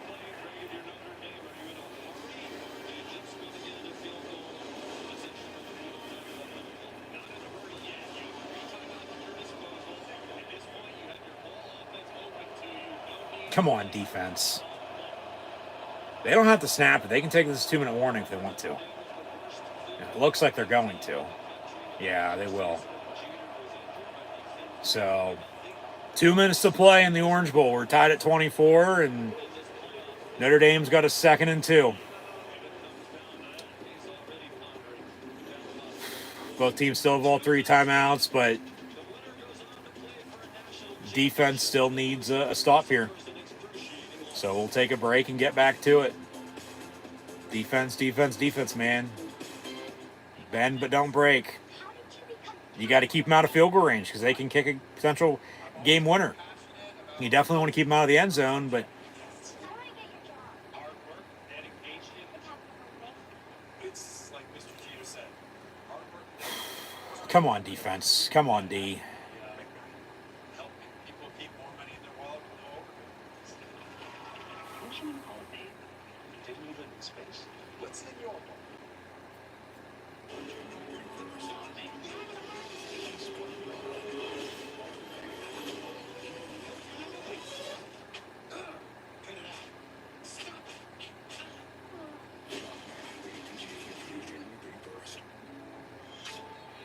What's Danny doing? Say so much, Doc.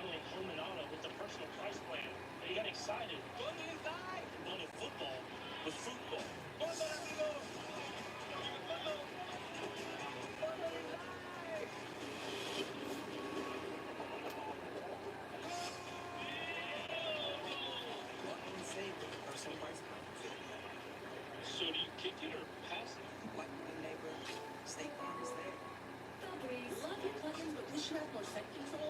Introducing the new Febreze Plus Scent Booster. Enjoy the same 50 days of continuous scents Febreze Plus, including important flexible placement options and a boost button for new Febreze Plus Scent Booster. Go to GreatClips.com and get your coupon. It's the college football playoff, and Great Clips is celebrating with a haircut for just $9.99.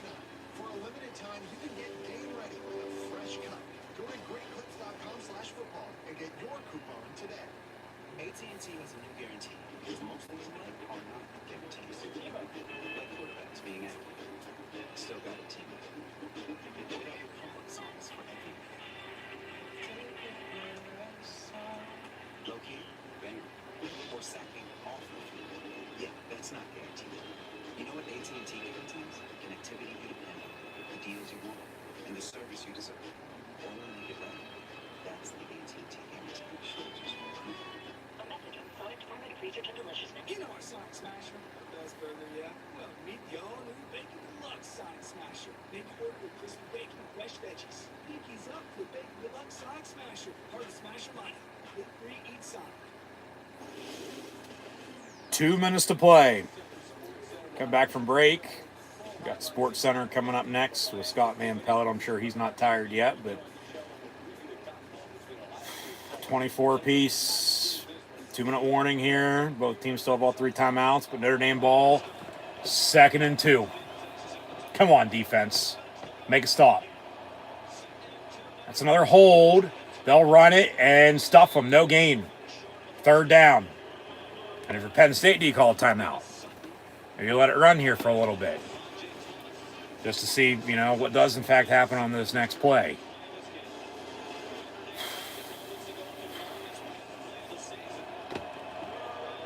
Third and a yard with 1:35 and counting to play. Quarterback run, and he'll get the first down. So, well, maybe you do start calling your timeouts now. Maybe not, though, still. We'll see. Yeah. Well, an injured Penn Stater, Jalen Kimber, holding his left leg. But they got another first down.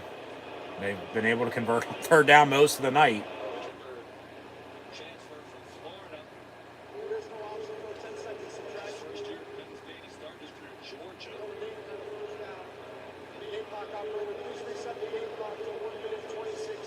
So they'll put a couple seconds back on the clock. 1:26 to play.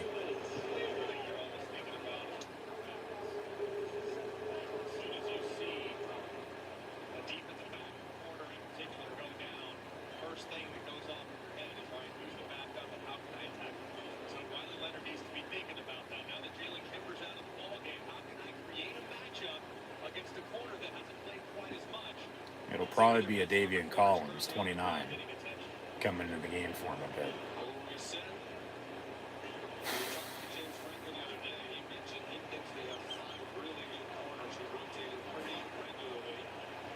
So Kimber will walk off.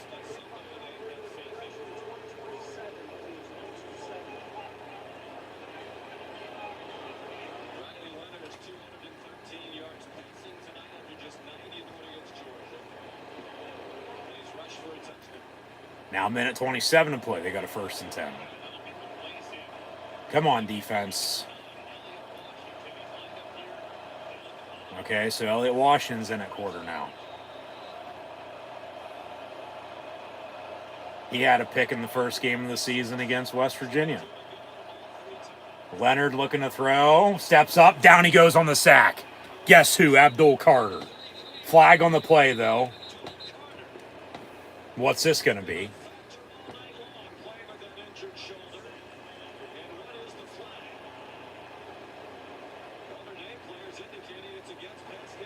Personal foul. Hands the face on the defense. Are you kidding me? When you haven't called a single holding penalty all fucking night? You're going to call hands to the face in a situation like this when you haven't called one holding all game. Get the fuck out of here. Get the fuck out of here, man. Go back to your goddamn zebra pen. From the 49, 1st and 10 Notre Dame with 1:14 to play. Jesus fucking Christ.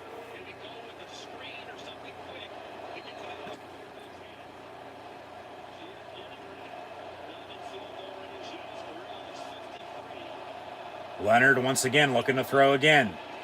See, another holding. No call. And then he tucks it and runs and gets out of bounds at the 44 with 1:07 to play. Second down coming up. Both teams still have all 3 timeouts.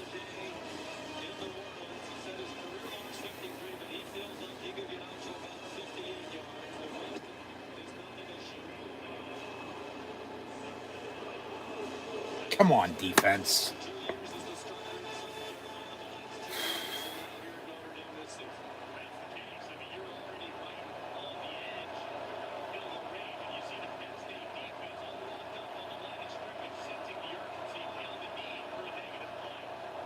You just can't give up a big play. Pressure and miss tackle on the miss sack. Carter chasing him down. He throws it out of bounds. Maybe an intentional grounding. Or, yeah, I was going to say, don't be throwing a penalty for a late hit out of bounds either. But 3rd and 5 coming up after the completion with 59 seconds to play. You got to keep him out of field goal range here. You got to keep him out of field goal range here and force a punt.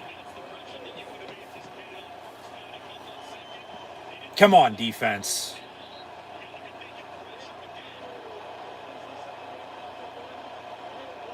One minute, 1 second on the clock. 1:01. They put 2 seconds back on the clock. Hopefully, 2 seconds. We know about 1 second 20 years ago already, but 3rd and 5 from the 44. Come on, defense.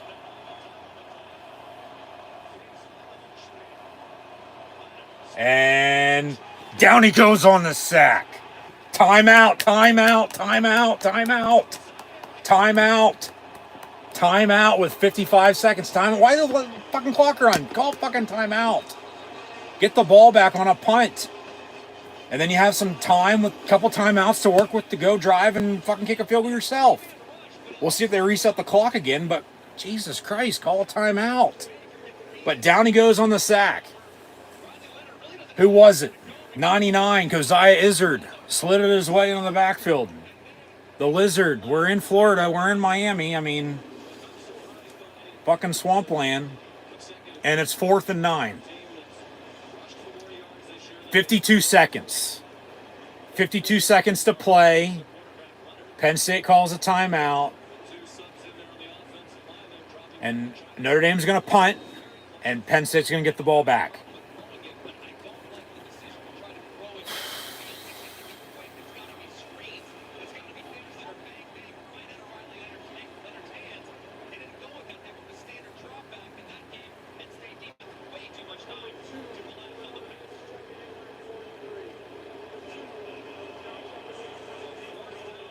Reset the clock again. No. 52 seconds on 4th and 9. Whatever you do, don't rough, run into the punter. No muff punt, nothing. Fair catch by Penn State at the 15. Penn State's got a 1st and 10 at the 15-yard line with 47 seconds and 2 timeouts to get in field goal range. You're looking at 35 yards to midfield.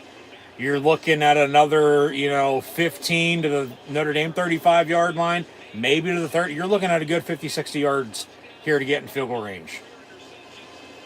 And the last time Penn State was in the Orange Bowl, they won the game on a game-winning field goal. Yeah, it took 3 overtimes, but 1st and 10 here, Penn State from the 15 with 47 seconds and 2 timeouts. They'll run it. Singleton, far side, 20. Cuts back in, 25 to the 28. Run, hurry up, go, go, go, unless they call one of their 2 timeouts here. I mean, yeah, clock's going to stop for a second as they'll spot the ball, but did somebody call a timeout? 40 seconds? And now it's going to go on the snap. All right. But get it the fuck out of bounds. Aller looking to throw. Wanted to go to Warren. Comes back over the middle. And it's picked off. God damn it.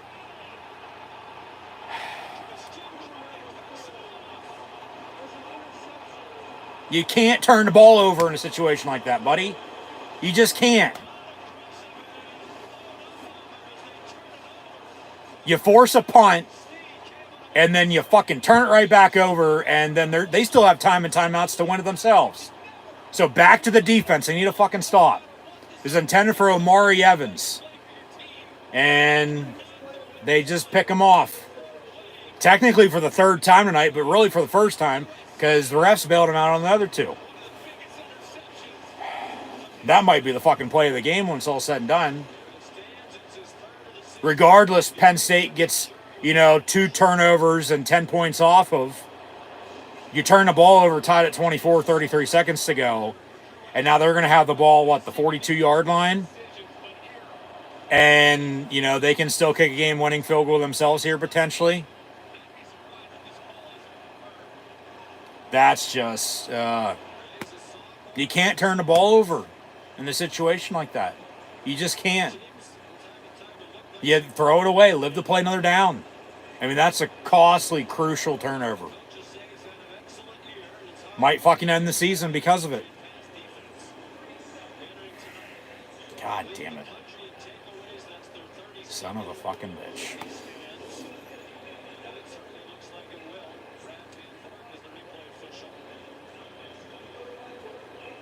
So they're looking at it. Plays on a review. Hopefully they tell us something good, but as they thought about it, yeah, it's going to be a catch and interception. It's confirmed it's first down on a pick. First down Notre Dame. So, yeah, you weren't going to get indisputed evidence to return that. That was clear cut. Jesus Christ. A Notre Dame ball, 1st and 10 at the 42. Come on, defense. Since the offense wants to turn the ball over there, got to get a fucking stop. Quarterback draw, Leonard.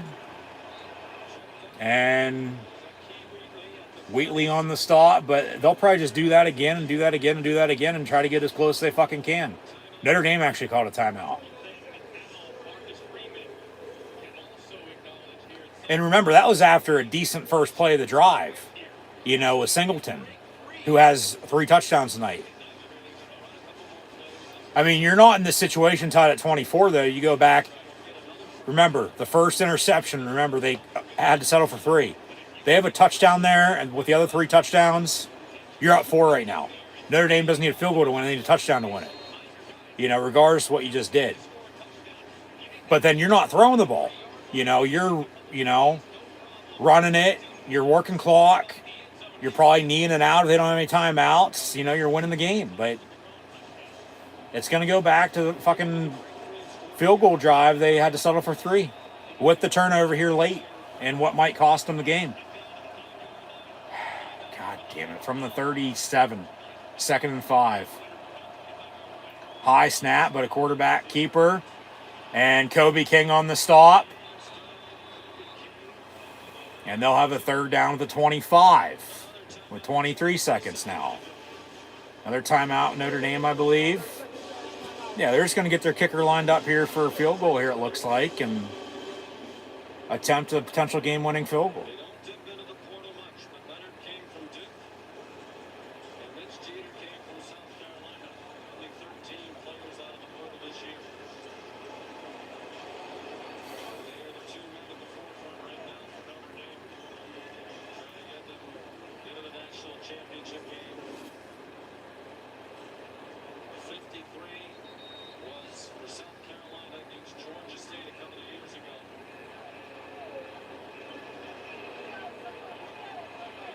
Come on, defense.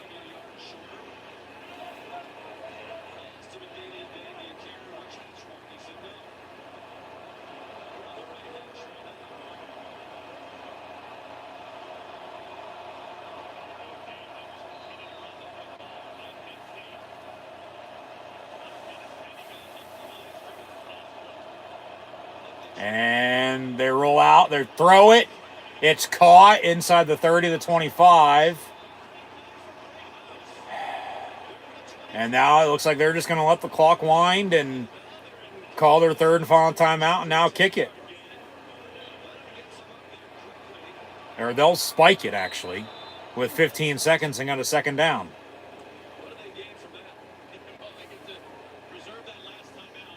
So they're going to run another play here before they kick it, it looks like. Try to get some more yards.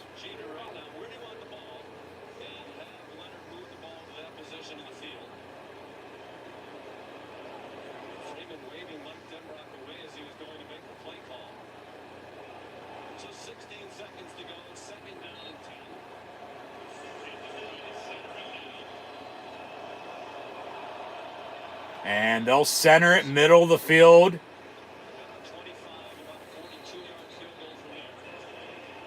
Did Penn State just call timeout? Yeah, Penn State just called their second timeout. They'll have one left. So now they're not going to get to ice them. But then it's time to, all right, if he makes it, you still get the ball back, maybe on a return of some sorts.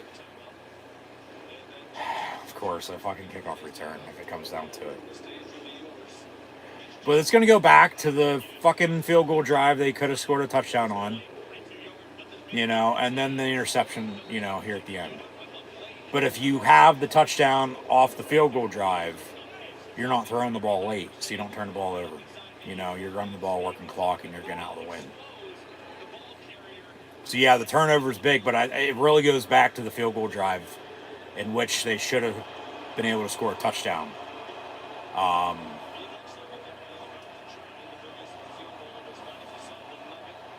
You know, off the first interception in the first half to go up 3-0. So they'll sneak it, get a couple more yards, and now they'll wind the clock. Unless Penn State call their third final timeout now. Yeah, so they can't ice them. And it's 4th down coming up here for Notre Dame, so they're going to kick it now. Yeah, 12 seconds. They're going to have to kick it with some time left, not as time expires. And then, you know,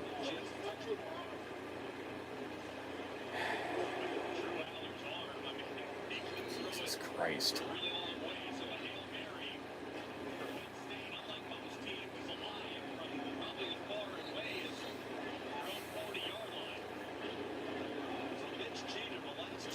So here comes the Notre Dame field goal to go up. And might go down as a potential game winner, but there's still going to be some time on the clock after he kicks it. Made or hopefully misses it here. Be another 41-yard field goal. Into the Penn State end zone. Yeah, to give Notre Dame the lead here in the Orange Bowl and potentially to win it. Kicks up, and kick is good.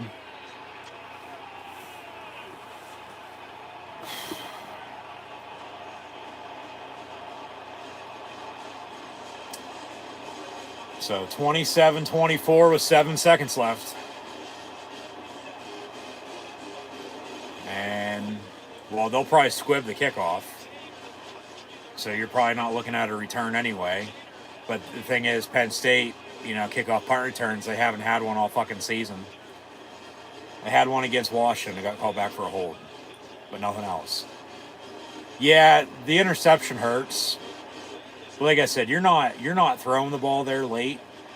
If with the field goal drive to go up 3-0, you score a touchdown off of it because you couldn't punch it in. Before then, you did punch it in a couple times on the ground. You know, because remember, you're up 10-0, you know, and then they tied it at 10, up 17-10, and then you tied it at 17, up 24-17. They tie it 24, and then they go up 27-24 here, 8 seconds left. So they'll kick off. Penn State can get the ball back. But, yeah, the difference, even though Penn State got 10 points off turnovers, the difference, once all said and done, is going to be obviously the final score, and it's Penn State interception, and Notre Dame kicks a field goal to go up 3 on it to potentially win it here. But remember, the field goal to go up 3-0, that's a touchdown drive. You have 4 touchdowns. 7-4 is 28. You know, you would have been up 28-24. Like I said, you wouldn't have been thrown on that last drive. You've been running the ball, working clock, making them color timeouts, and you're taking knees. You know, if it comes down to it and you're winning the game. Not allowing them to, you know, because you were in the situation you're in, you know, throwing it and then you turn it over and then they, you know, kick a field goal here. So it'll be a touchback on the kick. So Penn State ball, 1st and 10 at the 25-yard line with 8 seconds and no timeout, so they got to get out of bounds. But we all know, you know, average time of play is, you know, good 6, 7, 8 seconds. So it's, you know, yeah, maybe a Hail Mary. Obviously, Notre Dame has a timeout here. They might call it to see what Penn State lines up in. But, yeah, it might be a Hail Mary. It might be hook and ladder. It's probably going to be that more so than not with some pitchy woo-woo. But here we go. Here's the game, and here's potential this season. Aller's pass, far side, incomplete. So 2nd and 10 with 4 seconds. And, yeah, here's your ball game now. And it's going to boil down to them, yeah, having the running backs they have with Tyler Warren at tight end, but, you know, once again, still no fucking wide receivers. So 2nd and 10, here's your ball game. Over the middle, it's caught. Hook and ladder. Warren to Wallace. Back to Aller. Back far side. Maybe a little too much and it's out of bounds. And it was intended for Singleton. But that'll do it. Notre Dame beats Penn State 27-24. And they'll advance to the College Football Playoff National Championship game to now either play Ohio State or Texas 1 week from Monday on January the 20th. Post-game handshakes with James Franklin and Marcus Freeman.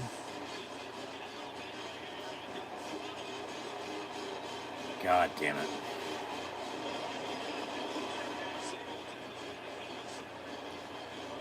We are Penn State.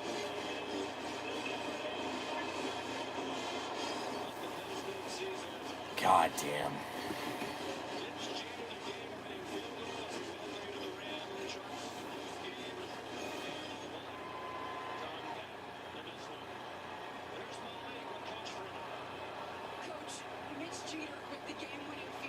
So, yeah, it's going to go down as a 41-yard game-winning field goal by Notre Dame.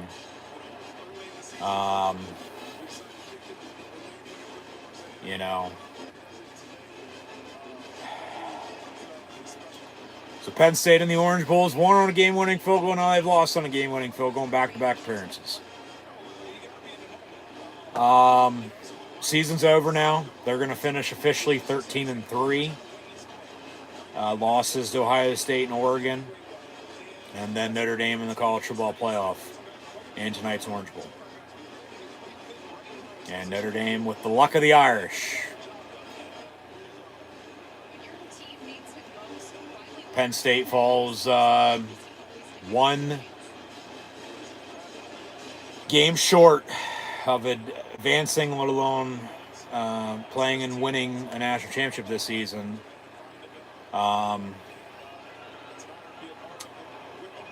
Yeah, just 1 game away from being, if you will, finding the pot of the gold at the end of the rainbow. But Notre Dame with the luck of the Irish. They beat Penn State here tonight, 27-24.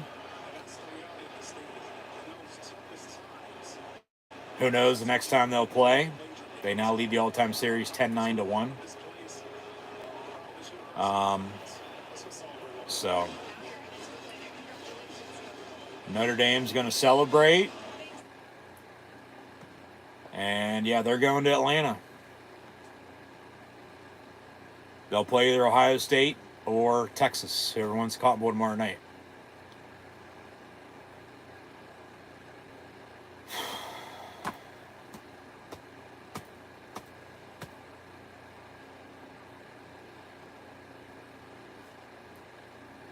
Like I said, I get the interception. Yeah, that's what, you know, ended up being the difference as Penn State scored 10 points off of turnovers. Notre Dame scored 3 when it mattered. But Penn State, once again, you go back to the field goal to begin the game. You know, they score on that field goal drive, a touchdown rather than settle for 3. and then you score your other 3 touchdowns you have, you're up 28-24. You know, you get the ball back there off that defense stop.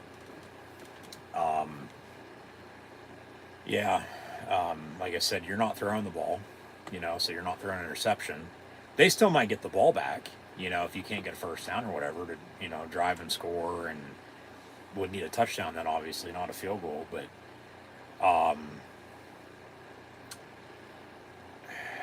yeah, that's going to be a tough one to get over.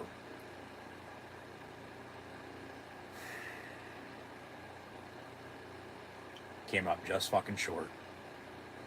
You know, they make the playoff in the 12-team playoff for the first time ever. They do make the Final Four, in which they couldn't make, you know, the previous 10 years. And then they lose in the semifinal in the Final Four in the Orange Bowl. Just frustration, man. Yeah, that's going to take a while to get over. That's going to take a while to get over. I don't even know if I'll be over that come August 30th when they kick off next year.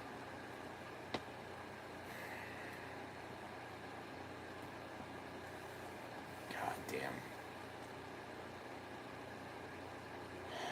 Obviously still be proud. You know, they're proud Lions. And we are Penn State. And it's just going to be a tough one to swallow for sure. Congrats Notre Dame.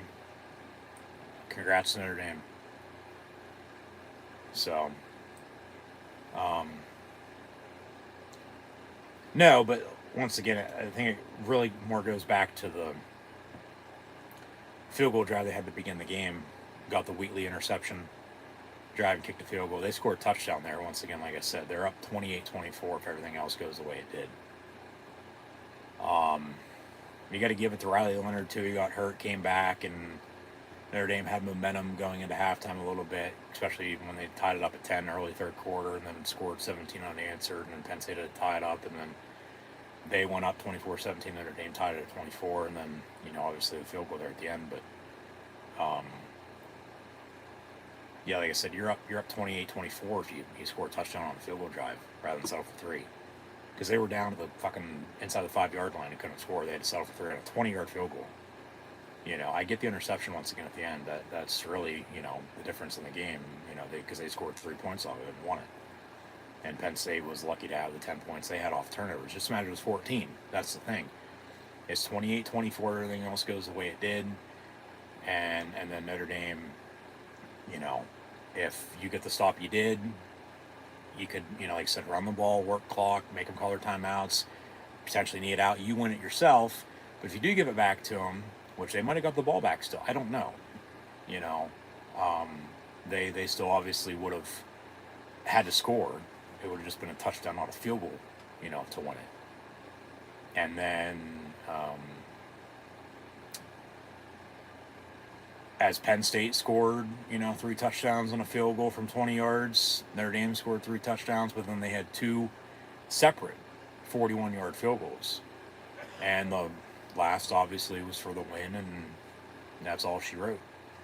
And the Notre Dame Fighting Irish defeat the Penn State Lions in the 2024-2025 College Football Playoff Orange Bowl here tonight. Your final score officially 27-24.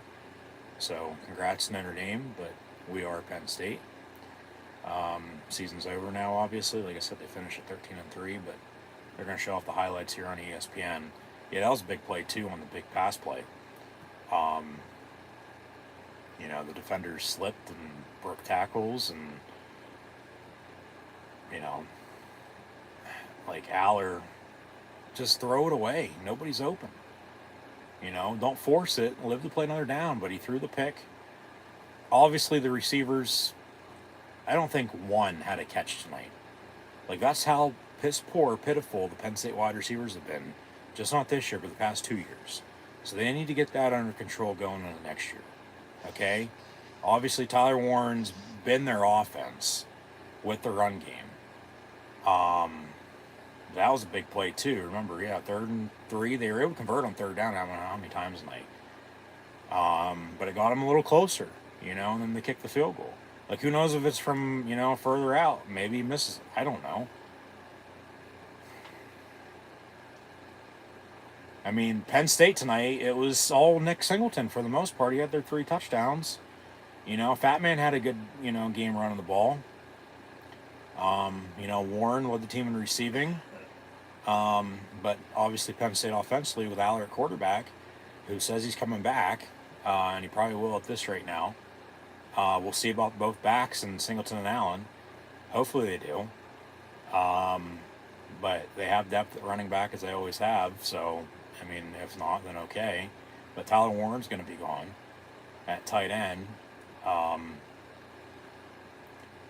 You know, Carter's going to be gone on the defensive side off the edge.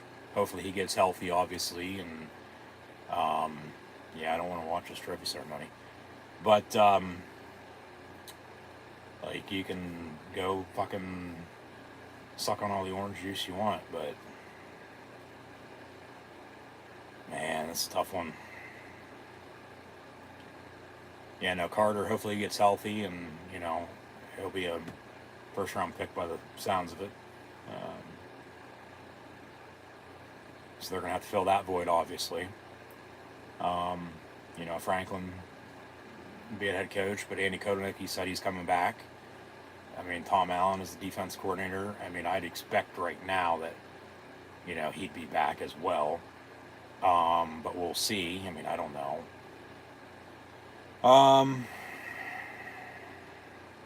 Just frustration, man. This is a tough one. Especially, you know, win or go home. You know, well, they're going home. You know, season's over. Yeah, so Notre Dame's the 2025 Orange Bowl champs.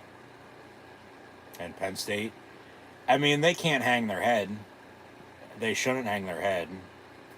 I mean, they just won fucking 13 games in a single season. And that's the most ever in program history in 1 year. Obviously, yeah, you have 3 losses. All by 1 score, I might add. You know, they lost to Ohio State, lost to Oregon, lost to Notre Dame. All by less than 8. You know, so it's a couple plays here, a couple plays there.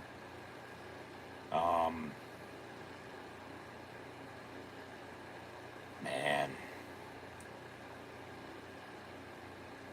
Yeah.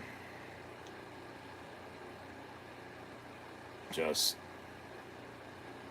a stupid decision at the end to, you know, force the pass, and, you know, it's intercepted, and then they score off of it, and that's it.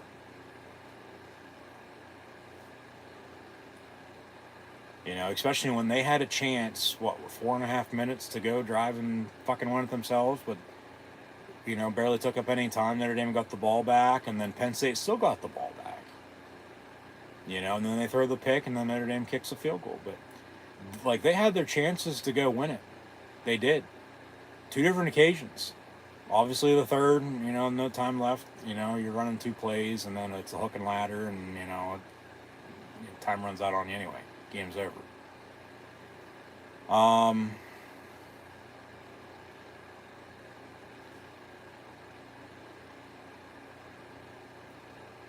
But yeah, just, that was frustrating. That's a very, very tough loss.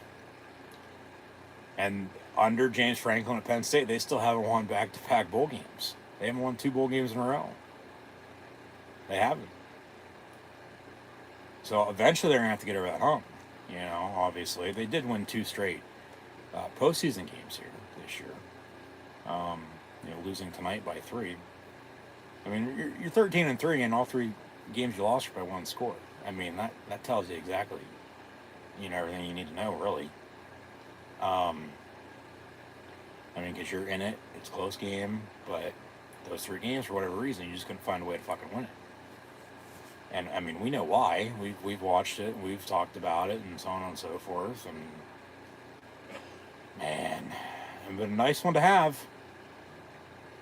You know, because then you're going on to play for a national championship.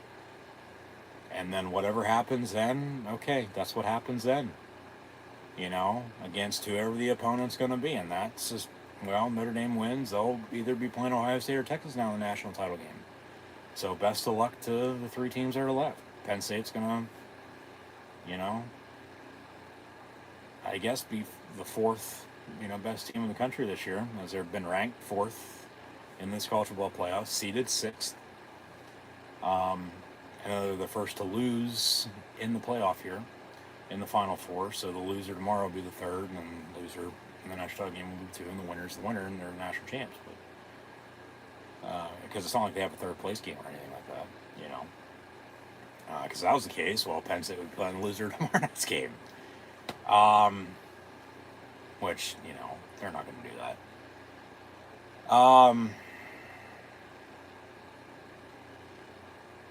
Man, yeah, just came up just short.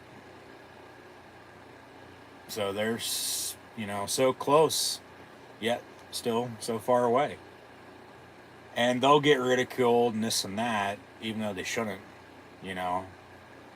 Not the way they played here tonight. I mean, I get the, situation and everything, and that's what everybody's going to be talking about, and rightfully so. I'm not saying no, not to, but like, they should still be proud of themselves. They should. Proud blue and white, proud Penn State Lions, and we are Penn State. As we all know, they're heroes, they're winners, and they are Penn State football. So, for the glory of Old State, hail the Lions. We are Penn State, but yeah, just shit.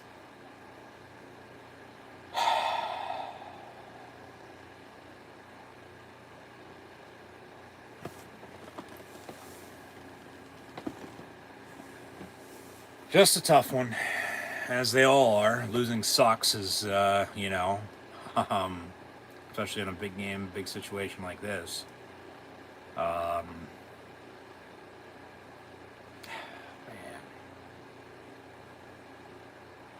Because from West Virginia to Bowling Green to Kent State, with Big Ten play then opening up. Remember, they had 2 bye weeks this year. But Illinois to UCLA, at USC on a game-winning field goal in overtime. That's going to be a play of the season for sure. They went to Wisconsin, had a pick six that, turned the tide and, gave them momentum, and, they found a way to win that game, and obviously lost to Ohio State again. Buckeyes and Longhorns tomorrow night, so we'll see who wins that, and we'll see who's playing Notre Dame in the national championship game. But it ain't going to be Penn State, unfortunately, because they lose Notre Dame in the Orange Bowl here tonight, 27-24. But then the whiteout, they beat Washington. They go to Purdue. They go to Minnesota, run the fake punt, win those games. Beat Maryland on Senior Day. Got to the Big Ten championship game because Ohio State lost to Michigan. But, that's worked out in Ohio State's favor because they're blowing everybody out right now. And then, Penn State loses to Oregon in the Big Ten championship game, unless they would have had a first-round bye, which they didn't then, so they play the extra game of the Big Ten championship game, which it is what it is. It's just how the schedule is, depending on what happens, and that's what happened. And then they beat SMU and beat Boise State, and they won the Fiesta Bowl this year, but they lose the Orange Bowl this year. So, I mean, people will say, well, they finally ran into another good team, and, they end up losing. And they still haven't won a top 5 matchup since 1999, I might add, regardless head coach. Because, as I mentioned earlier, this was a top 5 matchup in rankings. Penn State's 4, Notre Dame's 5, but seeding-wise, Penn State's 6, Notre Dame's 7. And then Notre Dame wins by 3, 27-24. But a damn good season. 2024's, going to be one to remember. But there's going to be a play or two with the result of the drive from a field goal that could have been a touchdown. to an interception that led to a game-winning field goal that this year you're obviously going to want to forget and not remember. But then it's like, well, you got to talk about it to get through it. Well, that's why they finished the way they did. Man, yeah, just a tough one.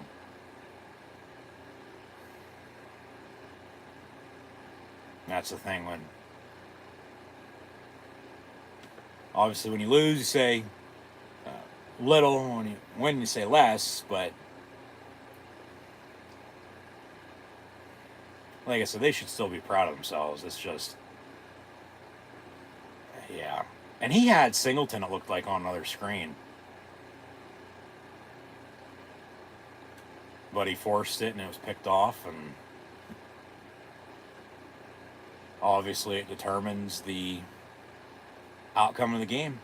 Like I said, regardless if Penn State scored 10 points off of Notre Dame's 2 turnovers or not, Notre Dame scored 3, and that was the difference, winning by 3, at the end of the game. And they only needed 3 off of Penn State's lone turnover to win it. So,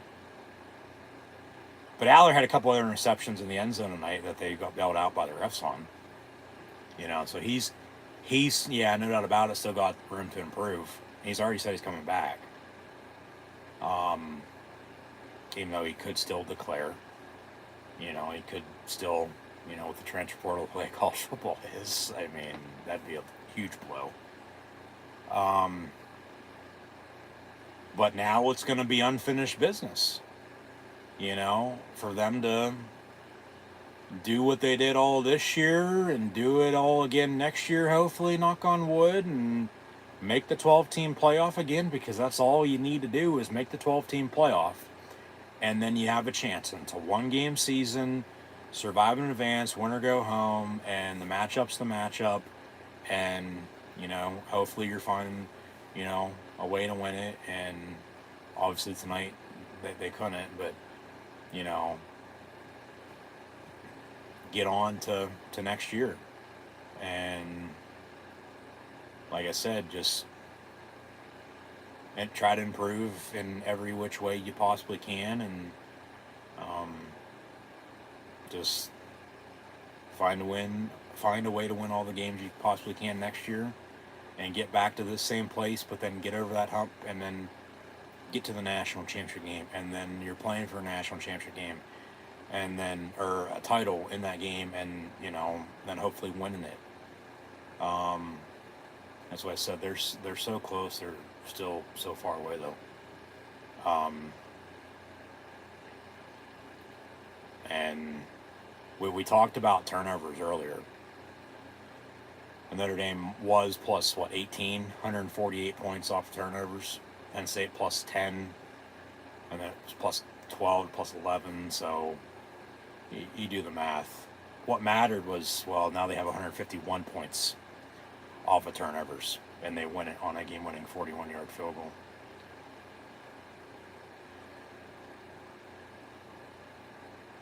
Into the Penn State end zone, I might add, in front of their fans, to quiet the blue band.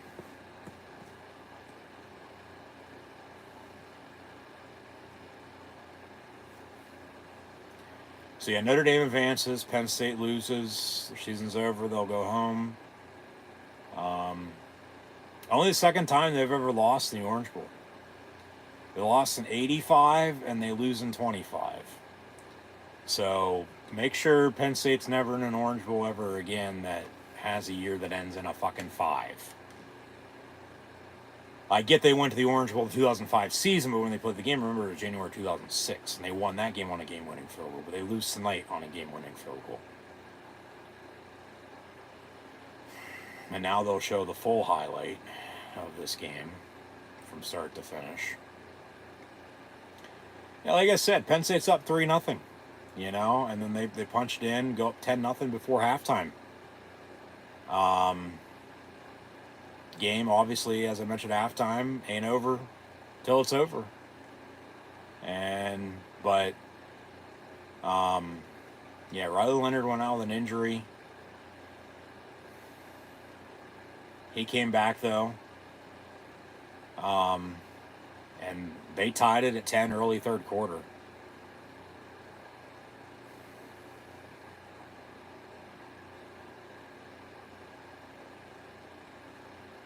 Yeah, that strip sack fumble before halftime, if they would have recovered that, that would have been big, but they couldn't. And Notre Dame then goes and kicks a field goal. So it's 10-3. They go drive and score. It's 10-10. They go up 17-10 with 17 unanswered. And then Penn State responded and tied it at 17. Singleton had all 3 touchdowns tonight for Penn State.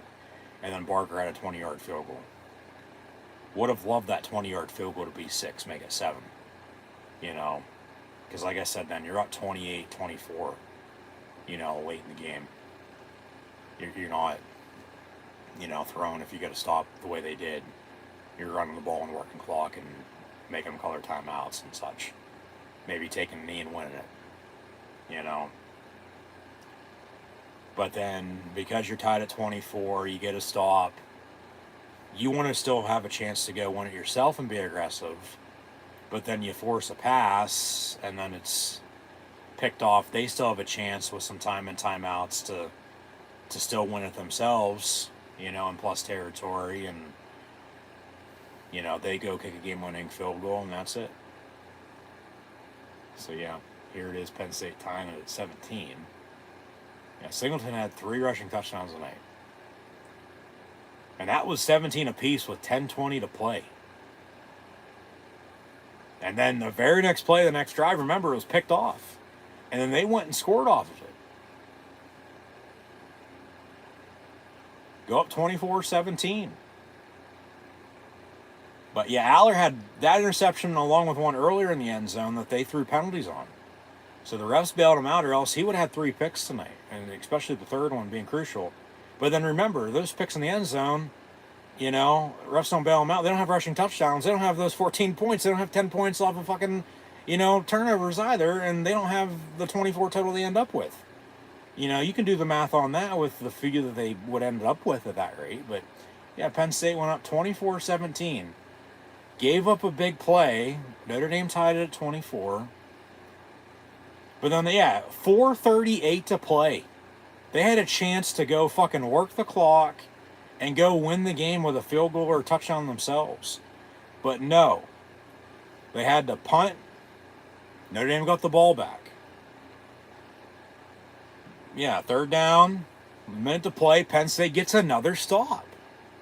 Defense played their ass off tonight.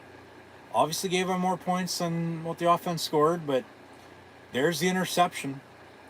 You know, on the forced throw. Yeah, defense got off the field. Offense still had a chance to go win it themselves. And I get being aggressive, but a throw like that, no, it's throw it away, live to play another down. And they turn it over in their own territory. Notre Dame, you know, was able to convert on third down all night. You got to give them credit. And then, you know, they just set up for a field goal, and they kick it with some time left. Penn State still got the ball back. But then it's, you know, hook and ladder, and it's nothing. You know, game's over. But, yeah, so there's your 41-yard game-winning field goal with 7 seconds left. And Notre Dame beats Penn State 27-24. And like I said, yeah, it's the interception leading to 3 points at the end of the game as the difference. But if only Penn State was able to score a touchdown on the field goal drive they had to begin the game, rather than go up 3-0, go up 7-0, you're not up 10-0, you're up 14-0, you know, if everything else goes the way it did, and then you have the other 2 touchdowns. Like I said, you're up 28-24 there. Getting a stop with a minute to go. And Notre Dame with, you know, timeouts, going to try to stop the clock and so on and so forth. But you're going to run the ball, work clock, you know, make them call their timeouts if they would have had any at all, which they did. But you're just going to, like I said, run the ball, get a first down or 2 if it comes down to it, and then it's, you know, take a knee. But because of the field goal from earlier, and, you know, yeah, you're up 10-0, but they tied it at 10, 17-10. You tie it at 17, go up 24-17. They tie at 24. You know, once again, now James Franklin's 1-18 all time against top 5 opponents. And he's 1-15 at Penn State, excuse me. And Penn State still hasn't won a top 5 matchup since 1999. It was a pigskin kickoff classic against Arizona to begin the 99 season. Okay. So it's been a while. And it's Penn State's first loss in their last 22 games after leading at halftime. Yeah, I did mention that at halftime, didn't I? They had won 21 in a row while leading at halftime. Obviously, we were tied at 10 at the end of the third quarter. They were 13-2 and 12-0 while leading in the third, but they're going to finish the season at 13-3, all 3 losses by 1 score.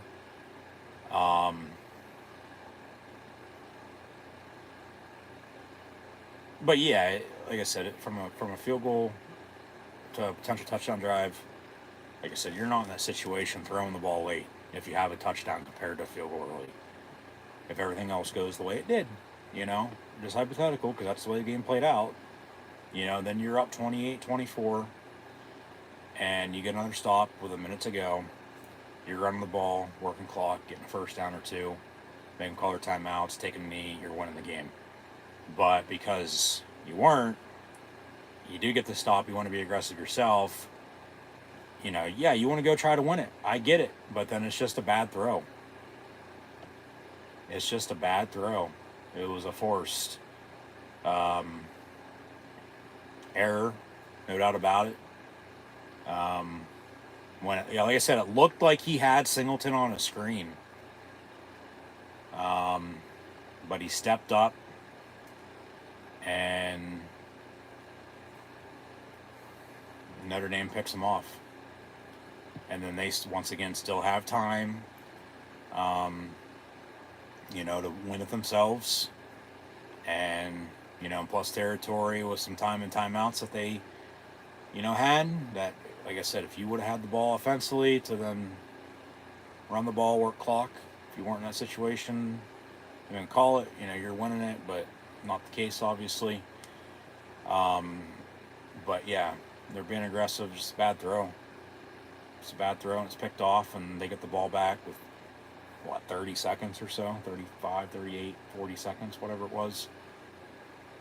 You know, and plus Penn State territory, you know, field goal touchdown wins it. They settle for the 3 as they work the clock, and yeah, kick the game winner. So Notre Dame beats Penn State in the Orange Bowl. 27-24 your final score.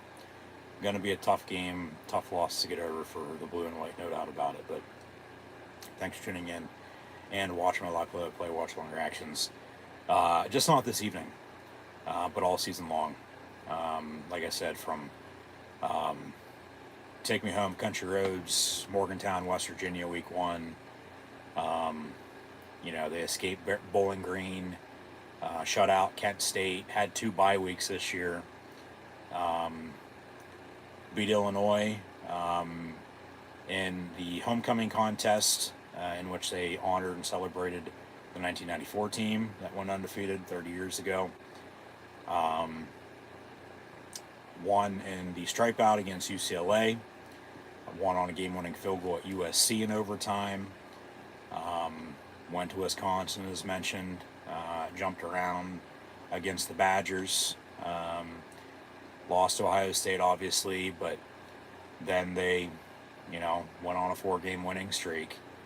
Like I said, after Oregon, well, why not go on another 4-game winning streak and go win the national championship? Well, they did half that. They won 2, and then they lose tonight, so they don't get to play the 4th, obviously. But, no, after Ohio State loss, obviously, you know, they hosted Washington for the whiteout once again. Before they went to Purdue. Beat the Boilermakers, won on a drive at Minnesota on 3 different 4th down conversions to win the game, including a fake punt that started it all. Luke Reynolds is going to take over at tight end for Tyler Warren, it looks like. They beat Maryland on Senior Day. Lose to Oregon in the Big Ten championship game. All three losses, once again, to Ohio State, Oregon, and Notre Dame here tonight. All one score. All less than 8 points. Lost to Ohio State officially 20-13, so 7 points there. Lost to Oregon 45-37, so 8 points there. And then they lose on a game-winning field goal by 3 here tonight, 27-24, your final score. Notre Dame beats Penn State once again in the Orange Bowl. But then they hosted their first ever, playoff game against SMU right before Christmas. Won that. Went to the Valley of the Sun on New Year's Eve, beat Boise State in the Fiesta Bowl, so they win once again the Fiesta Bowl this year, but lose the Orange Bowl. Don't advance to Atlanta. Don't get to play in the national championship game against either Ohio State or Texas, because Notre Dame does, because they beat Penn State here tonight 27-24 once again. Your final score. Yeah, that's going to be an image of a football play, sporting event play, that I don't think I'm going to want to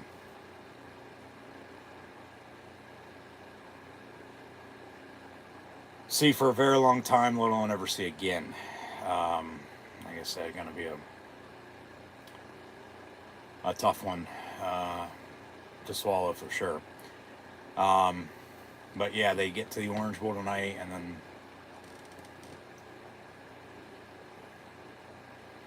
end up losing, unfortunately, on a game-winning field goal. But 13-3, 13 wins in a single season, most program history. All three losses once again by one score. Yeah, all three of them sucked, including this one, probably the fucking most. But it's still a season, like I said, to be proud of. There's nothing to be ashamed of. They don't need to be hanging their head. They need to be holding their head high and saying we are Penn State. And that's why I said, hey, do everything you did this year and do it all again next year, and just figure your way out to get over the hump of just not beating this team or that team, but like I said, making the college football playoff as they did, and then winning the 3-4 games that you're going to have to win in the college football playoff to go win a national championship now in college football. Because if, say, under the old format, they're the 4th ranked team, and yeah, they lost in the Big Ten championship game, but then Oregon's playing for a national championship. Like, you think about it, Penn State very well could have, under the old format, just basic New Year's Six bowl games, let alone bowl games in general. They're probably still going to the Rose Bowl. You think about it, right? Playing, whoever, they would have ended up playing in Pasadena, and the granddaddy of them all. I get the situation with the Pac-12, the Pac-2, let alone maybe just an at-large bid to fill the gap. I don't know how they would have worked that out. I'm just hypothetically speaking in that regard. But no, that's just the way it is with college football. You want to make the playoff, and they did, and they just came up fucking short. So you got to learn from your mistakes, and you got to, like I said, let's do it again. Do everything you did good this year and do it again next year. Obviously fix the mistakes. Don't lose 3 games, let alone the final game of the season.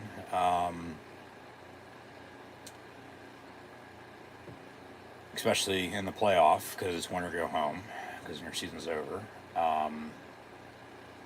But yeah, just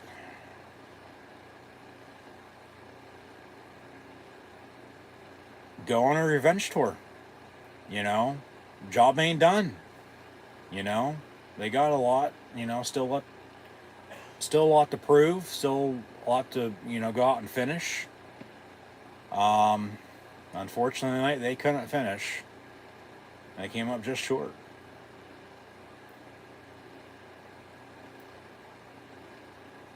And Notre Dame now, like I said, going to play either Ohio State or Texas in the national championship game. So best of luck to one of those three teams playing for the national title.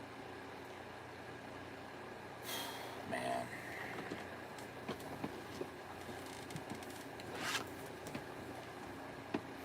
All right. Where do we go from here? Well, we'll update some stats and scores with final stats for the final time this season, which is unfortunate. But Penn State for 2025, they will have the blue-white game in April.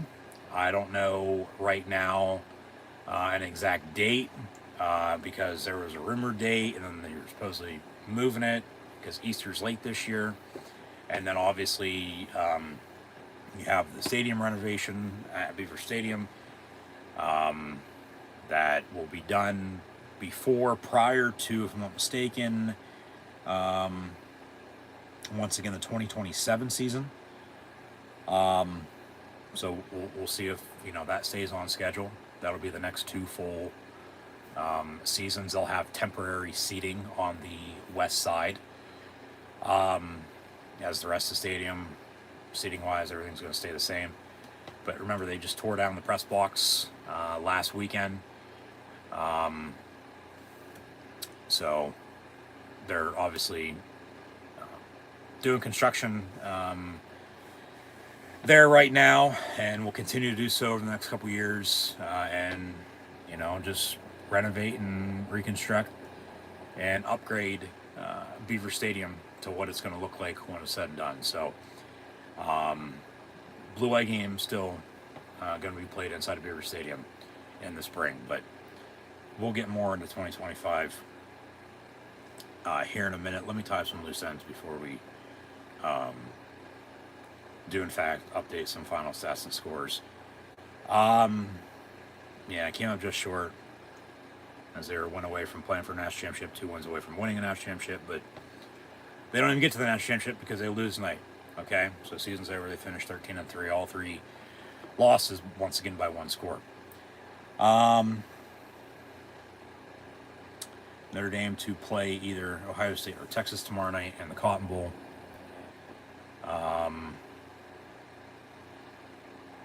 Notre Dame to play the winner of either Ohio State or Texas in the national championship game.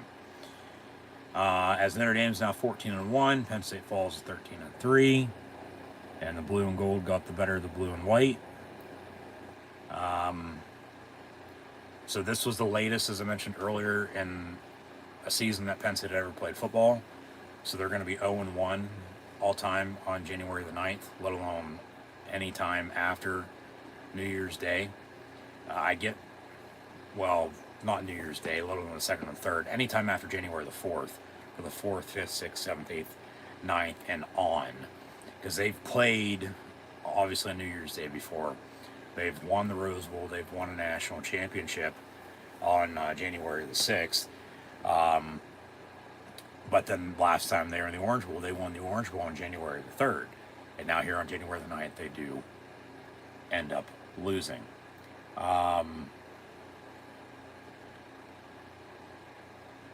They took care of business for what it was worth, but what sorted itself out wasn't in their favor, So, yeah, they were the simulated, and this is simulation, that's why it's a video game. But Penn State was, in fact, the simulated NCAA College Football 25, the video game national champion in the first year of the 12-team college football playoff. But in real life, they lose in the Orange Bowl in the Final Four to Notre Dame, and Notre Dame advances in the national championship game to now once again play the winner of either Ohio State or Texas. Whoever wins the Cotton Bowl tomorrow night, Notre Dame will play either Ohio State or Texas in the national championship game. And that'll be 1 week from Monday, January the 20th. So Notre Dame now 3-4 all time in the Orange Bowl. Penn State falls to 4-2. Like I said, make sure Penn State does not go to the Orange Bowl with a year that ends in a 5, because they lost in the 1985. Technically, it was January the 1st, 1986. But national championship game to Oklahoma. And then here we are. Yeah, they won the Orange Bowl in the late 60s, early 70s as well, as many times as they did, against Kansas, Missouri, and LSU. Lost to Oklahoma. And then you have 20 years ago already. Hard to believe. The 2005 team is coming up on their 20th anniversary at the start of next season, in which, remember, they went 11-1, and then that 1 second at Michigan on October the 15th, but went on to win the Orange Bowl, and that was the last time until tonight Penn State played in the Orange Bowl in Miami, as they beat Florida State in triple overtime 26-23, and then a similar score tonight, but they're on the losing end of it, 27-24 on a game-winning field goal. So 1 point difference here and there. As they were, Penn State was an underdog, but then they were the favorite, and then Notre Dame wins by 3. So Notre Dame now going to lead this all-time series 10-9-1. Who knows the next time they'll play? Obviously, Penn State's in the Big Ten. Notre Dame's independent. Obviously the way college football is now in the playoff, it could happen any year, but there's obviously nothing scheduled for a home anytime soon. And Notre Dame now 2-0 in bowl games against Penn State, I might add. They won the Gator Bowl back in the 70s, and won the Orange Bowl here tonight. And Penn State still hasn't won a Florida bowl game since the Outback Bowl at the end of the 06 season, January of 07, a year after they last played in the Orange Bowl 20 years ago, for the 05 season, January the 3rd of 06. And James Franklin, where's that? Yeah, still hasn't won 2 straight bowl games at Penn State. Yeah, they won 2 straight postseason games this year with SMU and Boise State in the Fiesta Bowl. They win the Fiesta Bowl, they lose the Orange Bowl. So then what's that made for next year? And then the game after that, if they'd win that, that's what I'm saying. Eventually they're going to have to get over that hump. That streak's going to have to continue. Because you look at it, it was a low-scoring defensive showdown. It was 10-0, and then, 10-3 at halftime. Penn State led. And they had won 21 straight when leading at halftime, but they come up short tonight, lose by 3 on a game-winning field goal. As Notre Dame tied it at 10, went up 17-10. Penn State responded and tied it at 17, went up 24-17 themselves, and then Notre Dame tied it at 24. And then we had the ending the way it was, and Notre Dame wins on a game-winning field goal. But, yeah, 27-24, once again, your final scores. We hit midnight here on the East Coast. Just as I was saying, from, the West Virginia game to Bowling Green, Kent State, Illinois, UCLA, USC, Wisconsin, and Ohio State, to Washington, who was it? Purdue, Minnesota, Maryland, Oregon, SMU, Boise State, and Notre Dame here tonight. Win or loss, I don't believe I missed anybody. That's 16 teams, 16 games, the most, they've ever played in a single season. They won 13 of them. Lost 3, obviously, all by 1 score once again. Lost to Ohio State, won on a 4-game winning streak. And that's what I said. After they lost to Oregon, well, I mentioned a little bit ago, why not go on another 4-game winning streak? Well, they won 2, and then they lose tonight. Third would have been, obviously tonight if they would have won, and then the fourth would have been another 4-game winning streak. You're going on to win the national championship. But, got halfway there, and obviously still don't stop believing. But season's over. Like I said, you got to learn from your mistakes this year, and you got to pile this season in the next year. And, once again, when there's a will, there's a way. Just figure it out and make the college football playoff again, and then you got to get over that hump. Okay, you got to get over that hump. But yeah, it was West Virginia, that's 1. Bowling Green, that's 2. Kent State, that's 3. Illinois is 4. UCLA, 5. The first game in October. To USC, to the second bye week. They haven't been off since Well, they're off losing to Ohio State, Oregon, and Notre Dame, obviously, but haven't been off since mid-October, the week before the Wisconsin game. And then, obviously, Ohio State, Washington, the whiteout, Purdue, Minnesota, and Maryland on the regular season finale. It wasn't the final home game at Beaver Stadium this year. They hosted SMU in the first round after they lost to Oregon in the Big Ten Championship game. So then Oregon, SMU, Boise, and Notre Dame.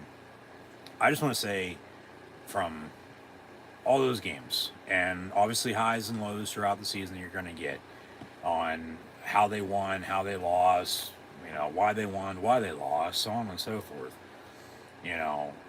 From late August 31st to January the 9th of 2024 to 2025. I just want to say thank you for tuning in and watching all of my college football Penn State live play watch along reactions live right here on YouTube. Thank you. Always appreciated. Thanks for the support. Just be sure to like, follow, and subscribe on social media if you enjoy. And that's going to do it for 2024. But tie up some more loose ends here before we do officially sign off. But like I said, just going to be a tough pill to swallow for sure. I don't think I'm going to be wanting to wear orange, see orange, eat orange, drink orange, anything orange anytime soon. But like I was saying, it was a low scoring game, and then it really, in the second half, came to life.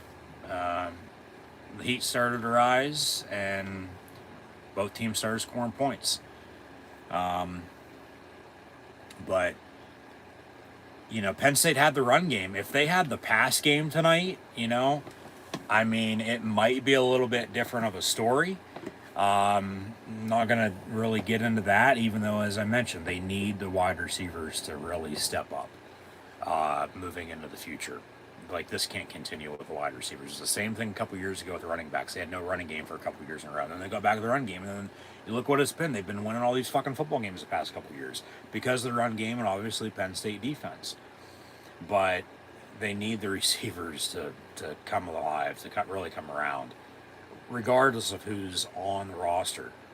That's the thing with, a team. You're going to recruit, you're going to, get players to commit, and obviously transfer portal nowadays, you can go out and get this guy or that guy, but, because it's not what college football used to be. It's really pay to play now. You're paying the players, and rightfully so. They should be compensated.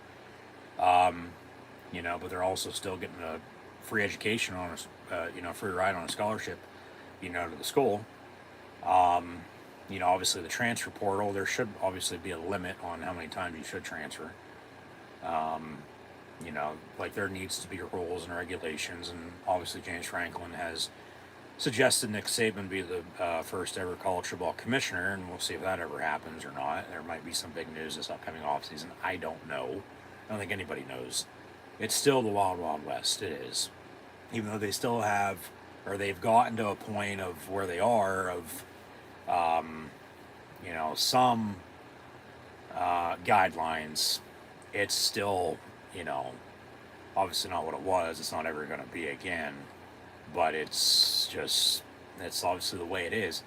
And you got to work through it, and you got to play through it. It's just the name of the game. It's winning. Because all anybody ever remembers, whether you won or lost.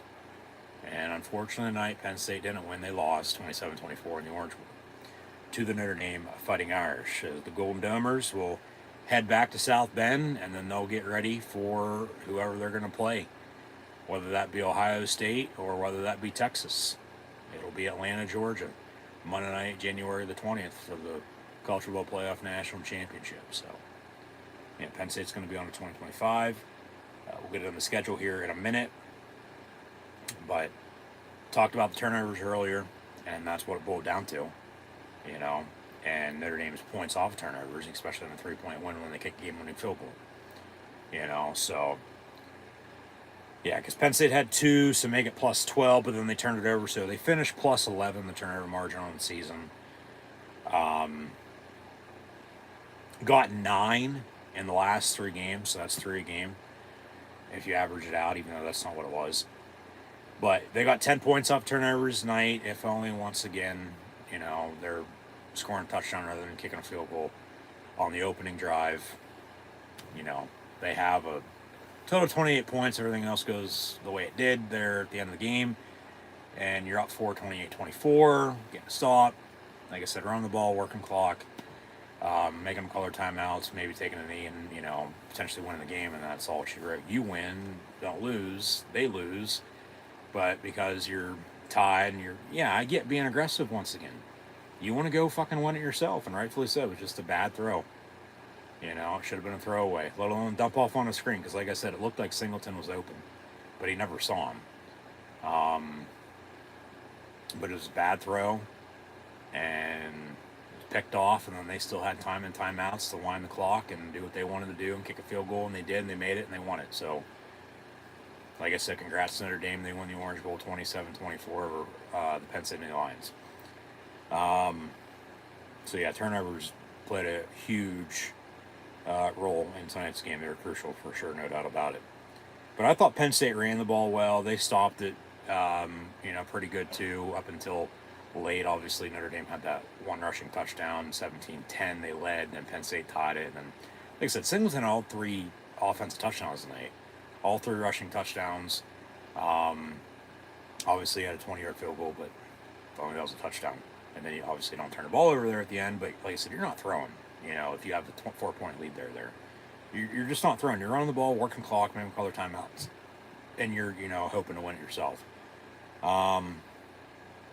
So, see, Patty's Day for Penn State might be coming early.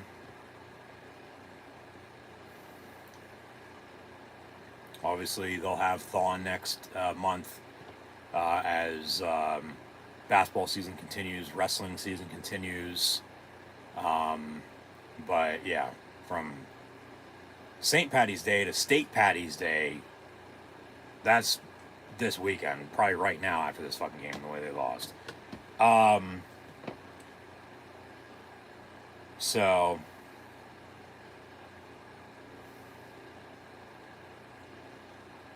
I mean, 3 phases: offense, defense, special teams. Once again, yeah, the defense, you know, gave up more than the offense scored. They got a field goal, but then they gave up a game-winning field goal.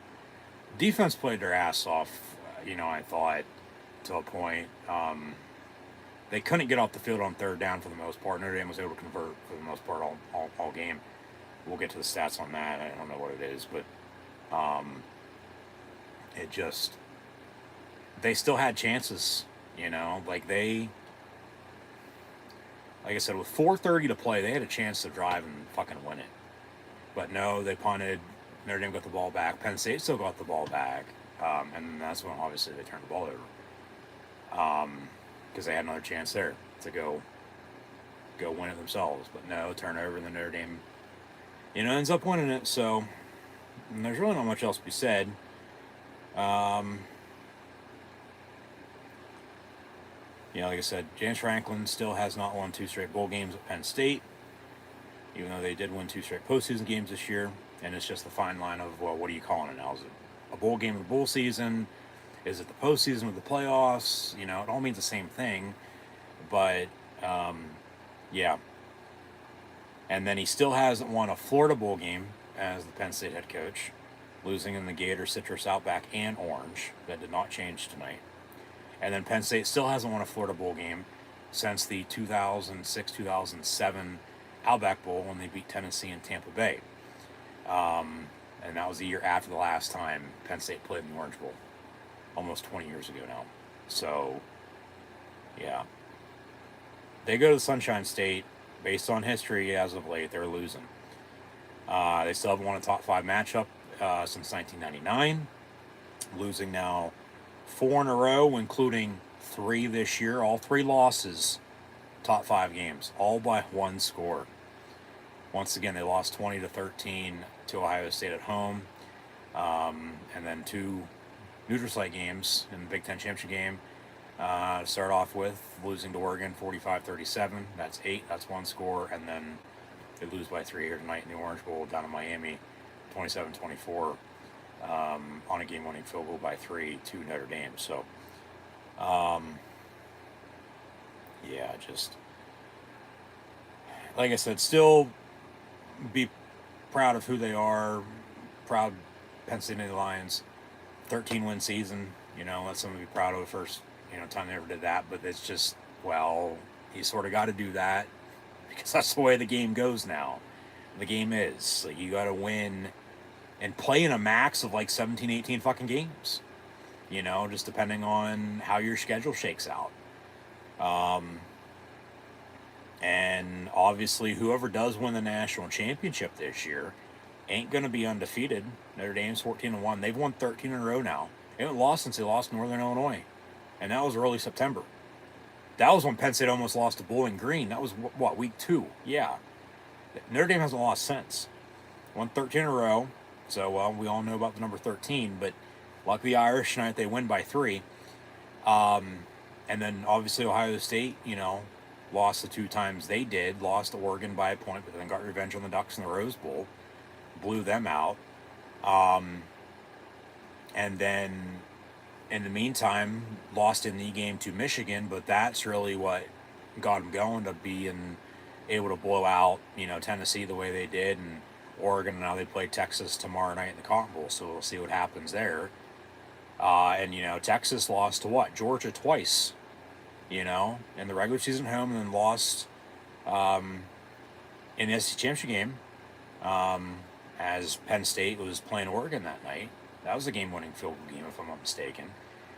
And then Texas, as Notre Dame beat Indiana and Georgia and Penn State now. Ohio State, with Penn State beating SMU and Boise State losing Notre Dame. Ohio State beat Tennessee and Oregon, play Texas tomorrow night. Texas beat Clemson at home and Arizona State in the Peach Bowl. Got the Cotton Bowl tomorrow night. Notre Dame plays the winner of Ohio State, Texas, in the national championship game 1 week from Monday on January the 20th. So it's back to Michigan last year at 15-0.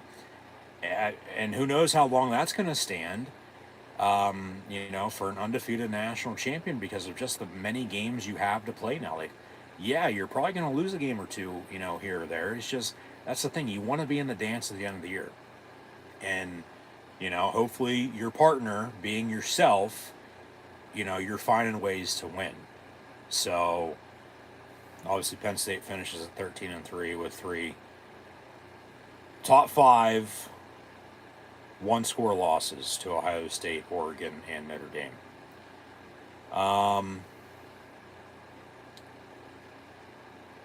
So,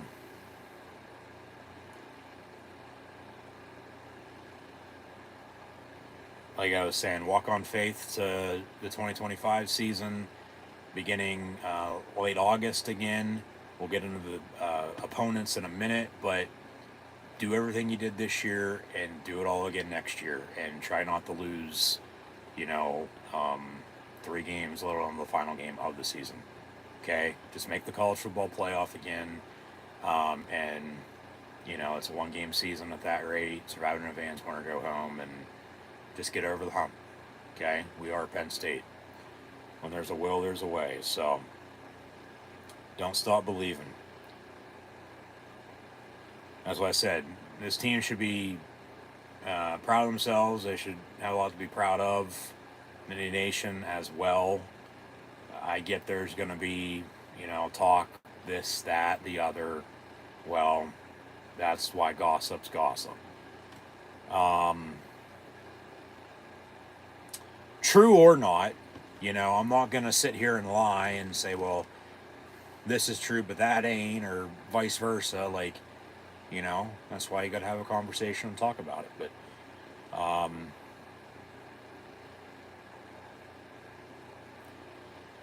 yeah, it is what it is. So,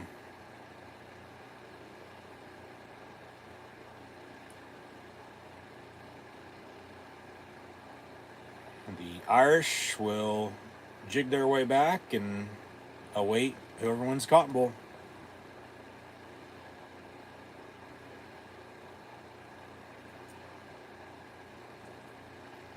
I was really hoping to say another one bites the dust and, pack your bags and book your trip to Atlanta, but not for Penn State. That ain't happening. For Notre Dame and, either Ohio State or Texas tomorrow night, yeah, that'll happen as well. But Penn State, unfortunately, losing in the Orange Bowl in the Final Four of the College Football Playoff this year, not going to the national championship game. But, yeah. Probably could have used a little more luck on their side. No doubt about it, but hey. Like I said, congrats once again to Notre Dame. But we are Penn State, so I'll leave it at that. There's not really much else to be said, so we'll update some final stats and scores from this game, and then preview next year. Yeah, and that'll be it.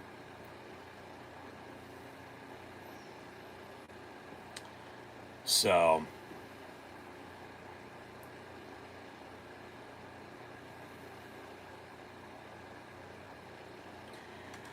we'll see if I watch the national championship game, let alone if I stream it. But if I do, at that rate, we'll have live play-by-play, watch-along reactions live right here on YouTube then, if so. I haven't made up my mind yet, and probably won't make up my mind until a few hours before the game. But, it's just going to suck seeing Penn State not there, obviously, with as close as they got.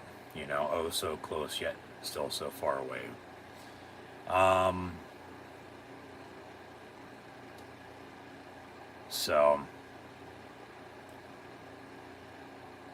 Alright, yeah, let's update some final stats here.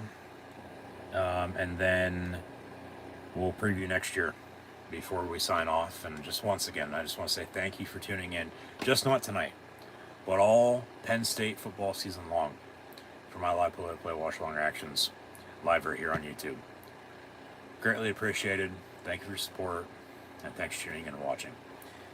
But Riley Leonard tonight for Notre Dame passing was 15 of 23, 223 yards. Had a touchdown that tied it at 24, and then his 2 interceptions, in which Penn State was able to get 10 points off of. But, back once again to 3 points on the field goal drive to begin the game. If that's a touchdown drive, they're up 28-24 late. If everything else goes the way it did, and they got to stop there with a minute to go. They're not throwing the ball. They're not throwing the interception there.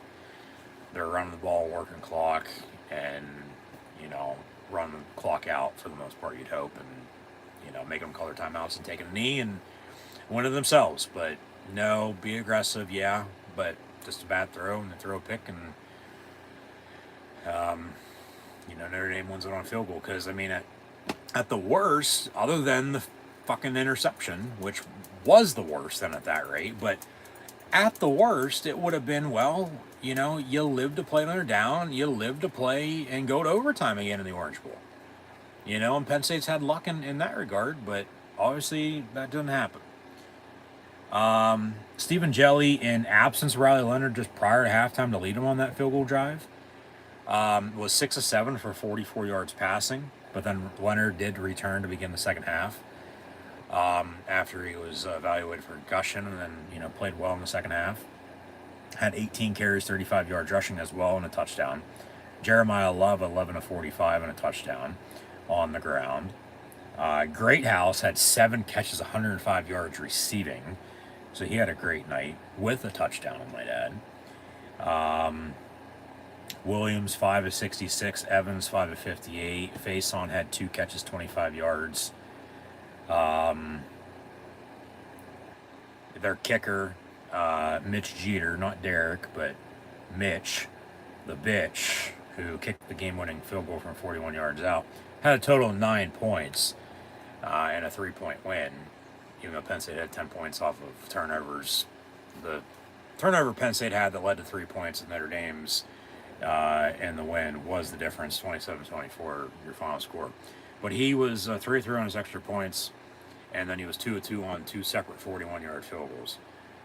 Penn State on the flip side, Drew Aller, 12-23, a $135, an interception. Obviously, that led to the game-winning field goal. Talk about the running backs, though. Penn State total as a team rushing night had 42 carries, 204 yards rushing, and not one, not two, but three, all to Nick Singleton, 3 rushing touchdowns. Singleton led the team in rushing, had 15 carries, 84 yards rushing, and 3 touchdowns, as mentioned. The Fat Man, 19 of 82. Hey, Penn State won a national title that year, last one in 1986.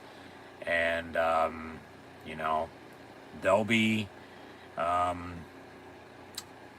going on 40 years here before too long, you know, of not winning a national title.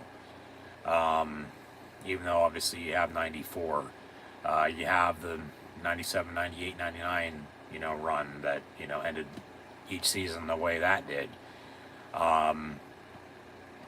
02, they had 4 losses, you know, for a total of around, well, I believe they're all 1-score losses once again. Look back at that over 20 years ago now, but, you know, 02 was a good year. 05, obviously, of the 2-point loss at Michigan with the extra second put back on the clock. The game-winning field goal at Iowa in 08. You know, 11 was a good year, and then, you know, Joe gets fired, and then thank you to the 2012 team, and, you know, everything's going to be okay, and then, you know, okay, Penn State's back in 2016, and then went through COVID, and went and won the Rose Bowl a couple years ago, and make the 12-team playoff this year, beat SMU in the first round at home, beat Boise State in the Fiesta Bowl, but lose to Notre Dame, unfortunately, tonight in the Orange Bowl, once again, 27-24, the final score. But yeah, Aller was 12-23, a $135 with an interception that ended up being the difference on a game-winning field goal. Singleton, 15 of 84 and 3 rushing touchdowns. The Fat Man, Katron Allen, 19 of 82. Tyler Warren had 2 carries, 21 yards rushing. Also led the team in receiving, which is no surprise, especially with the wide receivers, the way they are. Aller had 6 carries, 17 yards rushing. Warren, 6 of 75 receiving. Singleton, 2 of 33. Dinkins, 2 of 21. I mean, yeah. Harrison Wallace was the only receiver who technically had a catch tonight, but it was for negative yards. So, yeah, nothing to wide receivers whatsoever in this game tonight. It was run game. It was get Tyler Warren a football. You know, the other tight ends as well. Yeah, it looks like Luke Reynolds will be the next in line at tight end behind Tyler Warren at tight end here at Penn State. But yeah, Warren had 6 catches, 75 yards. Singleton, 2 of 33. Dinkins, 2 of 21. Luke Reynolds had a catch for 7 yards. Fat Man, Katron Allen, a catch for 6 yards. And then, yeah, nothing to wide receivers at all. For whatever reason, these defensive stats, just not this game, but last game and the SMU game as well, from SMU to Boise State and Notre Dame, defense stats didn't load, but they did have 5 sacks on Riley Leonard tonight. So, took a team effort there by the defense. Arguably a championship-worthy defense, I might add, as well. But, you know, couldn't even get the championship game with the defense because they lose tonight on a game-winning field goal. I mean, obviously, yeah, sometimes the best teams do win the national title, let alone the Super Bowl or whatever, but then sometimes, you know, the best teams, they don't. You know, they end up losing one way or another. Not saying that by any means, but, you know, just that's the way it goes sometimes. You win some, you lose some. You know, and like I said, when you lose, you say little. When you win, you say less. but losing flat out fucking sucks. It does. Wheatley had an interception. DDS tonight, Sutton had an interception. They scored 10 points off those 2 turnovers. They had no return game at all this year. None whatsoever. No punt return, more than probably 10, 15, maybe 20 yards. If that. Okay, I won't even go past 5. It was fair catch city every fucking game. It was, a couple yards here and there. They did break a kickoff return for a touchdown in the whiteout against Washington. Singleton did, but it got called back because of a holding. Because he drove the guy into the ground. He doesn't drive him into the ground. They probably don't call it. Okay, they have 1 kickoff return then for a touchdown all season. But they didn't even have any good kickoff or punt returns for any good yardage for that matter. Touchdowns or not. Field position wise, they're getting it where they were getting the ball at. That was it. It wasn't, no, we need to get some more yards here on a return. That wasn't happening because it didn't happen. But Raleigh Thompson at punter, we'll see what his future holds. He's been at Penn State now a few years, even after transferring. So obviously it's that fine line of, well, obviously it used to be the 4 years, but then you have a 5th-year senior, but then, from the COVID year to a medical year and a medical red shirt and so on and so forth with a normal red shirt, and just tack on the years. I mean, there's some guys still playing college football, in their 7th, 8th, 9th year, for God's sakes. I mean, that's just absolutely ridiculous. There should also, would think be a limit with the transfers. It was saying you should only be able to transfer, say, 1 or 2 times, not 3, 4, 5, 6, 7, 8, 9 times, to whatever fucking school you want to. If that's once a year, a couple times a year, just there's no need, because if you're doing that, obviously, you're not good enough. From one spot to the next, and you're selling yourself short. It's no, you gotta go through the bad. You gotta go through some shit to, get to the promised land.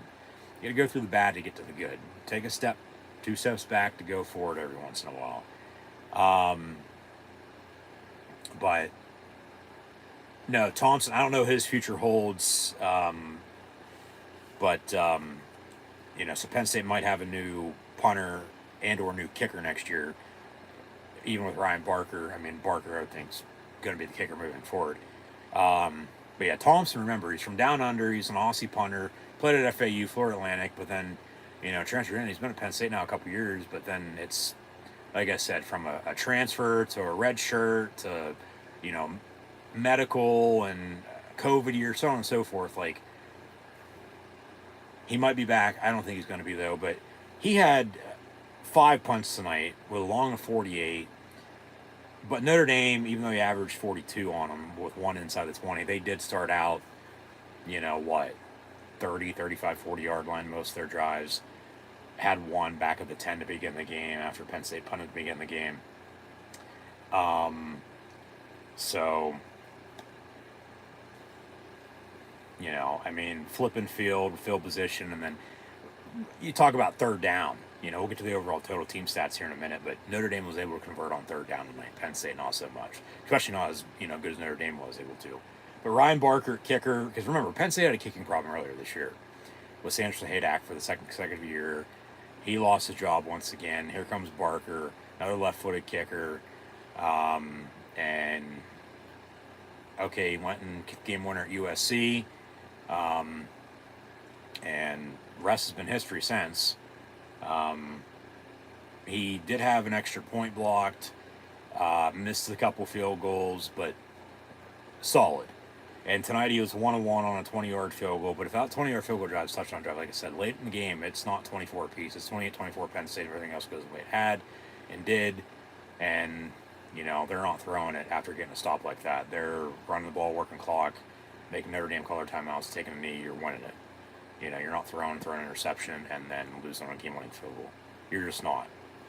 But he was 1-on-1 on a 20-yard field goal, and then 3-3 on his extra points. Overall total team stats.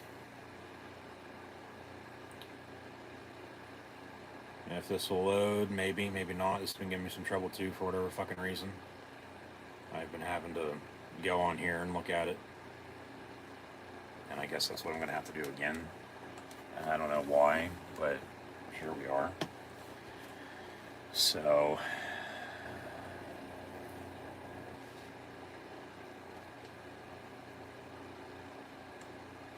update total, overall total team stats with Notre Dame, Penn State here before we preview next year and sign off once again. Just once again, thanks for tuning in and watching, just not tonight, but all season long. My college football, Penn State live play, watch long reactions live on YouTube. Always greatly appreciated. Thank you for your support.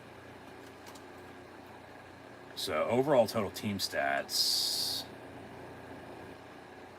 of course, it's going to be the whole way at the fucking bottom now. Why can't it be at the top?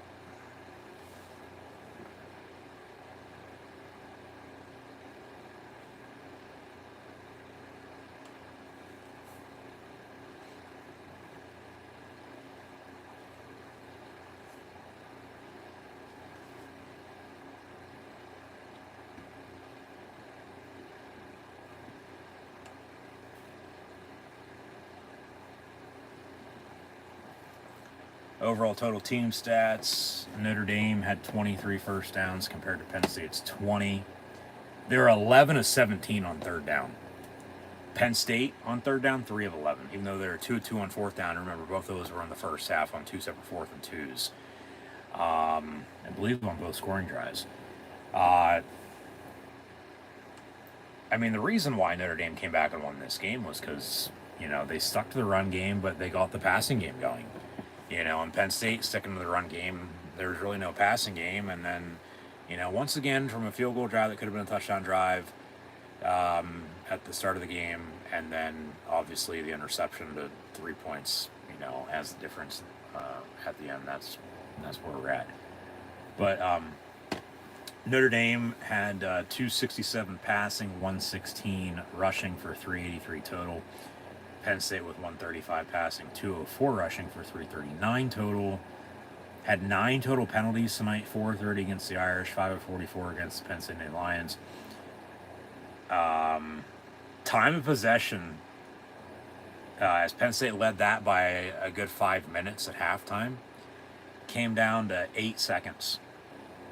Penn State still won it. Obviously, it doesn't fucking matter. They lose by 3, but we talked about the time of possession battle earlier. It was a 2-second difference. Penn State at 30 minutes and 24 seconds compared to Notre Dame's 30 minutes and 22 seconds. It finished tonight 30 minutes and 4 seconds for Penn State to 29:56 for Notre Dame. And then you have a game-winning field goal with 7 seconds left. So it did come down to the wire on a game-winning field goal. And then it's, you know, 2 turnovers by Notre Dame were 10 points to Penn State.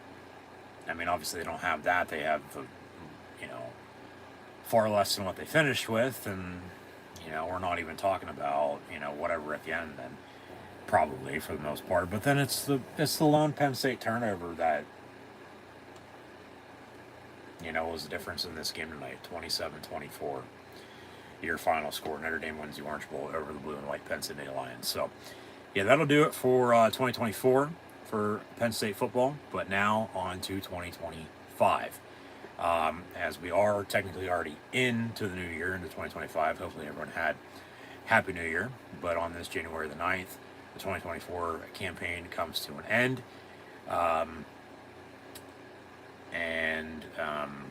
Like I said, Penn State will have the blue and white game in April. Don't know an exact date at this point in time, with Easter being late, let alone mainly with Beaver Stadium construction, with the stadium being renovated. So it's always mid to late April, one way or another. But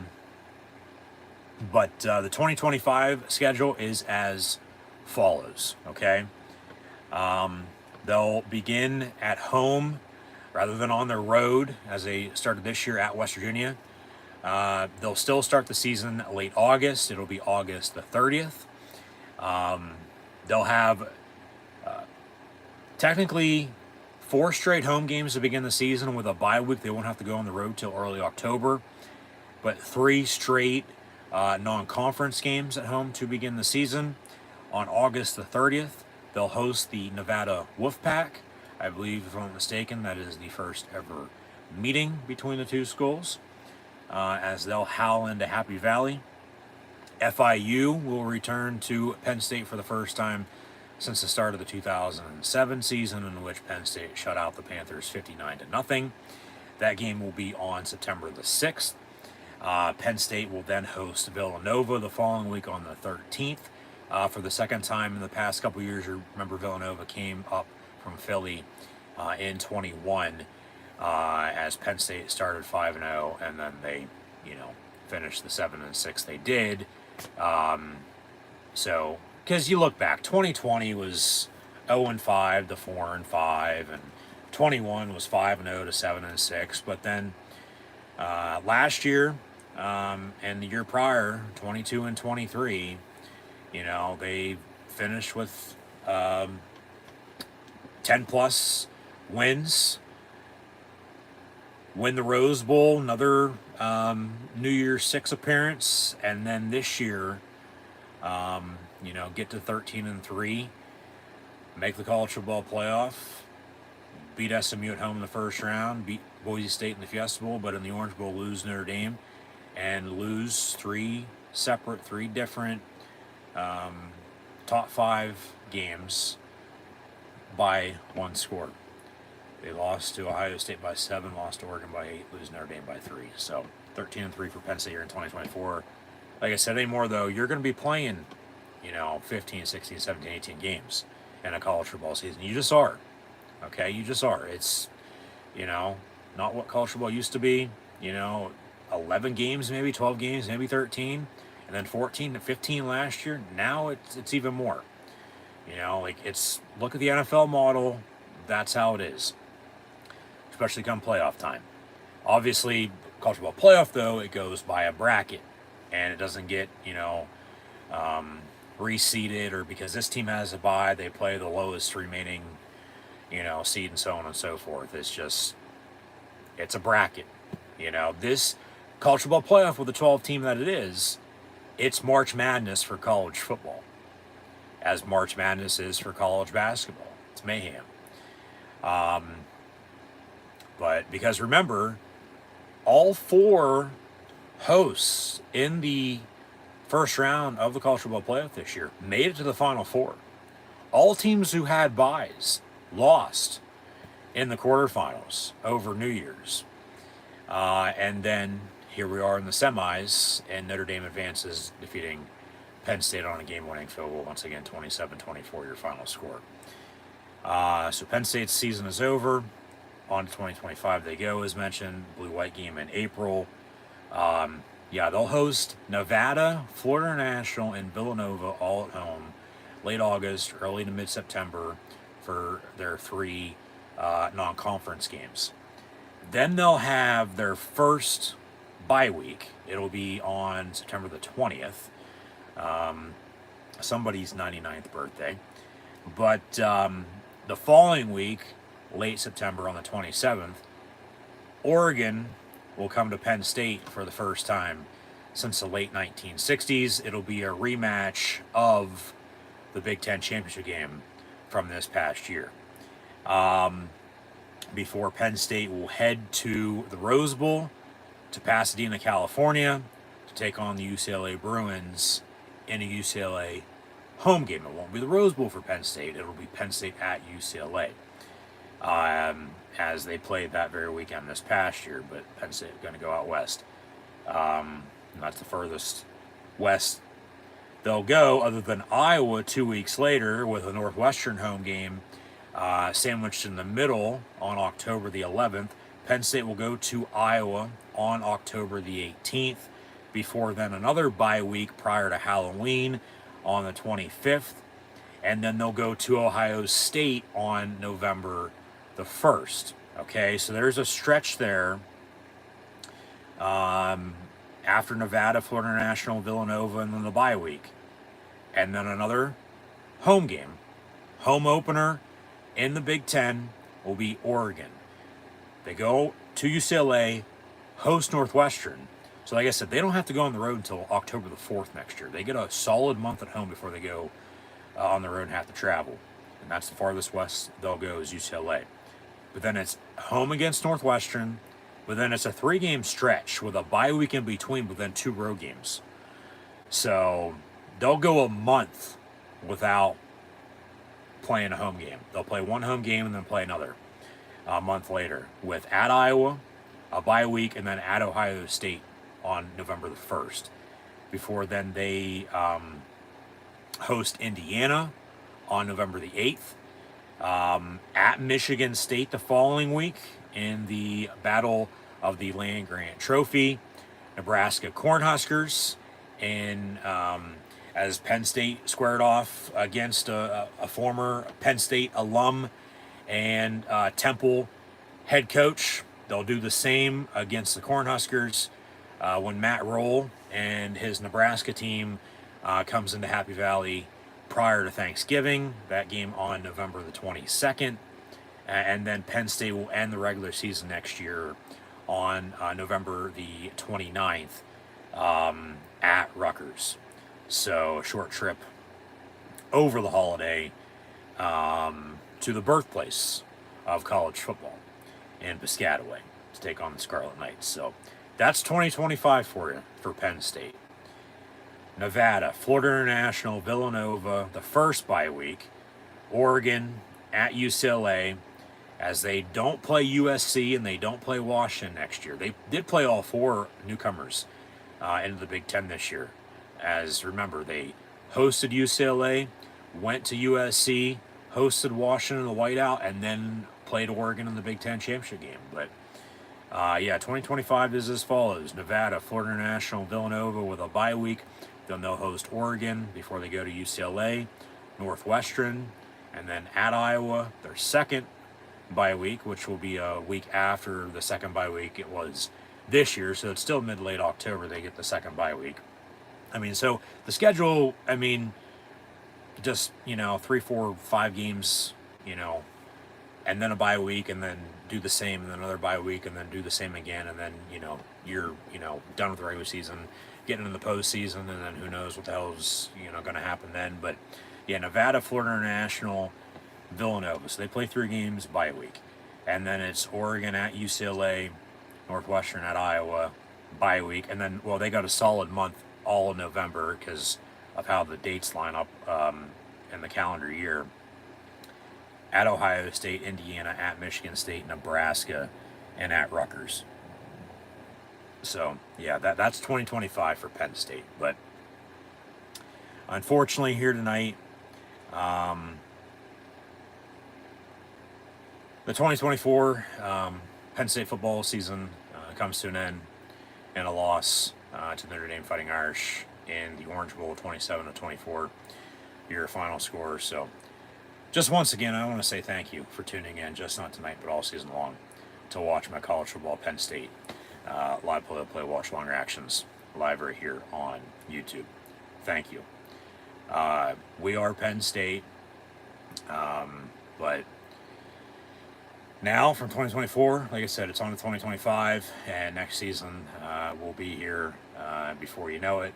But hopefully, in the meantime, everybody has a happy, healthy, and safe off season from now until I'll see you August the 30th as Penn State will host Nevada to kick off next season. Like I said, that'll be here before you know it. They'll end this season, obviously, with a loss here, but they'll get into winter practice with some spring ball and the spring game, and then, over the summer before fall camp. And, yeah, next year we'll be here for the football season before you know it. It always is. So, unfortunately, though, this season comes to an end tonight as Notre Dame beats Penn State 27-24 in the Orange Bowl as Penn State finishes 13-3. And now on to next year. So We are Penn State, but thanks for tuning in and watching my live play-by-play. Watch longer actions live here on YouTube. Thanks for the support. Always really appreciated. Thank you. And once again, we are Penn State as Hail to the Lions. For the glory of Old State, the blue and white Penn State and the Lions. They are heroes. They are winners. They are Penn State football. We are Penn State.